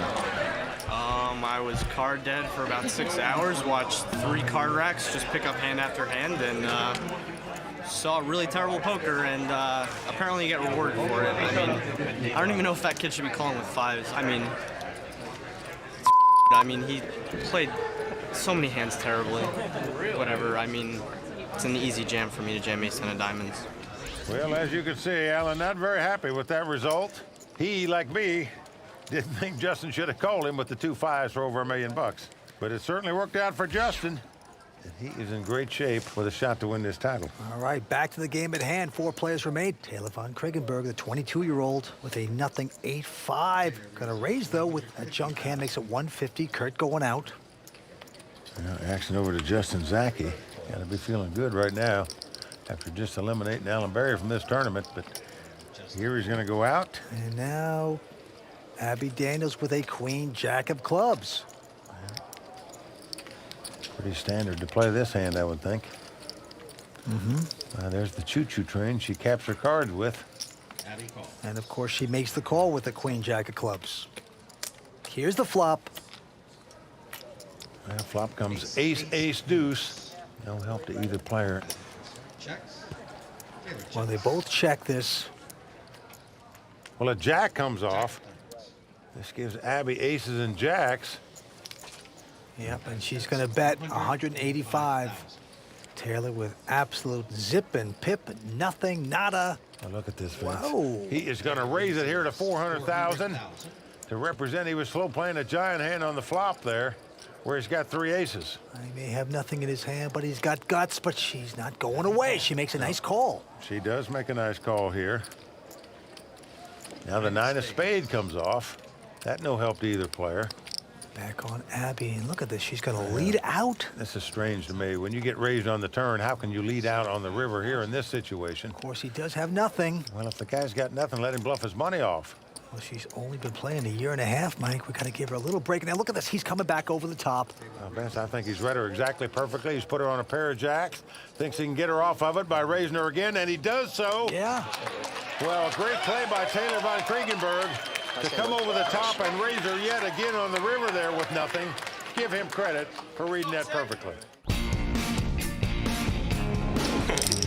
One thing that I see in a lot of poker players is you look in their eyes and they have no soul. It's a really sad thing.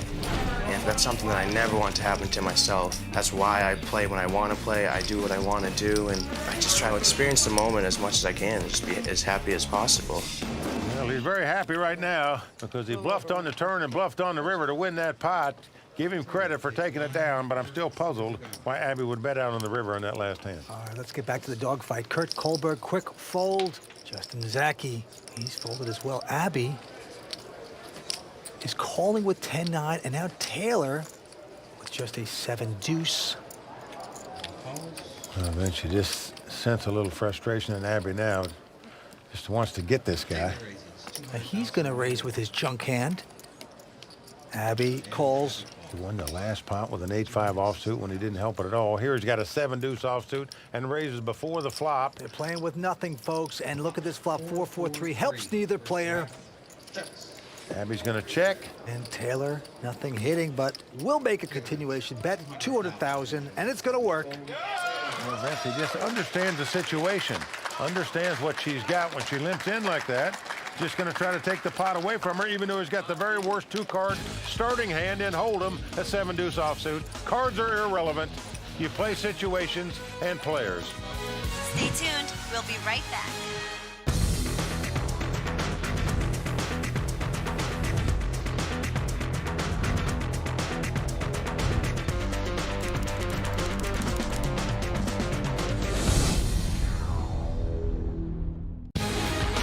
Welcome back to the World Poker Tour's coverage of the seminal Hard Rock Showdown. We have 4 players left, and as we get closer to crowning a champ, the skill level of these competitors becomes even more important.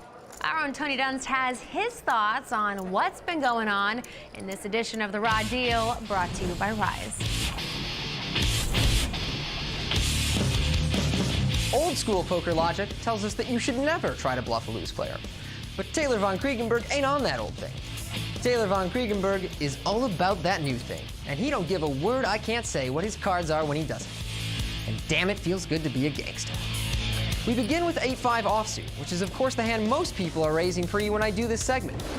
Abby makes the standard call out of the big, and we see a very polarized ace-ace-deuce flop. When Abby checks, Taylor checks behind, aiming to create the illusion that he's slow playing a big hand, and with the intention to let Abby know about it on future streets with a series of bets or raises depending on her actions and run out. Abby actually turns a pair and fires out a value bet with it. Taylor follows through with his plan to sell the idea of having trip aces and makes what appears to be a value raise. The turn play alone will work often enough when Abby is firing with low equity after the flop check induced her. When paired with the intention to follow through on most rivers, it starts really getting profitable because there's a very narrow range of hands Abby will be able to call down with against that degree of pressure, especially since Taylor knows she will call with a pretty loose range of hands out of the big blind pre. Abby calls the turn raise, and we see a harmless 9 of spades on the river. Abby elects to remove many less experienced players who are uncertain of their hand strength making these kind of river scenarios. A small donk blocking bet in the area of quarter pot. Taylor quickly picks up on the weakness of the lead and raises his air up to an even million.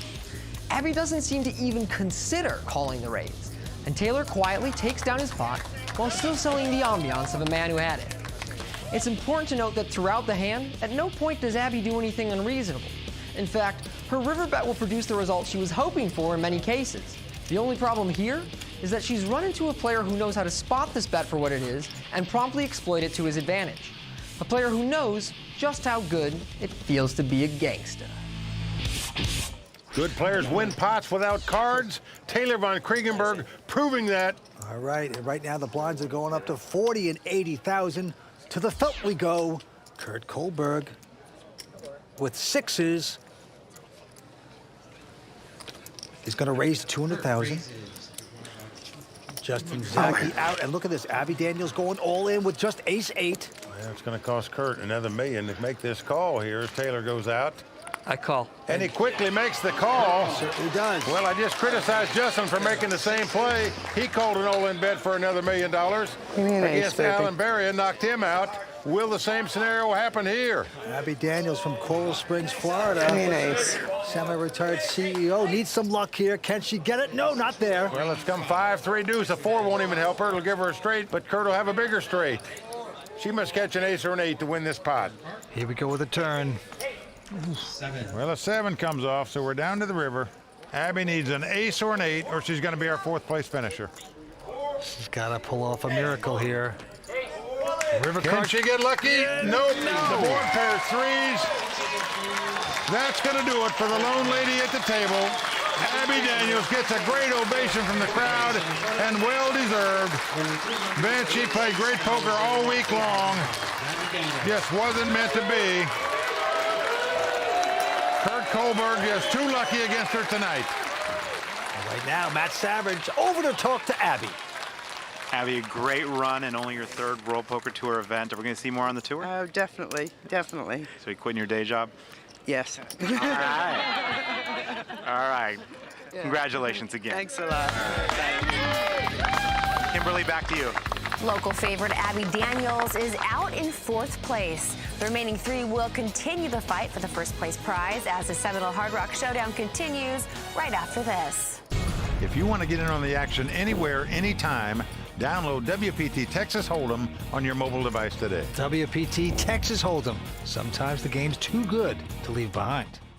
Welcome back to the Seminole Hard Rock Showdown brought to you by ClubWPT.com. We just saw Abby Daniels knocked out in 4th place. Now, Abby is not the only woman we've seen in a WPT final table.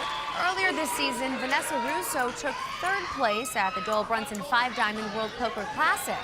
I sat down with this energetic and sometimes polarizing player to find out what's really going on in her mind. How does the Seminole Hard Rock play into your poker career? That's the place pretty much where everything started for me in poker. It was only like 45 minutes away from where I went to law school at University of Miami. Totally good times. I was just a little young grasshopper, 21, 22, learning to play there, and it's where I built my bankroll. Who's a better poker player, Vanessa Russo or Vanessa Selbst? Consistently over the course of our careers, the results are a little better, but I certainly plan on changing that. You guys trying to create a rivalry? No, not at all. What was your reaction when you finally saw that Antonio had bluffed you with 8-4 off at that final table? It's disappointing that I didn't go with my gut. I mean, obviously I thought he was bluffing on the turn. That's why I called $1 million. Mullen. Whoa! It's just a really hard call to make. You know, it's credit to Antonio for having the cojones to make that bluff. I know this is a sensitive topic for you, but your husband, Chad Brown, he recently had a health scare. How's he doing? Well, he has cancer, which really sucks. And being 28 myself, it's not something I've had a lot of experience with. And it's been really hard. It's made me reprioritize some of the things that I thought were important that really aren't, and to realize that family and relationships with other people is 100% the most important thing.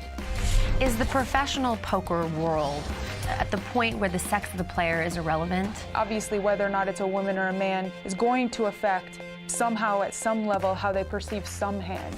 You know, there's just a fundamental difference in the biology of men and women. However, as females catch up with their male counterparts in poker in terms of results, the quality of play, there's certainly no difference. We have yet to have a woman take down an open event here on the WPT, but it really is just a matter of time. Cards are back in the air, so let's get down to Mike and Vince. Well, Vanessa Russo is a very good poker player, but really what impresses me about her, Vince, is she graduated from Duke in 2.5 years. She's a great young lady, excellent player. But back to the action, Justin Zaki has raised with King-Queen. Annie's now 20,000. Blinds are 60 and 120. Taylor's gone out, and now Kurt. 900. with ace-4, says 900,000 to go. Got to be bold with this hand. Comes right over the top with an ace-4 offsuit. They're going to open up their games. That's what you have to do when you're down to three-handed poker. And Kurt has done just that. Well, Justin now fearful. His opponent's got ace-king or ace-queen where he's dominated. Yep, he's going to peek over at Kurt, and he says all in. He's got 6 cents, as we say. In other words, he just sensed a little weakness by Kurt there. By the way, he boldly blurted out 900,000. So moved all in over the top with just a king-queen to take down that pot.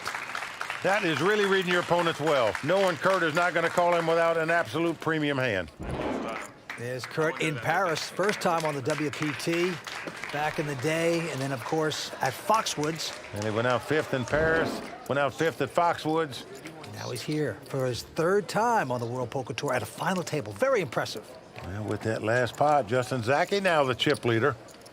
And it's on him, and look at this. He has picked up the weapons of mass destruction, the pair of aces. It's almost like he was rewarded. He outplayed his opponent in the last hand with the worst cards. And now, all of a sudden, the next hand, he's getting 2 aces. And it makes it 280. But look, Taylor, he's got a king-10. He's considering this. All in. He says all in. Oh, boy. Well, this could be doom and gloom for Taylor Van Kriegenberg. Kurt out, and a quick call by Justin Zaki. The dream scenario. Well, there you see the blank stare of Taylor Van Kriegenberg. He knows it is doom for him. Justin has him well covered in chips. And unless he gets extremely lucky, Taylor Van Kriegenberg going to be out in 3rd place here. Wow, it is happening fast here. Huge hand for Justin. He gets the action he wants, and right now he's got a pigeon on the ropes. Taylor's gang not liking it. Here comes the flop. Well, flop comes queen 10-5, so Taylor gets a piece of it. He needs a king or a 10 to take the lead. 2 running cards will give him a straight, but right now, Taylor in bad shape. Yep, the Floridian Justin Zaki out in front with the aces. Still has to sweat a couple cards. Here comes 4th Street. A king! Oh no! Unbelievable. Justin just stares at the board. Taylor can't believe it either. It is not over, though. Justin has a lot of cards he can catch to win this pot. He can catch an ace, a queen, a jack, or a 5. All those will win the hand for him. Everything else will lose it. River card. The 4 comes off. Really tough luck right there for Justin Zaki to get a chance to get all your money in with 2 aces before the flop, to bust a player, to play heads up for this title, and wham, bam, thank you, ma'am. Taylor Van Kriegenberg makes 2 pair to take down this pot. And not only take it down, but he's our chip leader again. Taylor Van Kriegenberg, 22 years old, makes it happen.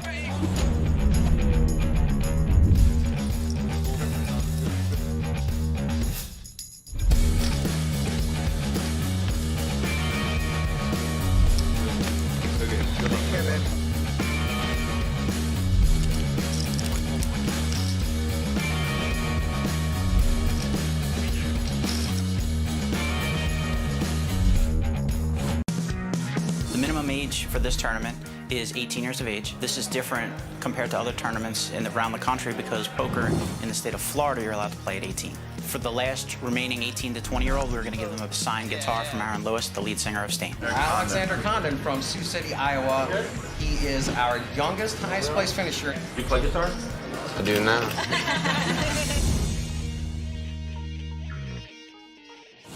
Welcome back to Hollywood, Florida, and the seminal Hard Rock Showdown brought to you by ClubWPT.com. This event started with 433 players, all hoping to make it to this final table and win the $1.1 million first place prize. The field included a couple players who won seats on ClubWPT.com. Matt Savage had a chance to talk with these players, and here's what they had to say. Are you enjoying your time here in Florida? Very much so, yeah. It's first time in Florida. I've been to the States 2 times before, but yeah, it's a good experience. So what did you have to do to get to this event? I played in a satellite online at ClubWPT. There was 1,700 runners, and I came first. $1 million for first place plus now. Exciting? Nervous? Very nervous, very exciting. All good. All right, well, you looked good at the table, so good luck to you. Awesome. Cheers, mate. Cheers. We're here with Club WPT winner Joe Castellana. Now, you've won your way into this, and how did you do that? I played and beat out 1,764 people. Are you having a good time in Florida? Having a great time. And I never had an experience like this in my life. There is nothing better than seeing people have a good time and living their dreams, and that's exactly what ClubWPT.com has given these players. For $19.95 a month, ClubWPT.com members can play an unlimited number of tournaments, have fun earning cash and prizes, including seats to WPT events. I even play on ClubWPT.com. It's really a blast. So look for me if you're a VIP member, and if you're not, sign up today and see how much fun it is to play. Like they say, you'll never lose a dime playing poker at ClubWPT.com. All right, it looks like the action has started, so let's get to the call of the game with Mike and Vince. Well, with that last suck out, Taylor von Kriegenberg, the big chip leader now with 7.6 million in chips. And Justin Zacky's talking to himself, Vince. He got aces cracked. He'd have been the monster chip leader playing heads up for the title. As it is, he's got to go back to work. Well, this time he has king 7 off suit. He's got the button, and he's going to move it up to 325 to go. Yeah, raise on the button. Taylor going out. And Kurt Kohlberg looks down at queen 10 of diamonds. He's on the extreme short stack here in this three-handed battle. Is this where you want to make a stand? That's the question. Kurt's third WPT final table. He's a heck of a player, and he is going to move it all in. He shoves. He's doing it. Justin doesn't like it. Feels pot committed, though. Now he's nodding his head. He sees he's out in front with the king high. So he's very happy to see that hand out of Kurt after Kurt moved all in and he called him. He's saying, well, I couldn't win with 2 aces. Maybe I can win with a king 7. Justin Zachy up on his feet. His T-shirt buddies liking the situation. He's got to sweat another one. Here we go. Oh, a nice flop for both players, actually. Justin out in front with the 2 kings. But Kurt has the open-end straight draw. He's got hope. Yeah. Needs an ace or a 9 to win the pot. Or 2 running cards that are a queen or a 10. The drama continues. Here's the turn card, a 5 of clubs. Well, we are down to the river. Kurt Kohlberg's been very lucky here. When he's been all in several times, he took 2 jacks, he beat 2 queens. He got a jack on the river to make an ace high straight to win the pot. And he's done it again. Oh, man. He caught an ace on the river here. And Justin Zachy has got to be talking to himself. What is going on here? Brutal. Justin Zachy getting hit over the head time and time again. Unbelievable.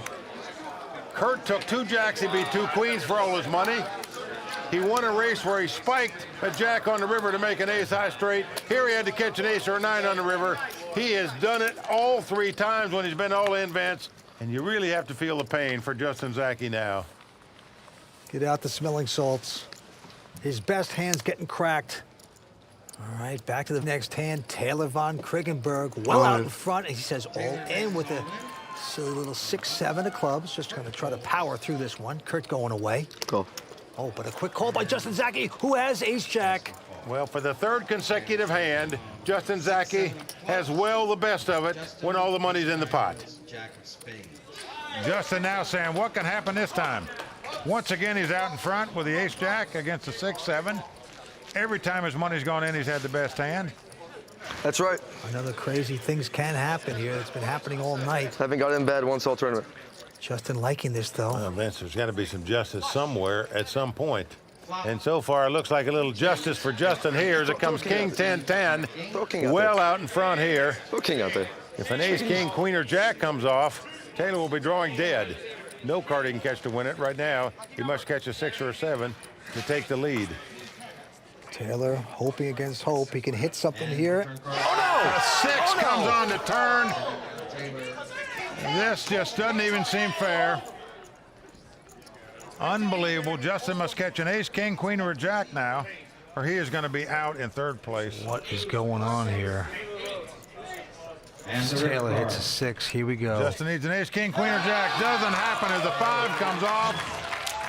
Folks, we've heard about days that aren't meant to be. Well, I can tell you, for Justin Zachy, this is that day. Unbelievable. How many times he got his money in with the best hand, yet never won a pot. Phenomenal. I don't think we've seen anything quite like this on the WPT before. Justin taking the hits here tonight. Going to take home $415,000 and an ulcer. Well, a nice round of applause for Justin, and well-deserved, I might add. Played fantastic poker. Just got extremely unlucky time and time and time again. With Justin Zacke out in third place, will it be Kurt Kohlberg or Taylor von Kriegenberg who takes the title? We'll be right back with exciting heads-up action from the Seminole Hard Rock Showdown. Don't go away. The World Poker Tour is brought to you by ClubWPT.com. Play poker for your share of over $100,000 in cash and prizes for only $19.95 a month. Never lose a dime playing poker. Guaranteed. As is the custom on the World Poker Tour, when we get down to heads-up play, we have our money presentation. So show us the money! All right. And out come the beautiful Royal Flush Girls, brought to us by prestigious models Sanisa, Michelle, Melissa, and Melanie. Throwing down the cold hard cash onto the table. Well, these two players are going to be splitting up nearly $1.8 million. The winner taking home over $1.1 million. The runner-up getting nearly $600,000. So a lot on the line for both of these guys. Kurt Kohlberg making his third WPT final table appearance, and incredibly, Taylor von Kriegenberg playing in his first ever WPT event. We are ready for heads-up action. During the break, sideline reporter and respected tournament director Matt Savage had a chance to talk with Taylor von Kriegenberg and Kurt Kohlberg, and here's what they had to say. I know you've had an up-and-down battle all night long. How do you feel about this heads-up? I've been saying it from the beginning. A higher power above is in charge right now, man, and just whoever gets the luckiest is going to take it down, you know? So we'll see what happens. I feel good, but Kurt's a great player, and he has a great chance, too. Here you are, heads up. Do you think you got a chance? Definitely. I'm just going to do the best I can. I'm sure Taylor is a very experienced heads-up player, but I'm going to play to the best of my ability, and we'll see what happens. I never gave up, though, and I never will. This trophy is... I just started to play guitar, and to have that trophy would be just a real dream come true. Well, here we go. The heads-up battle about to begin. This is like the Massachusetts State Championship. Both of these guys from Massachusetts. Descendants of the Pilgrims descending on the Sunshine State. One of them about to become the next WPT champion. As you can see right there, Taylor von Kriegenberg with 11 million. Kurt with about 1.8. Well, Kurt looks down at a 10-7 of spade. He's on the button, so he's first to act here. He knows he has to get aggressive if you want to play in a heads-up battle. Well, Vince, he's just limping in on the button here, trying to see a cheap flop. And Taylor has a pretty good ace-6. All in. Well, Taylor with the ace-high says all in, and Kurt can't take the heat. Well, that's the problem when you limp in on the button. It shows that you've got two middle cards. So good players know if they have an ace or a king in their hand, they just move all in on the guy and shut him out. And as you can see, the player of the year standings, Andy Frankenberger, has the most points at this point. Well, if Taylor von Kriegenberg goes on to win this title, there'll be a four-way tie for fifth place to tighten up that race with one event to go. All in. And look at this. Taylor goes all in with just a queen-8, and Kurt picks up an ace-10. He makes a call. And he's got a good chance of doubling up here. He sure does. He's about a 2-to-1 favorite as the cards lie to double up here and get right back in this thing. That's how you got to make it happen. You got to win a few of these. Well, we haven't seen the best hand fare too well so far at this final table tonight. Will we see one more draw out? If we do, this tournament will be history. No, don't say that. Tournament's On the not other going to be hand, history. No. If Captain No Kurt's history. hand, ace-10, Keep going. holds up, he'll be back in a big-time action in a big way. Well, everybody on their feet awaiting the flop. Here it comes. It's come queen 4-4 right on the flop. Taylor takes the lead with two queens. Oh, the 22-year-old out-flopping Kurt. Well, Kurt needs to catch an ace, two running spades to make a flush, two running cards to make a straight. Otherwise, he's going to be our runner-up. Well, a king comes off. That gives Kurt a straight draw. But with one card to go, Kurt must catch an ace or a jack to win this hand and stay alive. Otherwise, Taylor von Kriegenberg will be our champion. That's right, only 22. First ever WPT tournament. Can he be our champion? We will see. Yes! A queen comes off. He makes queens full of fours to win this tournament. And Vince, early on at this final table, I thought Taylor played great poker. He made some moves without cards to win pots. When it got down to three-handed, he got very lucky to win this tournament. Taylor Incredible. He's a WPT Poker-Made millionaire. Congratulations, Taylor. Best way to win at Texas Hold'em is suckouts, baby. Nice job, brother. Matt Savage going over to talk to our runner-up, Kurt Kohlberg. Kurt, your third final table on the World Poker Tour, your best finish so far. How do you feel? I feel great. I would have certainly liked to have won, gave it my all, but didn't quite get there at the end, but I have no regrets. And here's to the champion of the Seminole Hard Rock Showdown, Taylor von Credenberg.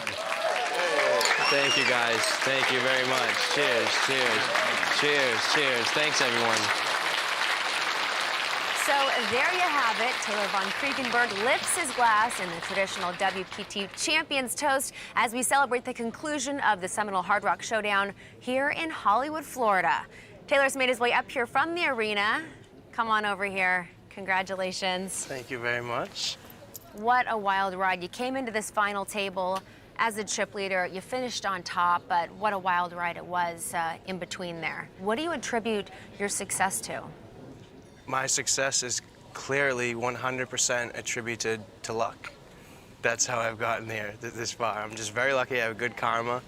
And, you know, I don't know, the cards fall my way. That's about it. You mentioned that you believe that the cards come from somewhere up above. Is anyone sending you those cards? Yeah, I think so. My dad passed away almost a year ago, and I think he's like my guardian angel now, and he's taking care of me. So he was my best friend, and now he's looking down from up above. He's my higher power. You have some backers tonight. One of your friends who makes $10 an hour has a 10% stake in you. Yeah. So it wasn't just the pressure to win for yourself, but you had some people behind you, right? Yeah, I really love that tonight I was given the chance to change multiple lives, not just my own, you know. A friend that, you know, like you said, making $10 an hour or whatever he's making. Now, you know, I can give him $100,000. That feels great. Just making other people happy just makes me happy. So it's wonderful. Well, we're all very proud of you, and congratulations on your success, and we'll see you at the championship. All right, awesome. Join us next time when the WPT travels to Las Vegas for the season-ending WPT World Championship.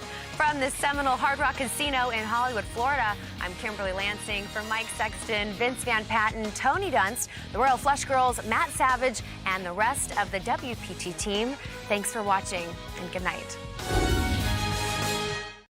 The World Poker Tour is brought to you by ClubWPT.com. Never lose a dime playing poker. Guaranteed.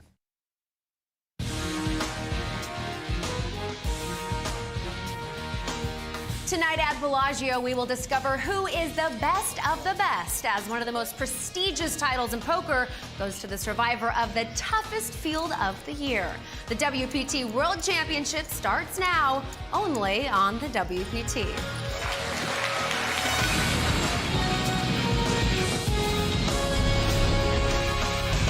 Well, the crowd all standing. He is circularly drained. They are going bare knuckles in the center of the ring. He needs the extreme miracle.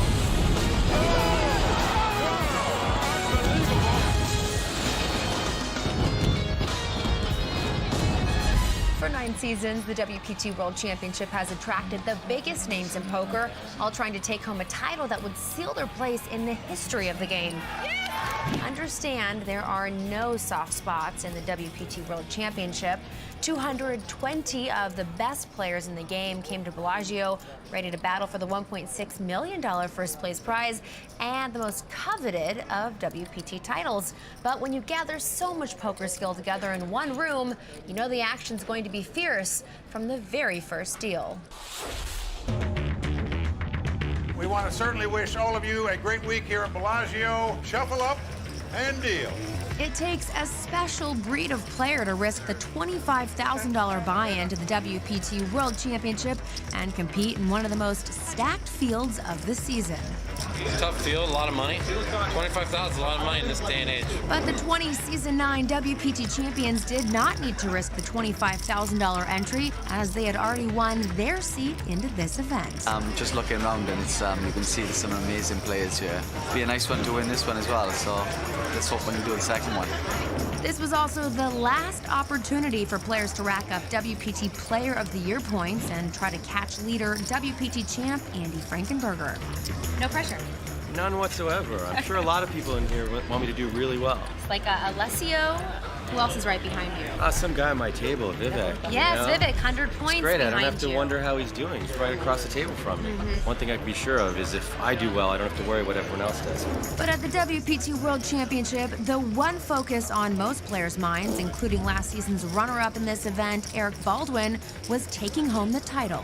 170 players would survive the day, including WPT Player of the Year leaders Andy Frankenberger and Vivek Rajkumar, keeping that race alive. But leading the way was 23-year-old pro Christian Harder, who made the final table of this very event 2 seasons ago. Play well and get lucky. That's what I'll do. As players took their seats on day 2, others took advantage of a late registration, including reigning WPT World Champ David Williams, who was off to a good start. I don't regret missing yesterday at all. 185. Among some of the other late registrants were WPT champs Theo Jorgensen, Elke Gross-Pellier, Eugene Kachaloff, and Nenad Medic. As usual, Phil Hellmuth delayed his entrance to the Fontana Lounge, and he was followed by the always entertaining Tony G. It's good for all the nits to be there early. I'm not here to grind it out anymore. Of course, I have the heart and commitment to the game. I love the game. With the final players in their seats, registration was closed with 220 players, and the action was intense. WPT champ Vivek Rajkumar would fall short in his bid to become the WPT Player of the Year as he was sent to the rail by businessman Kerry Katz. And WPT Player of the Year points leader Andy Frankenberger was across the room at table 49, one of the toughest tables in the room. Seated with multiple WPT champs, including Season 6 World Champion David Chu, Andy would hit a bump in the road when he doubled up the one and only Doyle Brunson. But it was high-stakes cash game pro Abe Mosseri who made the most of his table draw and was able to finish off the day as chip leader. I was just waiting to make some good hands. If I have a big hand, I'm not afraid to lose, and I'm just going to try to run people over a little bit, see how it goes. But Abe would have his hands full as 116 tough players survived day 2, including Bay 101 champ Alan Sternberg, the legendary Doyle Brunson, and reigning champ David Williams, only 4 days away from the final table. The focus on day 3 was accumulating chips, and WPT Amityville champ Sam Al-Sayed started doing that from the very first hand. But young pro Galen Hall was looking to get more than just chips from Australian Jason Pritchard. I'll buy a massage for the rest of the level if you show confidence. Hidden equity in poker. Yeah, absolutely. You're too good for me. I'll fold. I thought I was bluffing on the river, right? I'll fold a king's two. How much do I have? A few tables over, Season 9 champ Randall Flowers had exited the room when he thought his pocket queens lost to Club WPT qualifier David Brownworth's flop 2 pair, not realizing the turn and the river saved him. His friend and table mate Steve O'Dwyer gave Randall a call to inform him of his fate, and within a few minutes, Randall was back in his seat, but not for long, and the bust-outs kept coming.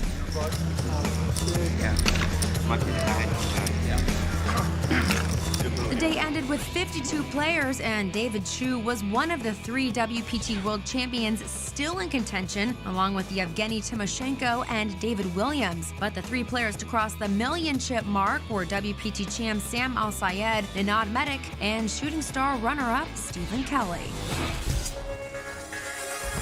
On day 4, the Royal Flush Girls scoped out the field as only 27 of the remaining 52 players would make the money. Cash game pro Tony Gargano was able to pick up momentum when he picked up pocket jacks versus the pocket nines of Season 7 WPT World Champ Yevgeny Timoshenko. Yevgeny flopped a set, but Tony turned a bigger set, Wow. sending the former champ to the rail. Even though I didn't make the money, I feel like I made really good decisions overall. I was just really focused the entire tournament, so that's all I can really ask of myself. Tony Gargano's role would continue as he busted another former champ of this event, Season 6 WPT World Champion David Chu. WPT Player of the Year point leader Andy Frankenberger also found himself on the rail, short of cashing, and no longer in control of his Player of the Year destiny. But right now I feel pretty bad. There's a number of guys out there who could take it. So definitely a sweat. I wanted to do it on my own so I didn't have to worry about what the other people did, but unfortunately that didn't happen for me today. As the money bubble approached, there were still a number of big names in the field. And it would be poker pro Hafiz Khan who would fall short of making the money as he was eliminated on the bubble by Justin Young. It was then Galen Hall's turn to go on a rush as he eliminated the great Doyle Brunson in 24th place, Season 9 Bay 101 champ Alan Sternberg in 23rd place, and Day 1 chip leader Christian Harder in 16th place to end the day with a massive stack. But there were 14 other players standing between Galen and the most coveted of WPT titles, including WPT champs Sam Al-Sayed, Ninad Medic, Daniel Alai, and defending WPT world champion David Williams on the short stack. I got like 10 big blinds. Like nothing I can do about it now. The mood in the Fontana Lounge was tense as the final 15 players began play focused on making the WPT World Championship final table. For 3 of those players, the day brought extra incentive as their hopes of being named WPT Player of the Year were still alive. Reigning champ David Williams was doing his best to achieve the rarest feat in poker, back-to-back World Championship titles. But with the short stack, he fell short of history and exited the second casualty of the day. With a third-place finish, Bay 101 runner-up Stephen Kelly could take down the Player of the Year honors, and he was in good shape to double up with trip sevens against Roger Teska's pocket aces and nut flush draw. But Roger spiked an ace on the river and denied Stephen the chance to make a second WPT final table this season. Kind of stings a little bit. And other talented players continued to fall. It's really tough. Every table I had was all really good players. Yeah, I'm happy with the way I played. It just wasn't going to happen. Obviously, it's frustrating. I could have played a little better today, but this final table is going to be ridiculous. A lot of great players. With 8 players left, it was WPT Amityville champ Sam Al-Sayed who held a huge chip lead. And though he was focused on the win, it would only take a 4th place finish to snatch away the Player of the Year honors from Andy Frankenberger. It was my objective to be at the final table before I come here. I hope I will make it at the final table, and then I play for first place, of course. But Sam's chip stack and confidence would be shaken as he doubled up Justin Young, then lost a huge pot to Scott Seaver. What are you doing here? Unbelievable. And finally losing a race with pocket 5s when Galen Hall flopped quad 10s, and Sam's championship run would end in stunning meltdown as he exited in 8th place, leaving Andy Frankenberger the honor of WPT Player of the Year. It was David Peters who was eliminated on the TV bubble by Scott Seaver. And the final table of the last tournament of Season 9 was set, including a fearless amateur player, an old school pro, and 4 young talented pros with a shot to etch their name in poker history. Getting to this final table was the ultimate test of skill and survival, but the quest to capture the WPT World Championship title only gets more difficult from here. Right now, I'd like to turn it over to Poker Hall of Famer Mike Sexton and Vince Van Patten. Mike, you played in this prestigious event. How stacked was the field? Well, Kimberly, I did play in the event, and unfortunately I got knocked out in day 3. But every day when I would walk into the room, I look around at each table and see so many talented players. I think we had 51 WPT champions play in this tournament. There were just great players everywhere, but that's as it should be in the WPT World Championship. And Vince, after 5 days of brutal competition, nonstop poker, do these guys have what it takes to cross the finish line? Well, of course they do. One of them will become the champion, but what that champion's going to need is his best game, his best strategy, and a lot of heart. So tonight, I advise, hang on tight and get lucky. Thank you, gentlemen. The action from the final table of the last tournament of Season 9 is almost ready to begin. We'll be back with the start of the WPT World Championship, brought to you by our Season 9 sponsor, ClubWPT.com, right after this.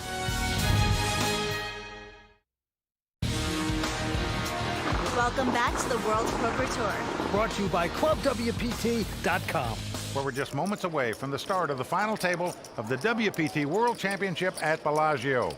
After 5 days of intense play, We're now down to our final 6 players. And Mike, these are the survivors. This is the very talented bunch that worked themselves through an incredibly tough field to possibly become a WPT World Champion. Also, there's a little $1.6 million that goes with it. Huge money on the line here, Vince. Now let's turn it over to Bellagio's renowned tournament director, Jack McClellan, to kick off tonight's action. Basically starting out with a 30 and 60,000 blind, 5,000 ante.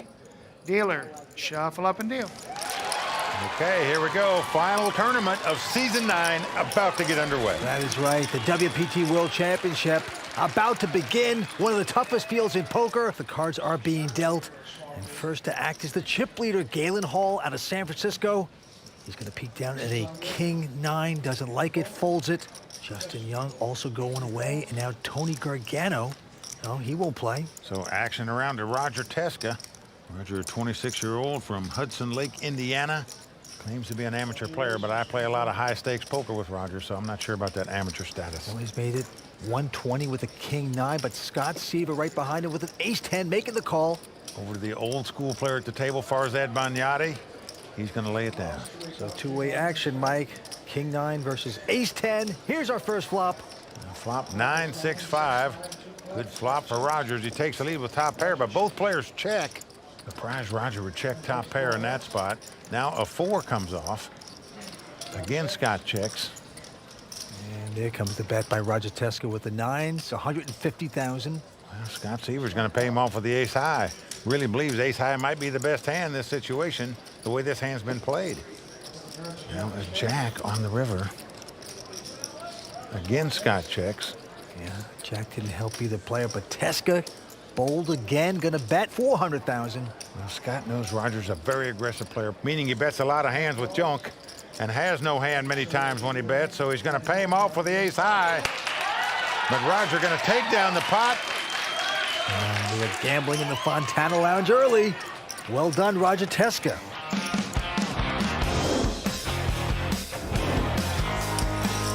I suppose anybody that wants to sit down with the world's best and take them on is a little bit out of their mind. I certainly wouldn't try to beat Tiger Woods on the golf course or Michael Phelps in the pool. I'd be drawn dead. I think he's a good player. He can make it. Me, I don't know.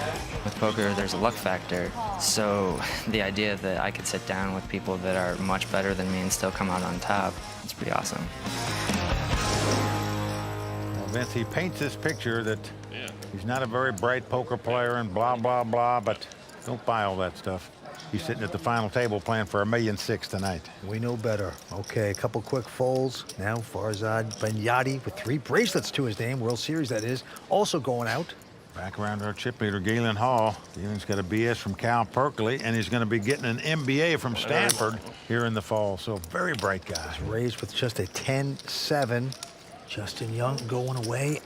But Tony Gargano now with a little wired pair of 6s is interested. 140? 140. And he's going to make this call. So 10-7 up against a pair of 6s. Galen Hall trying to steal this pot. Flop comes 5-3 deuce. Good flop for 2 6s here of Tony, but he checks. Now let's see if Galen will make the continuation bet. Yes, he does. 175,000. Well, certainly going to get called at least with the 2 6s here. Galen doesn't like that. Turn card coming up. Queen of clubs helps neither player. Well, again, Tony checks. Galen is going to continue to fire here with no hand and no draw. Call. Oh, he's getting called. Yeah, he's getting looked up by Tony. So to the river we go. And the river card is a 7. Oh, boy. Look at this, Vince. Galen Hall's been stealing this pot since the get-go, and now he's made the best hand on the river. Gargano meekly checking again. The guy who's been at it this whole pot now is going to try to get a value bet in here on the river. He's betting 375,000 here. Cool. Well, Gargano's about to gag because he's going to pay him off. Now shows no emotion there, but the wry smile by Galen, as you can see, as he picks up this pot. I guess you can't stop betting when you have that big a draw. Pair draw is like the best draw you can have. I'm saying it's so disguised. We are just getting started at the WPT World Championship, and there's a lot coming up, including Tony Dunst dishing out the raw deal and a new edition of 5 Questions with WPT Grand Prix de Paris champ Theo Jorgensen. Stick around. How did you and Gus Hansen end up in a boxing ring?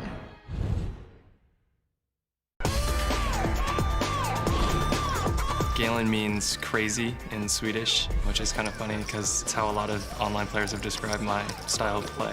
I don't think it's crazy. I think of myself as a very mathematical player, and if you do the math, the most optimal plays are extremely aggressive. So I try and play very optimal style, and that ends up being what people describe as crazy. I'm confused. Crazy? Is he? What? What did he say there? He said all these young guys, they like to keep firing at the pot. It's optimal play. Okay. That's the quote they use. What it means is they're very aggressive. You got all the young lingo now, don't you? You say float a lot. You say optimal play. I've got it, Vince. I'm trying to get it down here. Because once again, youth has prevailed. We got 4 guys under the age of 26 at this final table. All right, back to the action we go. Annie's have gone up to 10,000, 40 and 80. And a raise there by Farzad Banyadi. Galen has made the call with a king-queen. Justin Young with a wired pair of 8s here. He's on a short stack. He's going to fold those, Mike. Interesting. Wow, I'm shocked by that. I am too. A couple more folds, and now Roger Teska not going to play. Scott Seaver, though, is interested, will play this. Well, he's in the big blind, looks down at the 9-6 of clubs. Thinks he's getting priced in, as we say, so we're going to have a 3-way action flop here. The best hand folded. Flop is 7-5-4. An open-in straight draw for Scott. He checks. Farzad checks the Jack-10. And Mr. Crazy himself, Galen Hall, going to bet with just a king-queen. Well, he says it's optimal to bet all the time. Most of the time, anyway. 375. Seaver next to play. He's open-ended there. Oh, Vince, look at this. Looks like he is getting out raisin chips. Well, that is not going to be optimal for Galen Hall right there because he's been check-raised here. He only has king-high. He's going to go out, but what a nice play by Scott Seaver there. Yes, it was. There's his dad and grandfather rooting him on. Scott Seaver, 26 years old. He's a cash game pro, a tough player. Oh, this field was so tough. You played this, Mike, as well. So many Hall of Fame players played this event. One of the toughest events in the history of poker. We are watching, and we're down to these 6. On to the next hand, a couple folds. And now it's on to Roger Teska. Roger makes it 160 to go with a queen-10. Scott out. Now Farzad Banyadi with the king-queen. Farzad, an old-school poker player, been a poker pro for 25 years, going to make the call here. So queen-10 versus king-queen. Flop comes up an ace-king deuce. Farzad gets a piece of that with the kings, but it's going to check. Now, always leery that the raiser has an ace in his hand. Roger is going to bet, but notice it's the minimum bet possible, the size of the big blind. 80,000, and that is going to tempt Farzad to stick around. He makes the call. Well over 400,000 in the pot, so certainly Farzad going to call with 2 kings. Now a 10 comes off. That gives Teska a little piece of that with the 10s, but Farzad's coming out to bet. 180. This is a defensive bet here, Vince. No question about it, but Teska's calling. Well, he's made the straight draw. Both players need a jack for a straight. Down to the ripper we go. 3 of hearts, irrelevant card, but he's going to check. Well, both players going to check it down. Farzad going to win this pot with 2 kings. That's right, Farzad Banyadi now. And believe it or not, he has played a ton of WPT tournaments, 62. Maybe it'll be his time here tonight. With Season 9 on the World Poker Tour coming to a close, the WPT Player of the Year race was tight to the very end. When the dust cleared, it was WPT champ Andy Frankenberger who was able to stay on top. Here's a look at the final Player of the Year standings. Andy was able to accumulate 2,100 points after winning the Legends of Poker and having 2 other deep runs, including a final table here at Bellagio. Vivek Rajkumar finished in 2nd place after impressive back-to-back final tables. And WPT Amityville champ Sam Al-Sayed jumped into 3rd by finishing in 8th place right here at the WPT World Championship. Congratulations to all these players on a remarkable season, and especially to Andy Frankenberger, our Season 9 WPT Player of the Year. We'll be right back with more from Bellagio, so stay tuned.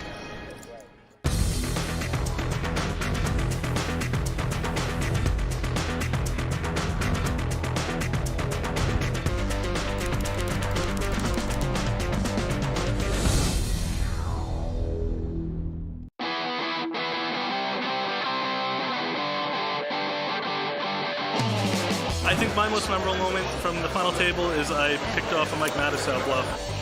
How do you do that? You played him like a fiddle. A fiddle. Wow.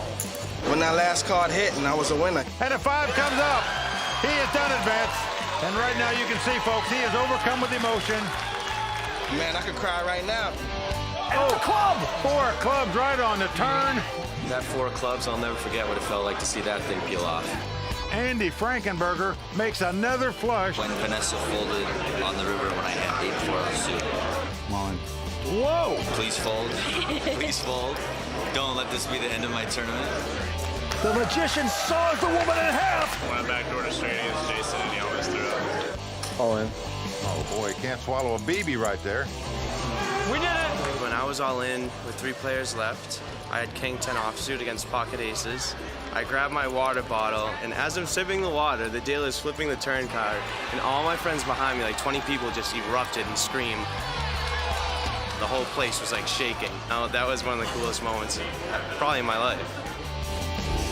So many great moments this season, and I'm here with one man who also had some great moments in this event. Club WPT qualifier David Brownworth, better known as Brownie. You, sir, had quite the week, right? I did. I had a great week. Played well, got some cards. 29th. I missed by 2, but that's poker. Yes, you missed cashing by 2, which definitely has to hurt. However, this was the toughest field of the entire season, so you got to be proud of yourself for that. We had a great time. The players were all great. Justin and I played the first 2 days together. He set me at ease, and from there we went on, so I'm kind of his fan right now. Well, I heard a little rumor that you set him at ease as well. Tell me about your camaraderie with Justin Young. Well, he had a little tradition. When we got to the 5th level, he'd always have a drink. So he was drinking a scotch. So I went out to the bar and I bought him a really good scotch and gave it to him. And like 2 hands later, he won his big pot. So I'm taking all the credit for him being at the final table. So it's doable, right? I mean, you can play online, $19.95 a month, and get yourself here. This is probably the greatest site. You can join Club WPT for $20 a month. And they play for a lot of gifts and cash games. Right. And, you know, you can come here and play. Right, you can't lose. You can't lose. Just go to ClubWPT.com to join, and you'll never lose a dime playing poker, guaranteed. Action's ready to resume, so let's get back to the game. Well, there you see Galen Hall out in front with $5.5 million. Scott Seaver in second place with $4.6. There are the Royal Flush girls, Melissa and Sanisa. They're enjoying the action. If you want to come out and meet them and Mike and myself and all the gang, check with WorldPokerTour.com for our tournament schedule. Roger Teska now won't play this one. Looks around to Scott Seaver on the button. He looks down at 2 7s. Got the walking sticks. Pretty good hand on the button. He's going to raise it up to 200,000. That's right. Now Farzad Banyati, though, with a king jack of spades, will make the call. Galen out. So here's the flop. Let's come Jack 8-7. Oh, boy. 3 of a kind there for Seaver. Farzad's flop top pair. He's going to lead out and bet here, 225,000. Scott has bottom set, but as you see, possible straight, possible flush out there. So he's not going to fool around and slow play it. Makes it 645,000 to go. Can Farzad get away? No, he's making this call. Big trouble. Here comes the turn card, and we are peeking at a 3 of diamonds. No help to either player. So Farzad Banyati drawing completely dead here. He's checked it. I'm all in. Whoa. Scott Seaver says all in. He's not taking any chances on getting outdrawn on the river. He's going to move in right here and put Farzad to the test. And I'm telling you, you're sitting in Farzad's seat against a very aggressive player like Scott Seaver. You could well think your 2 jacks are the best hand. This guy's just trying to drive you out of the pot. Well, he's going to the water. If he makes his call, he'll be going to the bar real soon. That's for sure. No card he can catch to win this pot. You breathing? I don't know what he just mumbled, but tough to lay this down. Well, Scott looking statuesque here. Farzad Banyati. I hate to lay it down, but I guess I will. Highly qualified professional. And he's going to lay it down. Oh, nice drop there, Farzad. And Scott Seaver maybe kicking himself a little bit. Oh, man, if all the drawing hands weren't out there, I'm sure Scott would have bet less to reel in Farzad a little bit more, but... And flush draw too? You just would hate to give a guy a gut shot straight draw to bet cheaply to let him beat you or catch a flush to beat you. All right, on we go. Roger Teska Gonna peek down at an uneventful hand. He folds that. Scott Seaver now. Well, now he picks up the Kojak hand, the King-Jack suited. He just had good success against this hand. Now he's going to try to play it and see what happens. Yep, 160,000 to go. Farzad now picks up a pair of nines. So same two guys going to play another pot here. And Farzad just calls, doesn't raise here. Galen out. Justin Young now. I'm all in. What the heck? Well, Justin Young's on the short stack, but he's going all in right here. With a king 10. Gargano out with a pair of sevens. Well, this is sort of a squeeze play, Vince. Scott Seaver out. Now Farzad, though, with the pair of nines. I call. And he's got to make the call. Good call. Well, Farzad has made the call. Justin squirming, as you can see. But in truth, he's in as good a shape as he could be in this situation. It's a race. He's got the overcards. Farzad's got the smaller pair. So Justin Young, the former mechanical engineer, in trouble right now. He's cashed 6 times on the WPT, all right here at Bellagio. But to continue to play, needs some help now. And he doesn't get too lucky there with an ace-jack deuce on the flop. Well, he does flop an ace-high straight draw. So a queen would give him the best hand possible. A king or a 10 would give him the lead. Jack, then an ace. But the 9 still out in front. Farzad wanted to break this player and narrow it down to 5 players. Justin, a former engineer, trying to wire this hand up a little better, and he does so as a 10 comes up on the turn. Justin Young has taken the lead. Farzad must catch a 9 on the river to win this pot. Oh, boy. Pain and torture there from Farzad. River card coming up. Well, the 7 of hearts comes off. Tough luck for Farzad, but Justin Young staying alive. And Vince, as you know, when you've been a pro player for 25 years and take beat after beat, might be a reason you have no hair. We're coming back with more action from the WPT in just a moment. Stay with us. If you want to get in on the action anywhere, anytime, download WPT Texas Hold'em on your mobile device today. WPT Texas Hold'em. Sometimes the game's too good to leave behind. Welcome back to the World Poker Tour, brought to you by ClubWPT.com. The WPT World Championship brings together champions of not only the events here in the United States, but also WPT champs from around the world. I was lucky enough to spend a few moments with one such champ from Europe, the winner of the Grand Prix de Paris, the charming and talented Theo Jorgensen, and it's all in this edition of 5 Questions.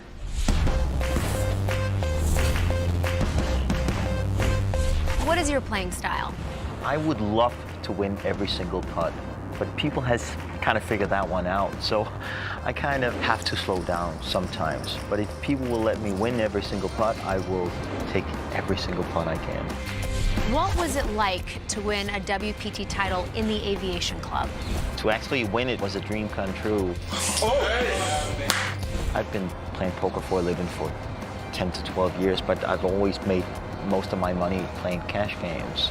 I've always wanted to win a no-limit hold'em tournament, and it was a lot of fun. Yes, baby. Will poker continue to be as popular in Europe, or is it just a fad? I'm pretty convinced poker will still be very popular, especially because there is a lot of skill involved, and there's only a very little part of luck involved. So I'm still convinced it's going to be very popular in Europe. What advice do you have for young players trying to make their mark on the poker tournament circuit? Well, the one thing that came as a big surprise to me was that you have to really learn to lose. Like in the beginning when I busted out in a tournament, it could take me 2 to 3 weeks. But you have to accept the fact that you will bust out a lot of times. I have heard of some crazy prop bets, but how did you and Gus Hansen end up in a boxing ring? The boxing thing came along after a squash game. He was giving me the needle shadow boxing in front of me, and it looked so ridiculous that I said, well, we can definitely go in the ring. And before we were out of the shower, we had the bet down 6 months from now, 35K, 3 rounds, that's it. Who won?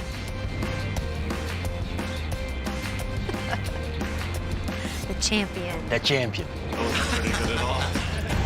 Didn't I see him in Blade Runner? Well, Theo Jorgensen, a great guy, great poker player. The Muhammad Ali of poker, apparently. But Vince, he gave some great advice there. You got to learn how to lose if you play tournament poker. Good point. And right now, Scott Seaver is the chip leader. And Galen Hall with an ace-10 has raised this to 160, been folded around. And now it's on to Roger Teska. He's going to lay it down. Scott out. Now Farzad Benyati. Whoa. He has picked up the weapons of mass destruction, the pair of aces. It's what you dream about. You're in the big blind on the short stack at a final table of a WPT event, and the pot's been raised to you. Just a matter of how much he's going to raise. I'm on it. How much is it total? Well, he's going all in. And Galen says, how much? It's going to cost Galen about $950,000 more to make this call. 1.1, I call. Well, Galen's made the call here. Not going to like it when he sees those aces. Well, Galen says he's a mathematical player and knows any other hand he's up against. Doesn't matter what it is. 2 kings, ace king. He's not in that bad a shape. The only hand he's in dire straits against is the 2 aces, and that's what he's looking at. There you go. Farzad Benyati with a big smile. A big chance to double up. Here comes the flop. Now, flop comes queen 6-5 with 2 clubs, so Galen's going to have to hit 2 runners to win this pot. Oh, I don't even have a club out. Just a beautiful flop there for Farzad. Galen's going to have to catch 2 cards to make an ace-high straight or 2 running 10s. Doesn't happen as a queen comes on the turn. Farzad Benyati going to double up right here. So Farzad Benyati doubling up. He still has a chance of taking home this very prestigious title and the over $1.6 million that goes with it. Stay tuned for more poker action from Bellagio. My name is Melissa Grace, and I love the Bellagio. And the conservatory is absolutely beautiful. You smell all the fresh flowers, and there's so many different colors, and they just go together, and it makes you feel really happy. Welcome back to the World Poker Tour, brought to you by ClubWPT.com. They're the beautiful Royal Flush girls enjoying the flowers here at Bellagio. And we're down to 6 players tonight. One of these players is going to take home over $1.6 million in one of the toughest fields ever in poker. To the felt we go. Quick fold by Galen Hall. Justin Young also out. Tony Gargano not going to play. To Roger Teska. Well, Roger has a junk hand, a 6-3 offsuit on the button. Going to raise it anyway, though. Makes it $200,000 to go. Scott Seaver, the chip leader, out. Now Farzad Benyati, though, with a king-jack in the big blind. And the Telly Savalas look-alike picks up Kojak again. Makes the call. So king-jack versus 6-3. And we are flopping. Now flop comes king, 4 deuce, all clubs. Farzad with the kings checks it. Neither player has a club in their hand, but Roger going to try to steal this pot. Makes a bet. 125, but Farzad, quick call by him. To the turn we go. Roger looking for a 5. Doesn't happen as the deuce comes off. Farzad now first to act again, and he's going to check his kings again. Well, Roger Teska is not going to slow down. He bets 350. So Roger firing a second shell at this pot. There's Roger's parents praying for some help here. They must know he has nothing. Well, Farzad has made this call, sticking around like a bad rash. Down to the river we go. Well, an ace comes off, so Farzad not going to be happy to see that card. Yeah, and he's slowing down. He's checking. And look at this. Roger Teska is going to fire a 3rd shell at this pot with absolutely junk. Zip and Pip, you got to appreciate this. The boldness. And this could get Farzad out, perhaps. I call. He's going to make the call, and he is going to win this pot. The old school guy has picked off the youngster like a cherry on a tree right here. Oh, that was brilliantly done. He walked the dog. He made the call. He's got to be happy with himself right there. Farzad picking up a big one. Now, Roger Teska talking to himself a little bit there, saying, why did I do that? Why did I raise on the button with a 6-3? Why didn't I just fold that in? Like he did right here. The next hand, he's going to fold. Scott Seaver taking a break as well. Round to Farzad. He won't play this one. And now Galen Hall. Wow. He's got 1 ace. Let's take a peek at the second card. It is a king. Nice hand. Premium hand on the button here for Galen Hall. He is going to raise it. Makes it $205,000 to go. Right behind him, Justin Young picking up an ace-jack. Also a pretty good hand. Justin Young, 31-year-old poker pro out of Henderson, Nevada. Well, he's going to raise here. Uh-oh. To $550,000. Tony Gargano going away. So back on Galen. And all in. Wow, look at this. He says all in. Well, tough decision now for Justin Young, because this would be his tournament life if he makes this call and loses this pot. I call. Oh, he's making the call, Wow. Vince. He has done it, and you see the expression on his face. He knows he's up against it, doesn't like it. Justin went to North Carolina State. He's a former engineer, been a poker pro for 5 years, and right now, he needs some help. Went with his gut. It is wrong. He's in big trouble right now. Here comes the flop. And the flop comes 5-4-3. Not a bad flop for Justin, in that a deuce will now give him a split pot. They'd both have a 5-high straight, but he must catch a jack to win. Needs a deuce for the tie. Oh, a 10 of hearts not going to help Justin Young. He's down to one more card. Nothing changes. Jack to win, a deuce to tie. Otherwise, this former engineer will be short-circuited out of here in 6th place. The old fork in the socket, perhaps. Shakes his head. Can he get lucky here? No, not to be. 6 comes off, so that's going to do it for Justin Young. He is going to be our 6th place finisher. Well, he is disappointed. Picks up $225,000 in one of the toughest fields ever in poker here at Bellagio. And we're down to 5. Well, Justin Young claims to have the best beard in poker. That beard could turn white very fast. Make those calls with ace-jack. Today I played okay. You know, I got lucky to win the coin flip king 10 against 9s. And when I 3-bet Galen there, like I was kind of hoping he would push. So, but he did it so confidently, made me kind of like second guess myself for a second. But I still got what I wanted, so just unfortunate he woke up with ace-king. Justin Young is out in 6th place. Luck was not on his side tonight. We'll be right back with more from the WPT World Championship in just a moment. The World Poker Tour is brought to you by ClubWPT.com. Play poker for your share of over $100,000 in cash and prizes, and even become a WPT champion, all for only $19.95 a month. Never lose a dime playing poker, guaranteed. Welcome back to the World Poker Tour, brought to you by ClubWPT.com. This season, Tony Dunst has always spoken his mind, and tonight he holds no punches in breaking down highlight plays of the season in this edition of The Raw Deal, brought to you by Rise. Throughout Season 9 on the WPT, we've witnessed an evolution in the playing style of poker. All in. What can we learn from an accumulated season of WPT final table hands? Let's break it down. Number 1, have a plan. I mean, seriously, have a freaking plan. It's still so common that players take actions without actually thinking over the consequences of what will happen as a result. Such as Kia Mohajeri at the Borgata Poker Open, 3-bet folding jacks 35 big blinds effective in a 3-handed game. I can't believe he laid it down. What are you doing, Kia? I'm not saying you should be able to consider every possible variable, but you should have a sense of what you will do against many of the more probable ones. 2, think about exactly what hands you're trying to fold out when bluffing. When you elect to take a line that involves bluffing, you should know what range of hands you're aiming to bluff out and approximately how much aggression you think it will take to get them to fold. At Bellagio Cup, we saw John Caridad turn his pocket 7s into a bluff against Phil Ivey. Caridad fired every street in a spot where if Ivey is calling 2 barrels, he's almost always calling the 3rd. He's making a solid call. Especially when such a small-sized bluff lays him an excellent price. 3, look for opportunities to thin value bet. Earlier this final table, we watched Galen Hall fire 2 barrels as a bluff with 10-7, only to make second pair on the river and get a surprising 3rd street of value from Tony Gargano. Thin value betting takes a combination of hand reading and an image that you actually could be bluffing. But if you have those weapons in the arsenal, you can really make some people feel punked when you turn over the better hand in a spot where they wouldn't have anticipated it. Pair draw is like the best draw you can have.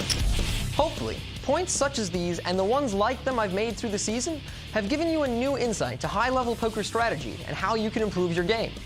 It's been a great season full of both amazing and amazingly bad play, and I'd like to take this opportunity to thank the WPT for giving me this fine ivory tower from which to cast down my harsh criticisms and hateful glare on you all. Well, Vince, the great thing about poker is you can learn from watching good play and you can learn from watching bad play. No doubt about it. And right now, our chip leader is Scott Seaver with over $7.3 million as 5 players remain here at the WPT World Championship. Action goes to a very happy Scott. And he peeks down at that big slick. Ace-king of diamonds. What a hand. Look at this. He just makes the minimum raise to $200,000 with this premium hand. Farzad going out. Galen Hall not going to play. Tony Gargano now. He's going all in. What? Well, Roger Teska quickly goes out. And Scott Seaver quickly calls. Has him dominated ace-king versus king-jack. Tony Gargano up against it right here. And Scott Seaver making that $200,000 raise. Maybe that induced Tony Gargano to push all in. Jack, Jack, deuce. Tony Gargano, he's played 13 WPT tournaments. This is his first final table. He needs some luck right here. Can he get it? Here's the flop, and an ace hits for Scott Seaver. He has aces out in front. Well, Scott pumping his fist there. He knows his opponent's got to hit 2 runners to win this pot, 2 running hearts, or 2 running cards to make an ace-high straight, or 2 running jacks. Tony Gargano needs luck. Doesn't happen as the 6 of spades comes on the turn. That's going to do it. Tony Gargano drawing dead. The English major from the University of Michigan, Tony Gargano, out in 5th place. That is right. A big effort by Tony Gargano. Going to take home $278,000. He lives in Vegas. Has to say goodnight. We're down to 4. Well, Michigan fans say go blue. Right now we say go Tony, go home. It's usually penis envy that I struggle with, but that crowd of yours is something else. All right. I don't speak for or control. We've reached the halfway point in our coverage of the WPT World Championship. So Mike and Vince, has the play been going as you anticipated? And what can we expect to see when the final table continues? Well, I think you would anticipate the 2 guys that came to this final table as chip leaders, Galen Hall and Scott Seaver, to be very active from the start. They both had big-time success in the past, and they're probably going to push hard and fast. These guys aren't worried about pay jumps, just about the win. Yeah, and Mike, I like the play we've seen so far from Farzad Banyadi. This guy's the old-timer, the Telly Savalas lookalike. You know, he's taken some hits, but maybe he can win one for the old guys. Now, there's also Roger Teska, and no amateur has ever won the WPT World Championship, but he's playing great poker, too. This is going to be fun. Well, guys, this should be a thrilling conclusion because only one of these 4 players will be leaving Bellagio as Season 9 WPT World Champion. Please join us next time for continuing coverage of the WPT World Championship, brought to you by ClubWPT.com. Until then, for Mike Sexton, Vince Van Patten, Tony Dunst, the Royal Flush Girls, and the whole WPT team, I'm Kimberly Lansing saying thanks for watching. Good night. The World Poker Tour is brought to you by ClubWPT.com. Never lose a dime playing poker. Guaranteed. Tonight at Bellagio, the stage is set for a dramatic finish as we crown the final champion of Season 9 at one of the most prestigious events in all of poker. The conclusion of the WPT World Championship starts now, only on the WPT.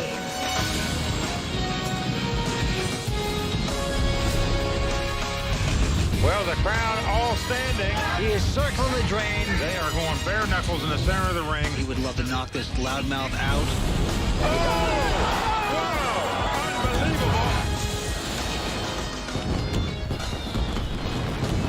Being named the WPT World Champion is a distinction saved for a select few. Names such as Carlos Mortensen, Yevgeny Timoshenko, and David Williams have ascended to the top of this poker mountain, and now 4 players remain in contention to join their ranks. For more analysis on this final table, we turn to poker's best commentators, Mike Sexton and Vince Van Patten. Mike, Vince, analyze the play we've seen thus far and tell us what we should be looking for when play resumes. Well, Kimberly, and all I can say is Scott Seaver is dominating. He is making moves and catching cards at the right time, but he's got a great player on his right in Galen Hall. Now, Galen is a fearless player. He's not going to let Scott run away with the title. He's going to make him fight to win it. But Vince, I'll tell you, they got an old school player, a guy that's been a poker pro for 25 years, Farzad Banyadi. He's been very quiet tonight, hasn't done much, sitting there biding his time, but don't count this old school guy out. I'm telling you, Farzad could still come back and win this tournament. Thank you, gentlemen. With the final WPT title of Season 9 and $1.6 million on the line, this should be an exciting finish right here at Bellagio. Looks like the game is ready to resume, so let's check the chip counts and get back to the game. Well, Mike, as you can see, Scott Seaver's the chip leader with close to 11 million. Galen Hall with about 4.2 million. And the first place prize here, over 1.6 million to the winner. And in second place, over $1 million as well.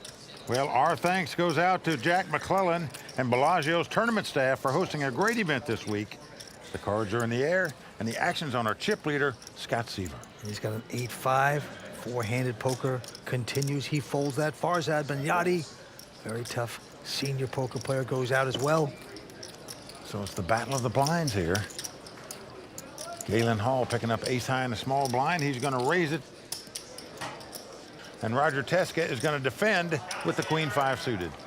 All right, ace 5 versus queen 5. There's a queen just like that. Oh, nice flop for Roger here as he's flop top pair. Well, Galen's going to check here. Roger's going to take advantage and bet. $225,000 bet. Galen's getting out more chips, it looks like. He's got no hand and no draw, but he's going to raise it here. The check raised to $675,000. I know Roger's got top pair, but I'm telling you, folks, when you're check raised in this spot and you've got top pair with a weak kicker, you are not liking it. That's a lot of heat, but he's going to call. Good instincts by Roger Teska. Here we go to the turn. Nice pot brewing. Oh, and the ace comes off on the turn, the ace of diamonds. Both players going to be a little bit leery about that, fearful the other person might have a flush draw. Well, they both check. And another diamond on the river. Neither player has a diamond in their hand. 725. And look at this. Galen's going to bet $725,000. Well, this is a peculiar bet to me right here. He's got a hand here, Vince. He doesn't need to bet with 4 diamonds out there. If his opponent's got a diamond, he's going to be called in 1 second. Cost him $700,000 when there's $2.8 million out there. Roger, the 26-year-old, he just doesn't think he's that skilled at poker. At least that's the way he talks about himself. It's refreshing to hear someone say they're not that good in poker, that we know is good. All right, Galen, you can have it. Now, Roger does give it up. So Galen Hall wins that hand, but 5-6 of spades, show it. Sort of a uniquely played hand, Vince. I got to tell you right there, by both players. Something like that on TV. Thought you were going to come after my soul again. That's why I folded. Looks like there's a quick break in the action, but we've got plenty more in store from the WPT World Championship at Bellagio, including highlights from the $100,000 Super High Roller event, the best 5 questions of the year, and the final installment of Season 9's Ones to Watch. There's a lot going on, so stay tuned. Welcome back to the World Poker Tour. I'm Vince Van Patten, alongside Poker Hall of Famer and my buddy in the booth, Mike Sexton. So, Mike, what do you think? Season 9 is concluding here at Bellagio, the WPT World Championship. What do you think so far? Well, this has been a great tournament, Vince, no doubt about it. But I have to say, each tournament this season has just been terrific. And what else I love about this season is our sponsor, ClubWPT.com. Oh, yeah, absolutely. They have been a great sponsor. They've helped so many people win seats into our live tournaments, all for free. Amazing. Actually, several qualifiers even made the money. And Club WPT qualifier Andy Whetstone made it all the way to a WPT final table. It was a blast. I had the best time of my life. It was wonderful. Thank WPT. Played great. Thank ClubWPT.com. Let me tell you, it's not a gambling site, but it is real poker. In fact, you can win your share of $100,000 in cash and prizes each month. Now, for only $19.95 a month, you become a VIP member, which gives you great benefits, plus free entries into as many poker tournaments as you want to play. So sign up today at ClubWPT.com and never lose a dime playing poker, guaranteed. And right now, we actually have the best poker players at our final table fighting for the title and the $1.6 million first place prize. So let's get back down to the felt. Well, action's going to be on Galen Hall. He looks down at an ace-7 offsuit, and he's going to fire it up to $245,000. Roger Teska out now. Scott Seaver, the chip leader, is going to make the call with a king-jack. How far is that? Going to lay down the 8-6. Mike, the antes have gone up to 15,000. Blinds now 60 and 120. We are flopping. It's a great flop for Scott Seaver. He's flopped top pairs. It comes Jack 8-3. He's checking it. Going to let Galen hang himself here. Yep, Galen's going to make the continuation bet with ace high, 400,000. There's the okie dokie call by Seaver. You think you have the best hand, you just keep checking into an aggressive player and let him keep betting at the pot. All right, a little 5 of spades on the turn. He's checked again. And Galen is going to bet again. This time $675,000. Sometimes, though, when you walk the dog bites you. Well, you're right. 2 possible flush draws out there. You might raise here, but Scott Seaver just calling again. Down to the river. Well, 9 of hearts comes off. Now Scott checking for a 3rd time. Hoping Galen will fire at it one more time. It doesn't happen. Oh, I thought you said I got there. No, I said I got it. Yeah. Scott turns up the king-jack, and he adds more chips to his stack. Scott milked Galen like a Holstein right there. So Scott Sieber in command here. Maybe tonight's the night he'll capture his first WPT title. It's been a really long time coming. I've played probably close to 30 WPTs now, and it feels like this is just great to finally make my first final table at one and to clear this hurdle that's been bothering me. A lot of my friends have had a ton of success winning these, and I feel I've always been in a bunch of the final winners' photos, but never as the one that's actually won. So hopefully I get to be in the center of the photo today. Well, 3 of these 4 players, 26 years of age or younger, and all the young guys have got lots of family in the house to root their sons on. Scott's grandfather, Stan, his father, Jeff, is here. Galen's father, John, flew in from California, and Roger's parents, Sandy and Roger, in the house from Indiana. They're all watching their sons battle for huge money tonight. All right, back to the action. It's going to be on Scott, who has over 12 million in chips right now. He's going to fold his hand. Farzad. He's out as well, so once again, a battle of the blinds. Come on. Wow, Galen says all in with the jack-9 of spades. Roger has an ace and a 10 of diamonds. Roger Teska knows that most of the time a guy moves all in this spot. He's got a small pair or an ace and a baby card. I call. And he is going to make the call, and what a good call it is by Roger Teska. He just knew that if his opponent had a real premium hand in that spot, he wouldn't move all in. He would make a smaller raise to try to lure his opponent in the pot. So a great call right there by Roger Teska for all his chips. He's got the best hand. Now he's got to make it stand up. Can he do it? Oh, a jack right on the flop. Galen Hall has taken the lead. Wow, that's how it happens. Oh boy, welcome to Suckout Hall. Well, Roger needs help to stay alive. He needs an ace, 2 runners to make a straight, 2 runners to make a flush, or obviously 2 running tens. A diamond comes on the turn.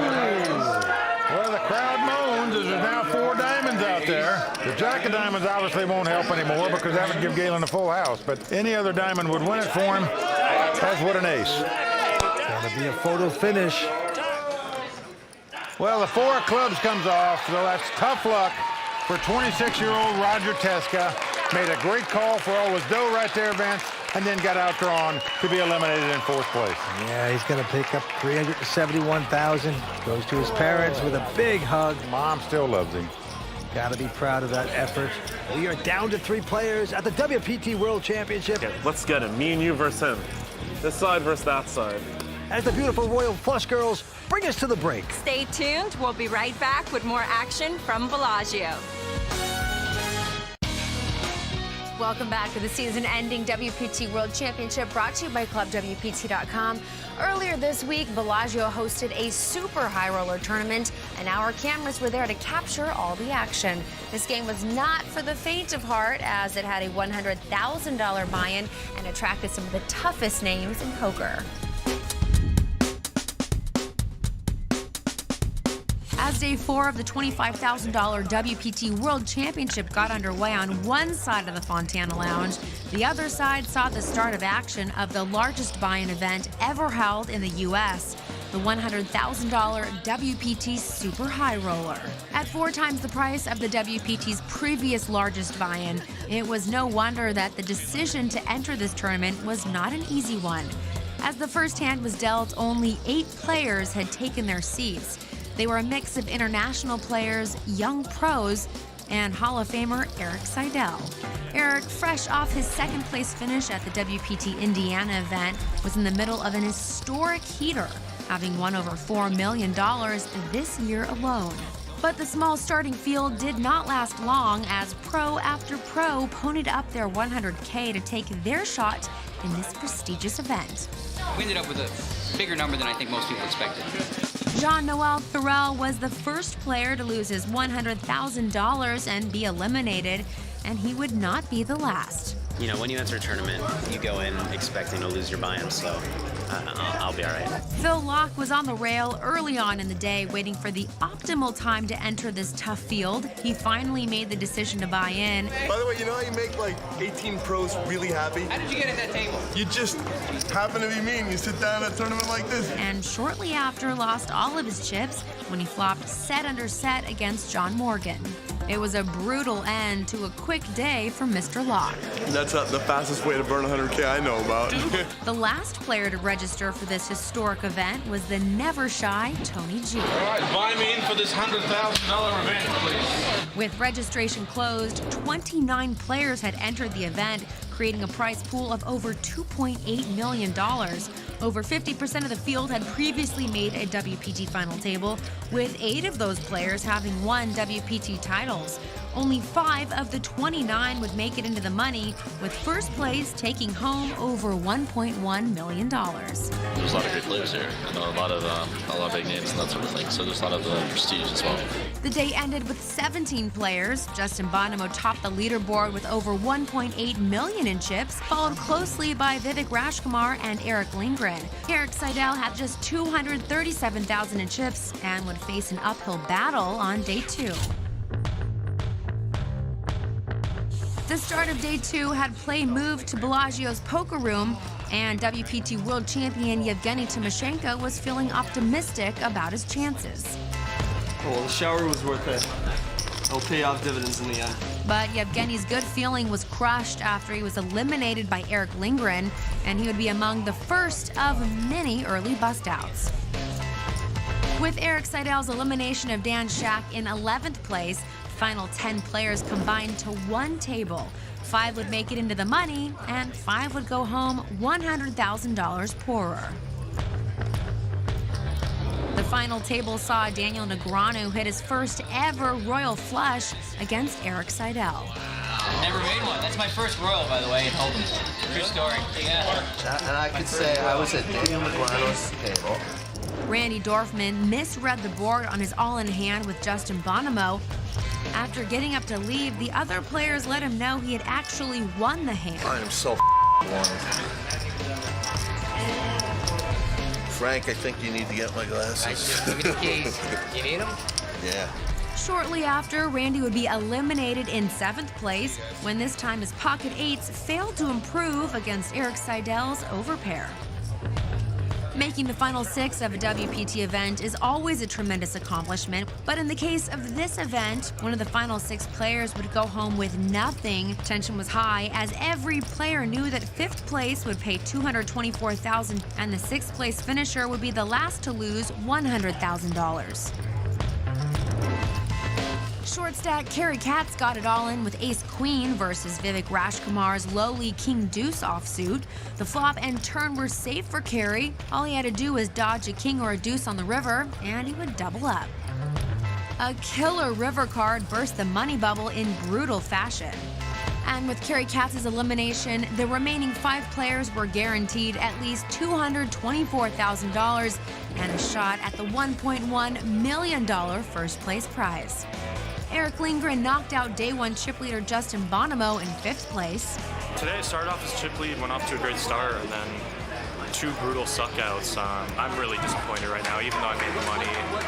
I was doing so well, and to finish, barely making the money, I'm not very happy with that. Now only 4 players remained in the Super High Roller event, and what 4 players they were. 6 WPT titles between them, 2 former WPT Players of the Year, and over $40 million in combined lifetime earnings. But after 5-bet jamming pre-flop with Jack-9, Season 2 WPT Player of the Year Eric Lindgren found himself in bad shape when Vivek Rajkumar snap-called with pocket aces. After a safe flop, Vivek looked in good shape to double up. What a max sweat card. But the turn and river gave Eric running 2-pair. Oh! Wow. Sorry, Vivek. ugly. Wow. Wow. Wow. It's all good. and eliminated Vivek in 4th place. I'm pretty happy. The field was extremely hard, so I feel fortunate to be in the final 5. But obviously this stings a little bit, but you know, that's just how it happens. Lindgren's good fortune would continue when soon after his ace 6 of hearts outfought Daniel Negreanu's pocket 4s. Daniel would take home over $448,000 for his 3rd place finish. I thought I played pretty well. I mean, it's a tough field. My starting table was tough all the way through, and that's what you're going to expect when you have 29 guys put up $100,000. After Daniel's elimination play ended for the day, with the 2 Erics returning the next day, what promised to be an epic heads-up battle. Toughest players I've ever been up against in a 12-hour day. Day 3 began with 2 old friends I told him I hate him. ready to battle for the $1.1 million first place prize and the honor of winning the largest buy-in event ever held in the U.S. Things got off to a quick start as Lindgren doubled through Seidel to take the chip lead, but he didn't hold on to it for long. A few hands later, Seidel doubled up through Lindgren to even out the chip status. Seidel began to chip away at Lindgren's stack and eventually got Lindgren down to $1 million in chips. Lindgren got it all in on the flop with a flush draw and an inside straight draw. I call. Seidel called with top pair and a draw of his own. No help on the turn, and the river meant the end of the road for Eric Lindgren. Good game, Eric. Congratulations. He would take home over $700,000 for a 2nd place finish. Anything can happen heads up, and today Eric won. The wrong Eric. Each time you win one of these things, it really is a total surprise. Seidel would take home over $1.1 million, the coveted WPT Super High Roller Trophy, and continue his year of dominance. Once again, congratulations to Eric Seidel for winning the Bellagio Super High Roller event. And we've still got a champion to crown here at the WPT World Championship, so we'll be back with more action right after this. The World Poker Tour is brought to you by ClubWPT.com. Play poker for your share of over $100,000 in cash and prizes for only $19.95 a month.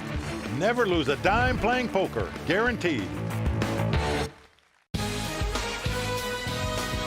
Welcome back to Bellagio. All right, and 3 players remain, and Scott Seaver is the chip leader with over $12 million in chips. And Vince, what a feat for Eric Seidel to take down the $100,000 Super High Roller event here at Bellagio. Great job, my friend. All right, and Scott is the first to act. He's got the button. He's got a Jack 3. He's going to fold it.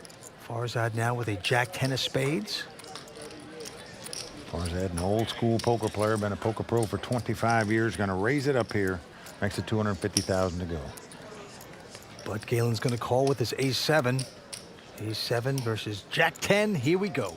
An ace right on the flop. It comes ace-9-5. Now Farzad is checking here. And Galen not wanting to fall into any traps and also camouflage the fact he's got 2 aces. Also checks. 6 on the turn, and now Farzad's going to bet with absolutely nothing. Try to take the pot away. $250,000. But of course, it's not going to work. Galen making a solid call. Well, Galen's got 2 aces. The gut shot straight draw makes the call. Down to the river. Well, now the board pairs 5s.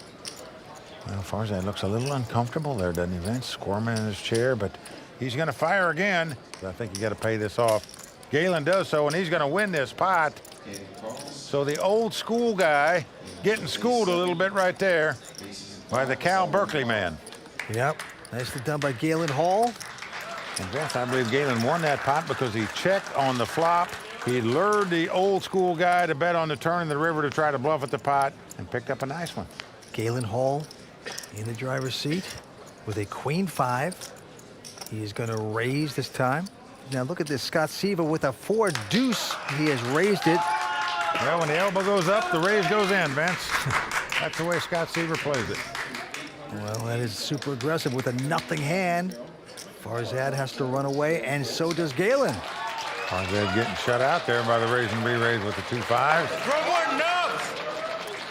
To try that. Let me get that elbow working up like that. Mike, please, don't hurt yourself, okay? Leave it to the young guys. Scott Seaver making a nice bluff with a nothing hand, extending his chip lead.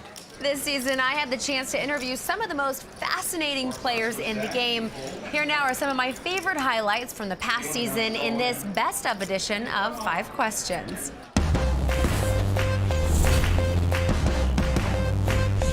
How would would you respond to people who don't like your table antics? You think I don't understand every facet of this game? Somebody told me one day, I don't play with the fundamentals. I told them they don't play with enough heart.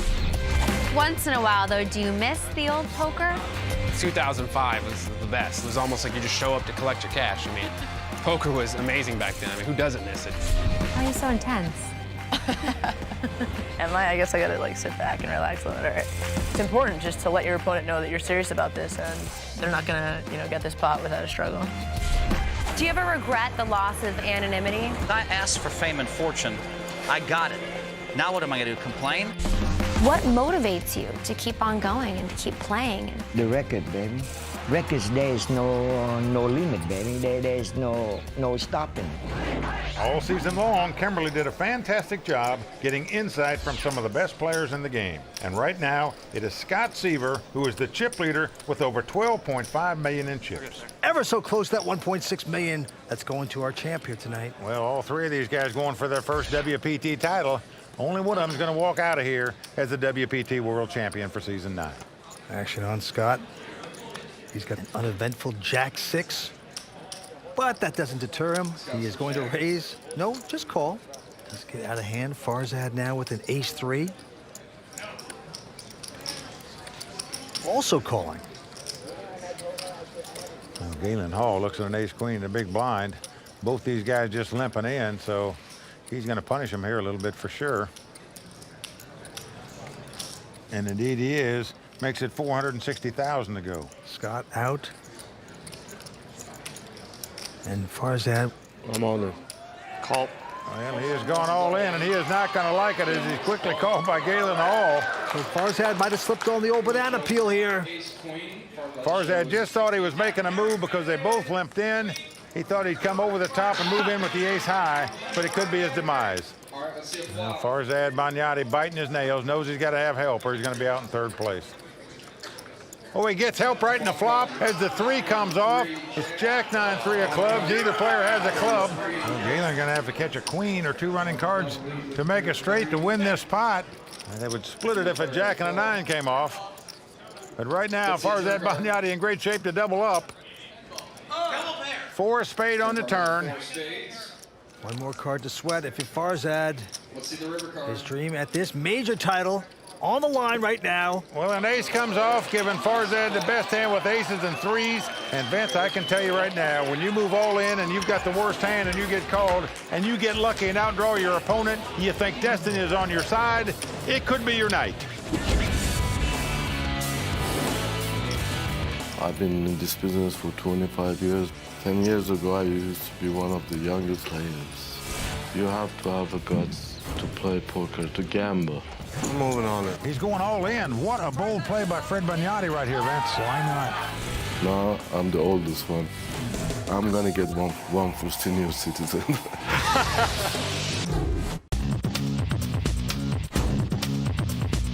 Winning the championship with World Poker Tour at Bellagio is probably the most prestigious thing that all poker players aspire to. Allen has won his championship. He's skipping. Look at this. David Williams is our champion. He just won the richest prize pool in the history of poker. This time, it gives him the title. What an epic battle it was. He has come back and won this tournament. He has captured his 2nd World Poker Tour title. Joe Bartoli has done it. A friend came up to me and was like, enjoy it. This is as good as it gets. Chances are in all my life that is going to be one of the best moments ever. We are back here on the World Poker Tour, and this is the title they all dream about, the WPT World Championship. I'm still most impressed by Carlos Mortensen's win, though. The only player in the world won the main event on the World Poker Tour and the main event at the World Series of Poker. A feat we may never see duplicated. Okay, play goes to Farzad Banyati. I'm all in. He says all in. Well, Galen Hall now faced with a tough decision. He's got ace-jack. I'm all in. He's going all in as well. Now, Scott Seaver rubbing his hands together. He knows he could end this thing right here, right now if he could pick up a giant duke, but doesn't. Looks down at the 10-3. And Farzad Banyati in great shape to double up. You see the look on Galen's face right there. He thought he had the best hand with ace-jack. Here comes the flop. And it's come 8-6-5. No help to either player. Farzad out in front with the ace-queen. Do you know what they say about a backdoor flush draw? Yeah, what do they say, Vince? It's got me stumped. All right, turn card coming up. They say Galen will win the pot if that happens, and it might as the 10 of clubs comes off on the turn. Galen does have the ace of clubs. He has the ace-high flush. He can win the pot with a jack or a club. Will he do it and knock out the vet, Farzad? Farzad staring intently.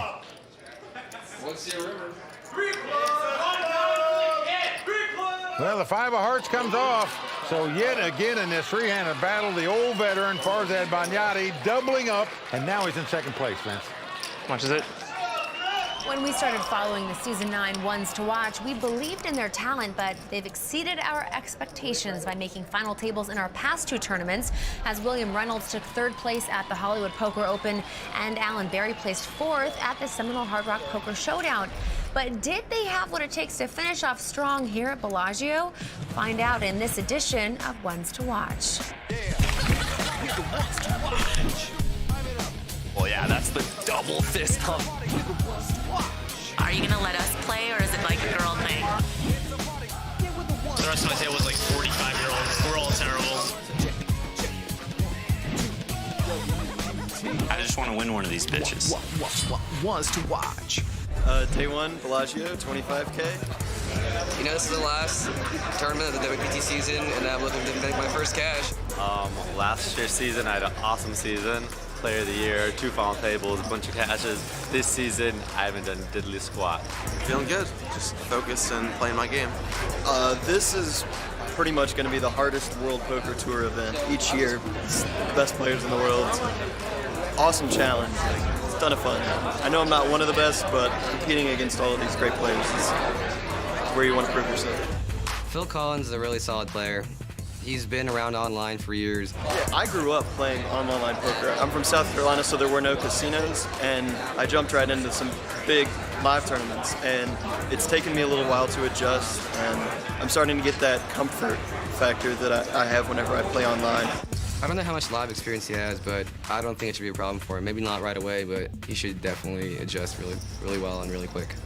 I'm sure of what I'm doing, and I definitely think I have what it takes to ship this thing.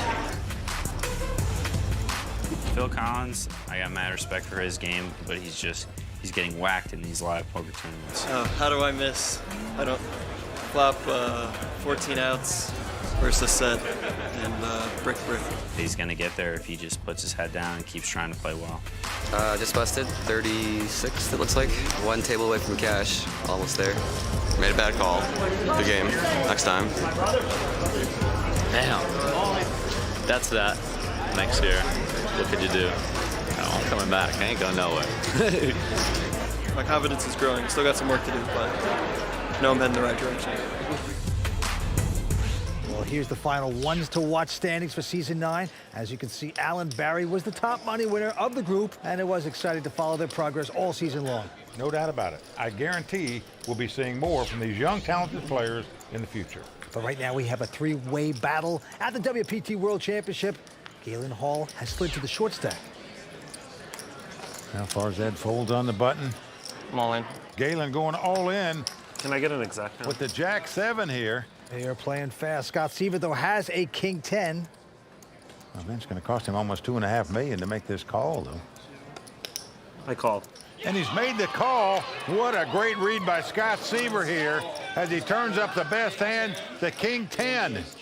Now, that's a tough play to make. But Scott just sensed that Galen's a little bit on tilt, that if he had a premium hand, he would move all in, and he made the great call. From San Francisco, Galen Hall on the ropes. Here are the first 3. Oh! Scott's fans asking for a king. They got 2 of them as it comes king, king, queen. And Vince, the only way that Galen can win this pot is to catch 2 running diamonds. That's not the king of diamonds or the 10 of diamonds. Well, there you're looking at WPT champs Greg Brooks and Yevgeny Timoshenko. They're rooting for their buddy Galen, but they don't like that flop. Here comes the turn. Well, a 9 comes off. That's going to do it, because if a 10 comes off and gives Galen a straight, it will give Scott a full house. He knows he's done. He's out in 3rd place. So a nice tournament for Galen Hall, but wasn't meant to be for him to capture a WPT title tonight. Galen Hall, $589,000 richer. The car is going crazy here. There's WPT World Championship. Stay with us. We're coming back for more on the World Poker Tour. Let's go,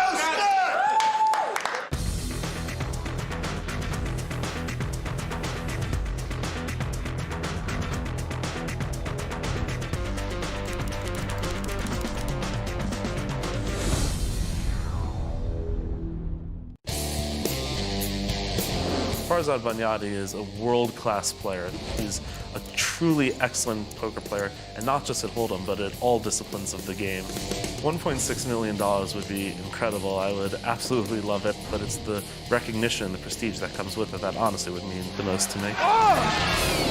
As is the custom on the World Poker Tour, when we get down to heads-up play, we have our money presentation. So show us the money! And out come the beautiful Royal Flush Girls, brought to us by prestigious models. And Vince, that's $2.6 million that they're setting on the table right now. A little more than that, in fact. That's how much money these two guys are going to take home between them. The runner-up gets over $1 million. The winner gets over $1.6 million, as well as a $25,000 entry into this tournament to defend their title next year. And they also bring out the WPT bracelets, all the goodies. What a moment for both these gentlemen. The Royal Flush Girls, Sanisa, Melody, Michelle, and Melissa.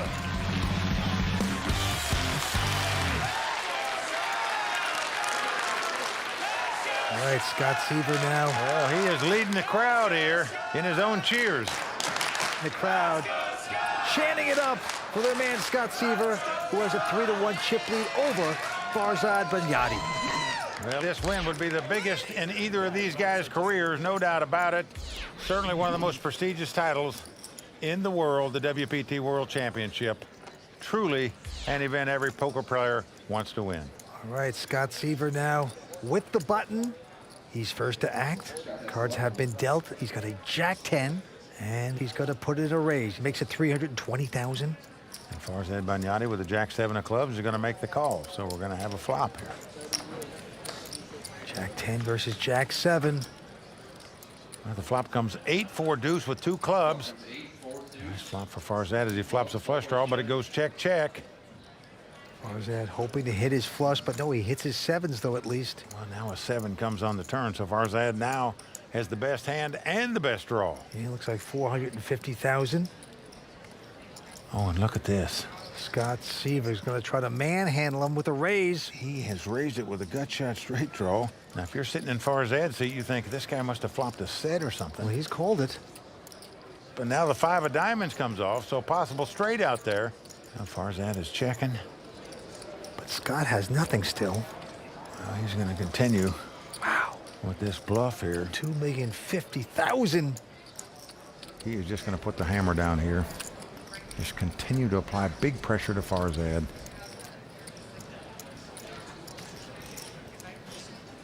Well, Farzad lays this hand down, Vince.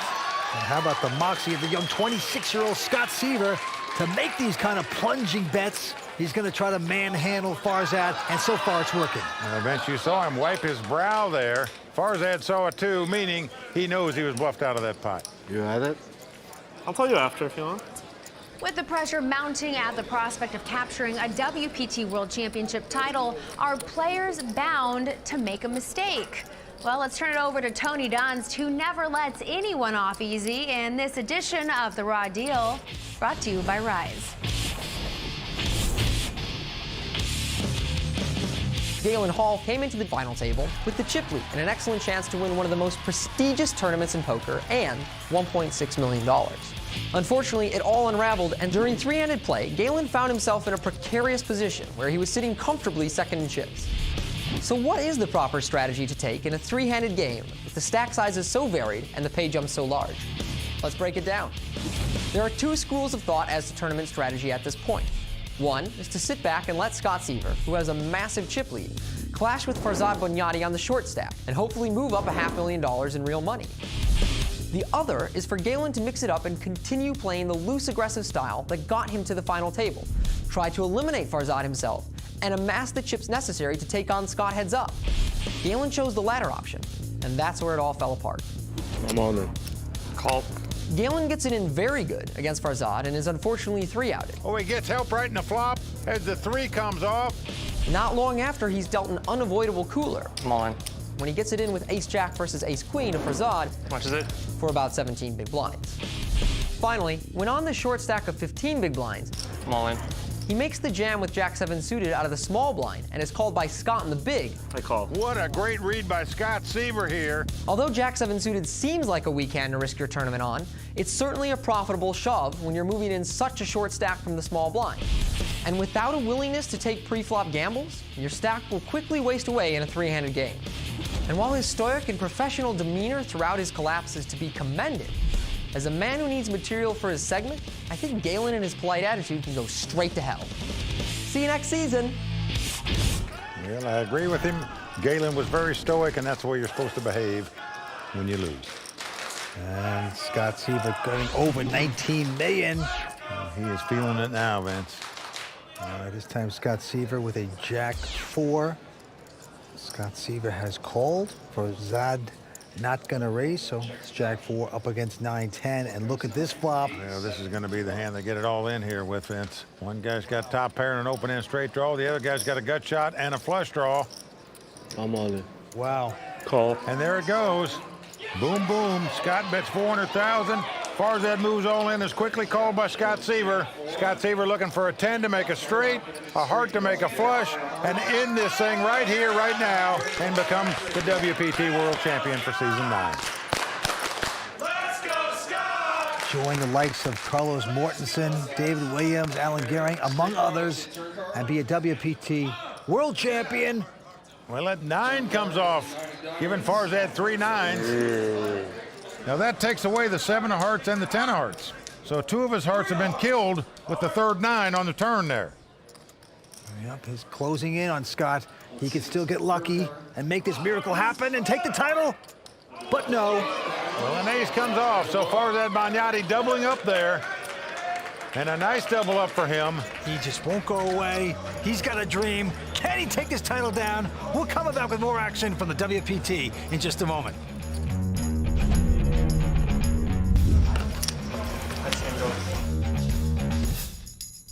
David Williams is our 14th place finisher. Daniel is our 11th place finisher. Shannon Shore is our 9th place finisher.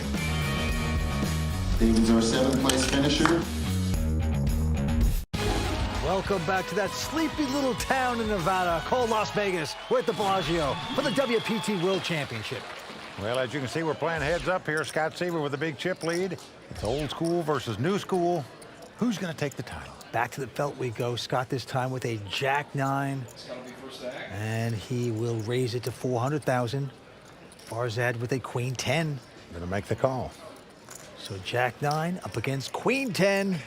Oh, nice flop for Farzad. He's flopped top pair here. He's going to check, probably with the intent to check raise, but that doesn't happen. Scott checks behind him. Going to the turn. It's Queen. That's Queens and 10s there for Farzad, but he's checking again. Well, he's checking to try to trap his opponent. But again, Scott checks behind him with the open-end straight draw. Down to the river. Oh, look at this. It's and a now king. King comes off. Uh-oh. So Farzad was checking on the flop and the turn in hopes to check raise his opponent. Now his opponent is beating by making a straight on the river. Farzad checks again. And Scott, of course, is going to bet. Well, he bet 600,000, and look at this. Now the raise comes in by Farzad. Bad timing. He makes it 1.6 million. I'm all in. Oh, of course you are. Scott Seaver's gone all in, and all of a sudden, your top 2 pairs just blown up in your face. You're saying, what happened here? Did this guy make a straight? Did he make something like kings and deuces? If he did that, would he even go all in then? He checked on the flop to trap him. He checked on the turn to trap him, and now he's trapped himself for his tournament life if he makes this call. I call. He's made the call. So that's going to do it. And it is over, folks. Scott Seaver has done it. He has become the WPT World Champion for Season 9.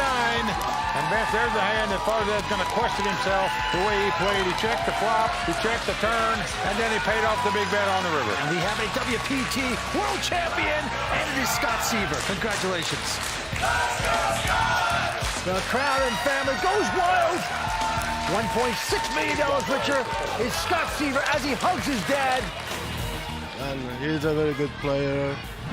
I think he has a real bright future, and I think I'm gonna keep playing till I get one. Let's hear it for the Season 9 WPT World Champion of Poker, Scott Siever. So tonight we crown Scott Siever the final champion of Season 9. Thank you, Vince. He celebrates a fantastic run in one of the most prestigious events in all of poker, the WPT World Championship. And right now I'm being joined by the newly crowned WPT World Champion, being escorted by the beautiful Royal Flush Girls. You are a lucky man in so many ways. I am. Congratulations. Thank you. Job well done. I gotta say, to win this championship, I don't know, I mean, how does it feel right now? It feels incredible. I feel like there's been a big monkey on my back with the World Poker Tour. I play event after event. I've failed miserably constantly, and I kept thinking, okay, if I cash, it'll be a huge relief. And then I did, and it wasn't. I was like, okay, if I final table, that's what I need. But it wasn't. And then I just really wanted the win. And now I have it, and it just feels incredible. Scott, we are all so excited for you. Congratulations. I don't see any monkeys on the back anymore. You're safe and free rolling into next year's event. It feels great, and hopefully I can come back and defend my title. Back to back. Thank you. Congratulations. Thanks a lot. Seriously, job well done. All right, now I'd like to send it over to Mike and Vince to get their final thoughts on the season. I have to say, Kimberly, it's been a terrific season on the World Poker Tour. So many great additions to the show, like Tony Dunst and the Royal Flush Girls. But a few things stand out to me. One was the talent of so many good young players, and another was the highlight in witnessing Dwight Pilgrim's both entertaining and emotional victory at the Borgata Poker Open. Oh, man. I also have to say that one of the highlights was watching this guy, Mike Sexton, make a final table on the World Poker Tour. You cashed 3 times. It was just incredible. But also, it was a pleasure working with you, Kimberly. You're the best at what you do, and it's going to be fun next year. Thank you, gentlemen. It has been an honor, seriously, to get to work with you two, and it's been a tremendous season. But right now from Bellagio in Las Vegas, that's going to wrap it up for Season 9 on the WPT, and we look forward to seeing you back here for Season 10 of the WPT, where we'll have new stops, new talent, and who knows, as the WPT continues to grow, I might even need to renew my passport. But until then, I'm Kimberly Lansing, and for Mike Sexton, Vince Van Patten, Tony Dunst, the Royal Flush Girls, and the rest of the WPT team, thanks for watching. Good night. Poker Tour is brought to you by ClubWPT.com. Never lose a dime playing poker. Guaranteed.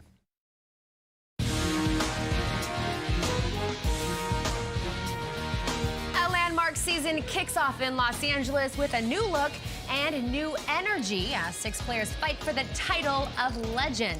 10 years in the making and still the best poker on television, and it's only on the WPT.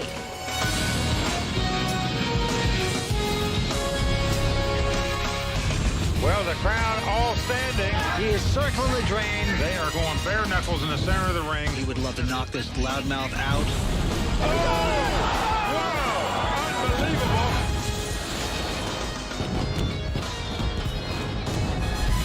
To be the best player in poker, the fight to win the WPT World Championship and the fame and fortune that go with it begins here tonight in Los Angeles. And there may be no more fitting event on the WPT to kick off the journey than the Bicycle Casino's Legends of Poker.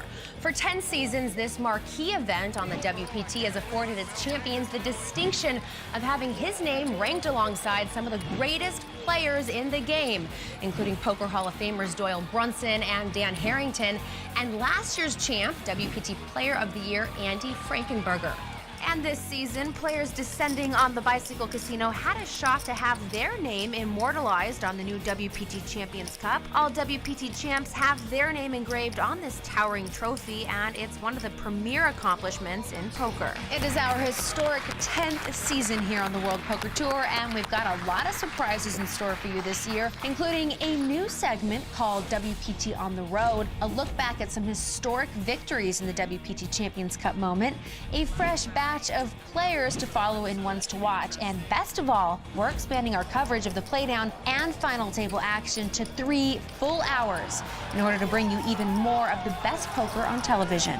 5 days ago, the journey began as some of the best and brightest hit the felt right here in LA. Season 10, WPT, gotta make it happen. Table 3, seat 7. It's the lucky one. I got it. On the first of 2 starting days, 322 players showed up at the Bicycle Casino ready to kick off Season 10, including last season's Legends of Poker champion and Season 9 WPT Player of the Year, Andy Frankenberger. No one's ever won the same tournament, the WPT, twice. So I wouldn't say there's a pressure to do it, but I put a lot of pressure on myself anyway, so I always put pressure on myself to win. I hate losing. Andy was not the only player to put pressure on himself, and East Coast pro Will Fiala's strong start was all part of his strategy. I'm check raising my grandmother. I'm taking no prisoners. I'm slaughtering the out of everybody, period. I'm only playing for the win. That's it. Nothing else but the win. As the Royal Flush girls checked out the action, Phil Locke, who made this final table back in Season 2, mused on how advanced the game has become. Poker Theory has flown right behind me and past me. I feel like I should go back to the 1-2 no limit games, try and win $20 or something. And Phil was not the only player in the field who was trying to make it back to another Legends of Poker final table. I got second once. I would like to improve on that. I just would love to join the group of WPT champions. As players began to bust, the talk on the tournament floor was about the new structure for Season 10, where players could re-enter on day 1B if they were eliminated today. Being a re-entry, I just decided, get it in there and come back tomorrow. Re-entry tournaments are really, really good. Encourages people to fly out, gives them a second chance to play again if they bust 5 minutes into the day. If I bust today, 100% I'm playing tomorrow. As play winded down for the evening, reigning Legends champ Andy Frankenberger got all his chips in with 2-pair against the Season 8 LAPC runner-up Raymond Dolan's top set, sending Andy to the rail, but still alive to defend his title by re-entering on day 1B. Deciding whether I might come play tomorrow. Yeah. 141 players survived the day, including past Legends of Poker finalists Zach Clark, Tom Braband, and Amit Makija. But the big stack belonged to tough young pro Matt Berkey. Couldn't miss. I mean, one of those days, you have them sometimes. Okay, players, good luck in your quest to make it to the final table. Let's shuffle up and deal. 435 players showed up in LA on day 1B, bringing the Season 10 Legends of Poker total to 757 entrants, including players who, after busting day 1A, re-entered for one more shot at having their name on the new WPT Champions Cup. Among the new faces in the room were the first WPT Legends of Poker champion Chris Karagulian and Season 5 champ Joe Pelton. 5 years ago exactly that I won the title here. It's good to be on that trophy. It's good to have my name amongst all the other great poker players and sort of be memorialized forever that way. They faced some stiff competition to capture another title at the Bicycle Casino, as many tough players took another crack at the first title of Season 10. It's day 1B, we're back for the second chance, and it's going way better than yesterday. I really love the whole buyback in day 1B thing. I mean, I like it because it means I get 2 cracks at it. Whenever I'm here, I just feel like I can't lose. But for Michael Winnett, better known as Squeaky, Season 10 marked a new beginning. Currently, Squeaky is a character in rehabilitation. I had a lot of fun with it. Unfortunately, the casino's had other ideas. Next time is 3 rounds, and then you're out of the tournament. But do you understand what I'm... So don't do it. Do you understand what I'm saying? I'm explaining the rules of the tournament. And Squeaky is probably the most penalized and kicked-out player that exists. For now, Squeaky's gone. And the new Michael spent the day staying out of trouble and quietly building his stack. At one of the tougher tables in the room, WPT finalist Ali Islami found himself all in pre-flop with Season 9 ones to watch Matt Affleck and WPT champ Taylor von Kriegenberg vying for a side pot.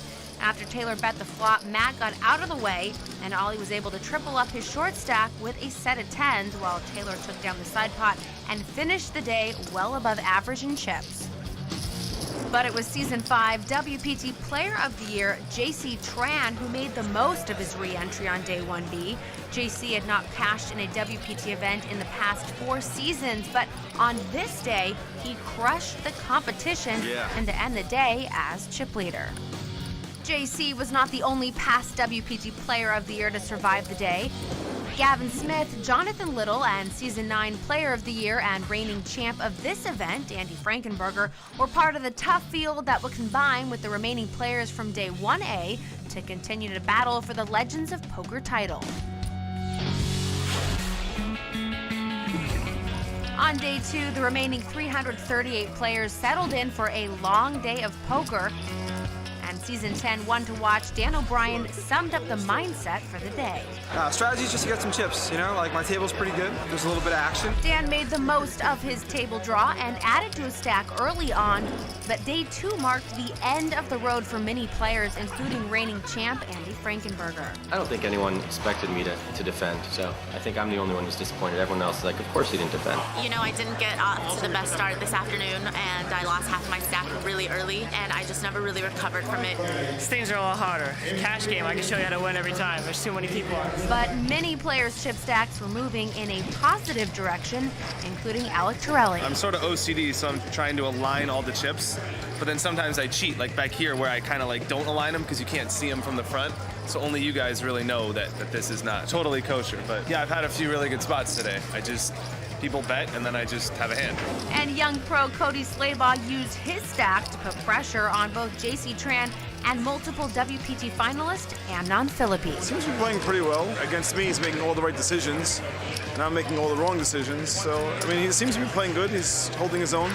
Last season's Legends 4th place finisher Tom Brabant was also running well in the familiar setting of the Bicycle Casino. I feel really comfortable here. Like, they seem to treat the players really well. It's nice to walk outside, California sun during the breaks and stuff. It's nice. And Titan Tom was in a race situation with California native Vincent Rubianes with Ace King versus Vincent's Pocket Queens.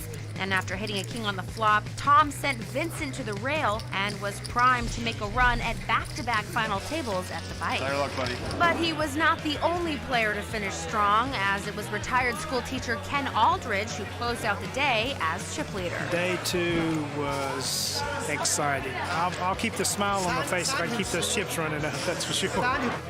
Ken earned the right to smile, but close on his heels were tough pros Cody Slaybaugh, Will Fiella, and Matt Berkey. The pressure was on for the 99 remaining players, with the money bubble quickly approaching and a lot of talent left in the field, including 3 past WPT Players of the Year who had their eyes on the over $750,000 first place prize and the opportunity to have their name etched yet again on the WPT Champions Cup. Preparations for the final table are being made here in Los Angeles, but we still have more coverage of the early days of the Legends of Poker tournament brought to you by ClubWPT.com, so stick around. The WPT is brought to you by ClubWPT.com, where VIP members can watch the latest episodes online, get a free subscription to the WPT magazine, and so much more. ClubWPT.com. Never lose a dime playing poker, guaranteed. Welcome back to the WPT's coverage of the Legends of Poker. We're in the midst of seeing how tonight's players made their way to the final table. On day 3, a tough field, including 5 past WPT champs, still had a shot at the over $750,000 first place prize and a Legends of Poker title. But as play moved to the casino floor, the 99 players were hoping to be one of the 81 who would make the money. For former WSOP main event champ Jamie Gold, it felt good to still be around. Last night, the very last hand of day 2 here at the World Poker Tour, I flopped a set of 10s, the guy flopped the nuts. Maybe I just don't deserve to get that lucky anymore. All my luck ran out. Unfortunately, the day would not last long for past Legends finalist Tom Brabant and Season 10 One to Watch Dylan Horton.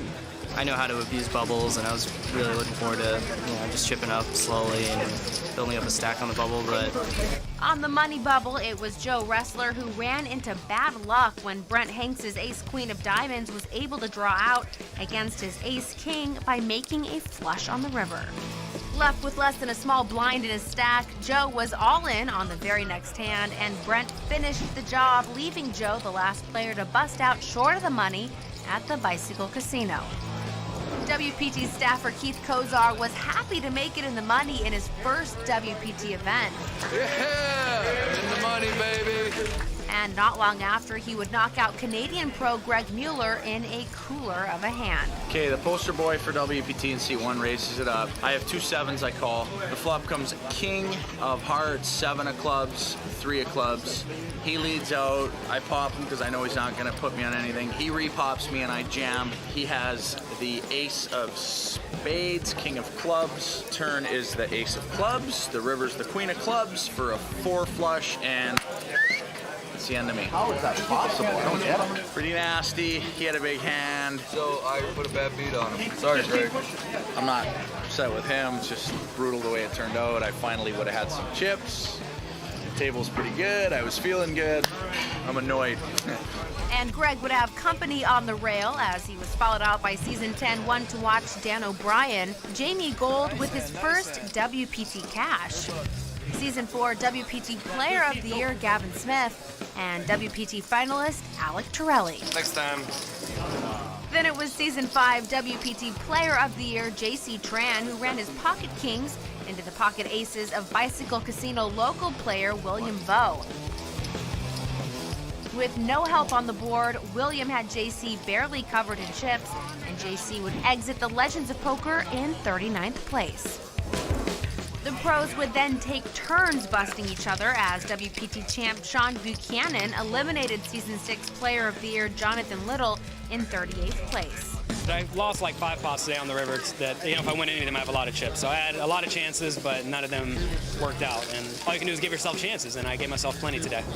Josh Pollock took out Cody Slaybaugh in 35th place. Coming into the day, it was like second in chips. I got to 35th or whatever. It's not close enough. And James Carroll busted season 9 WPT champ Dwight Pilgrim in 33rd place. Next stop, I gotta defend my championship. Then day 1A chip leader Matt Berkey, who just lost a big hand to Will Fiala, got his pocket jacks all in against Matt Kay's ace 10. And when an ace hit the flop, Berkey was then next to fall. We can do this tournaments, nothing you really do. After more eliminations, play ended for the night, and East Coast pro Will Fiala kept his target set on his first WPT final table. I keep knocking at the door, but hopefully this time the door will open wide. Will was one of the 21 players to survive the long day. In addition to tough pros James Carroll, Matt Kay, Brent Hanks, and the last WPT champ in the field, Canadian Sean Buchanan. But it was another Canadian, amateur Jeff Vertez, who ended the day as the overwhelming chip leader. Great day, though. Great day. Expectations were high on day 4 as the final 21 players vied for the 6 seats at the WPT final table, but dreams would start to be crushed as the eliminations began. On a king-high flop, pro Brent Hanks 3-bet all-in against amateur Adam Aronson. And after the chips were counted down,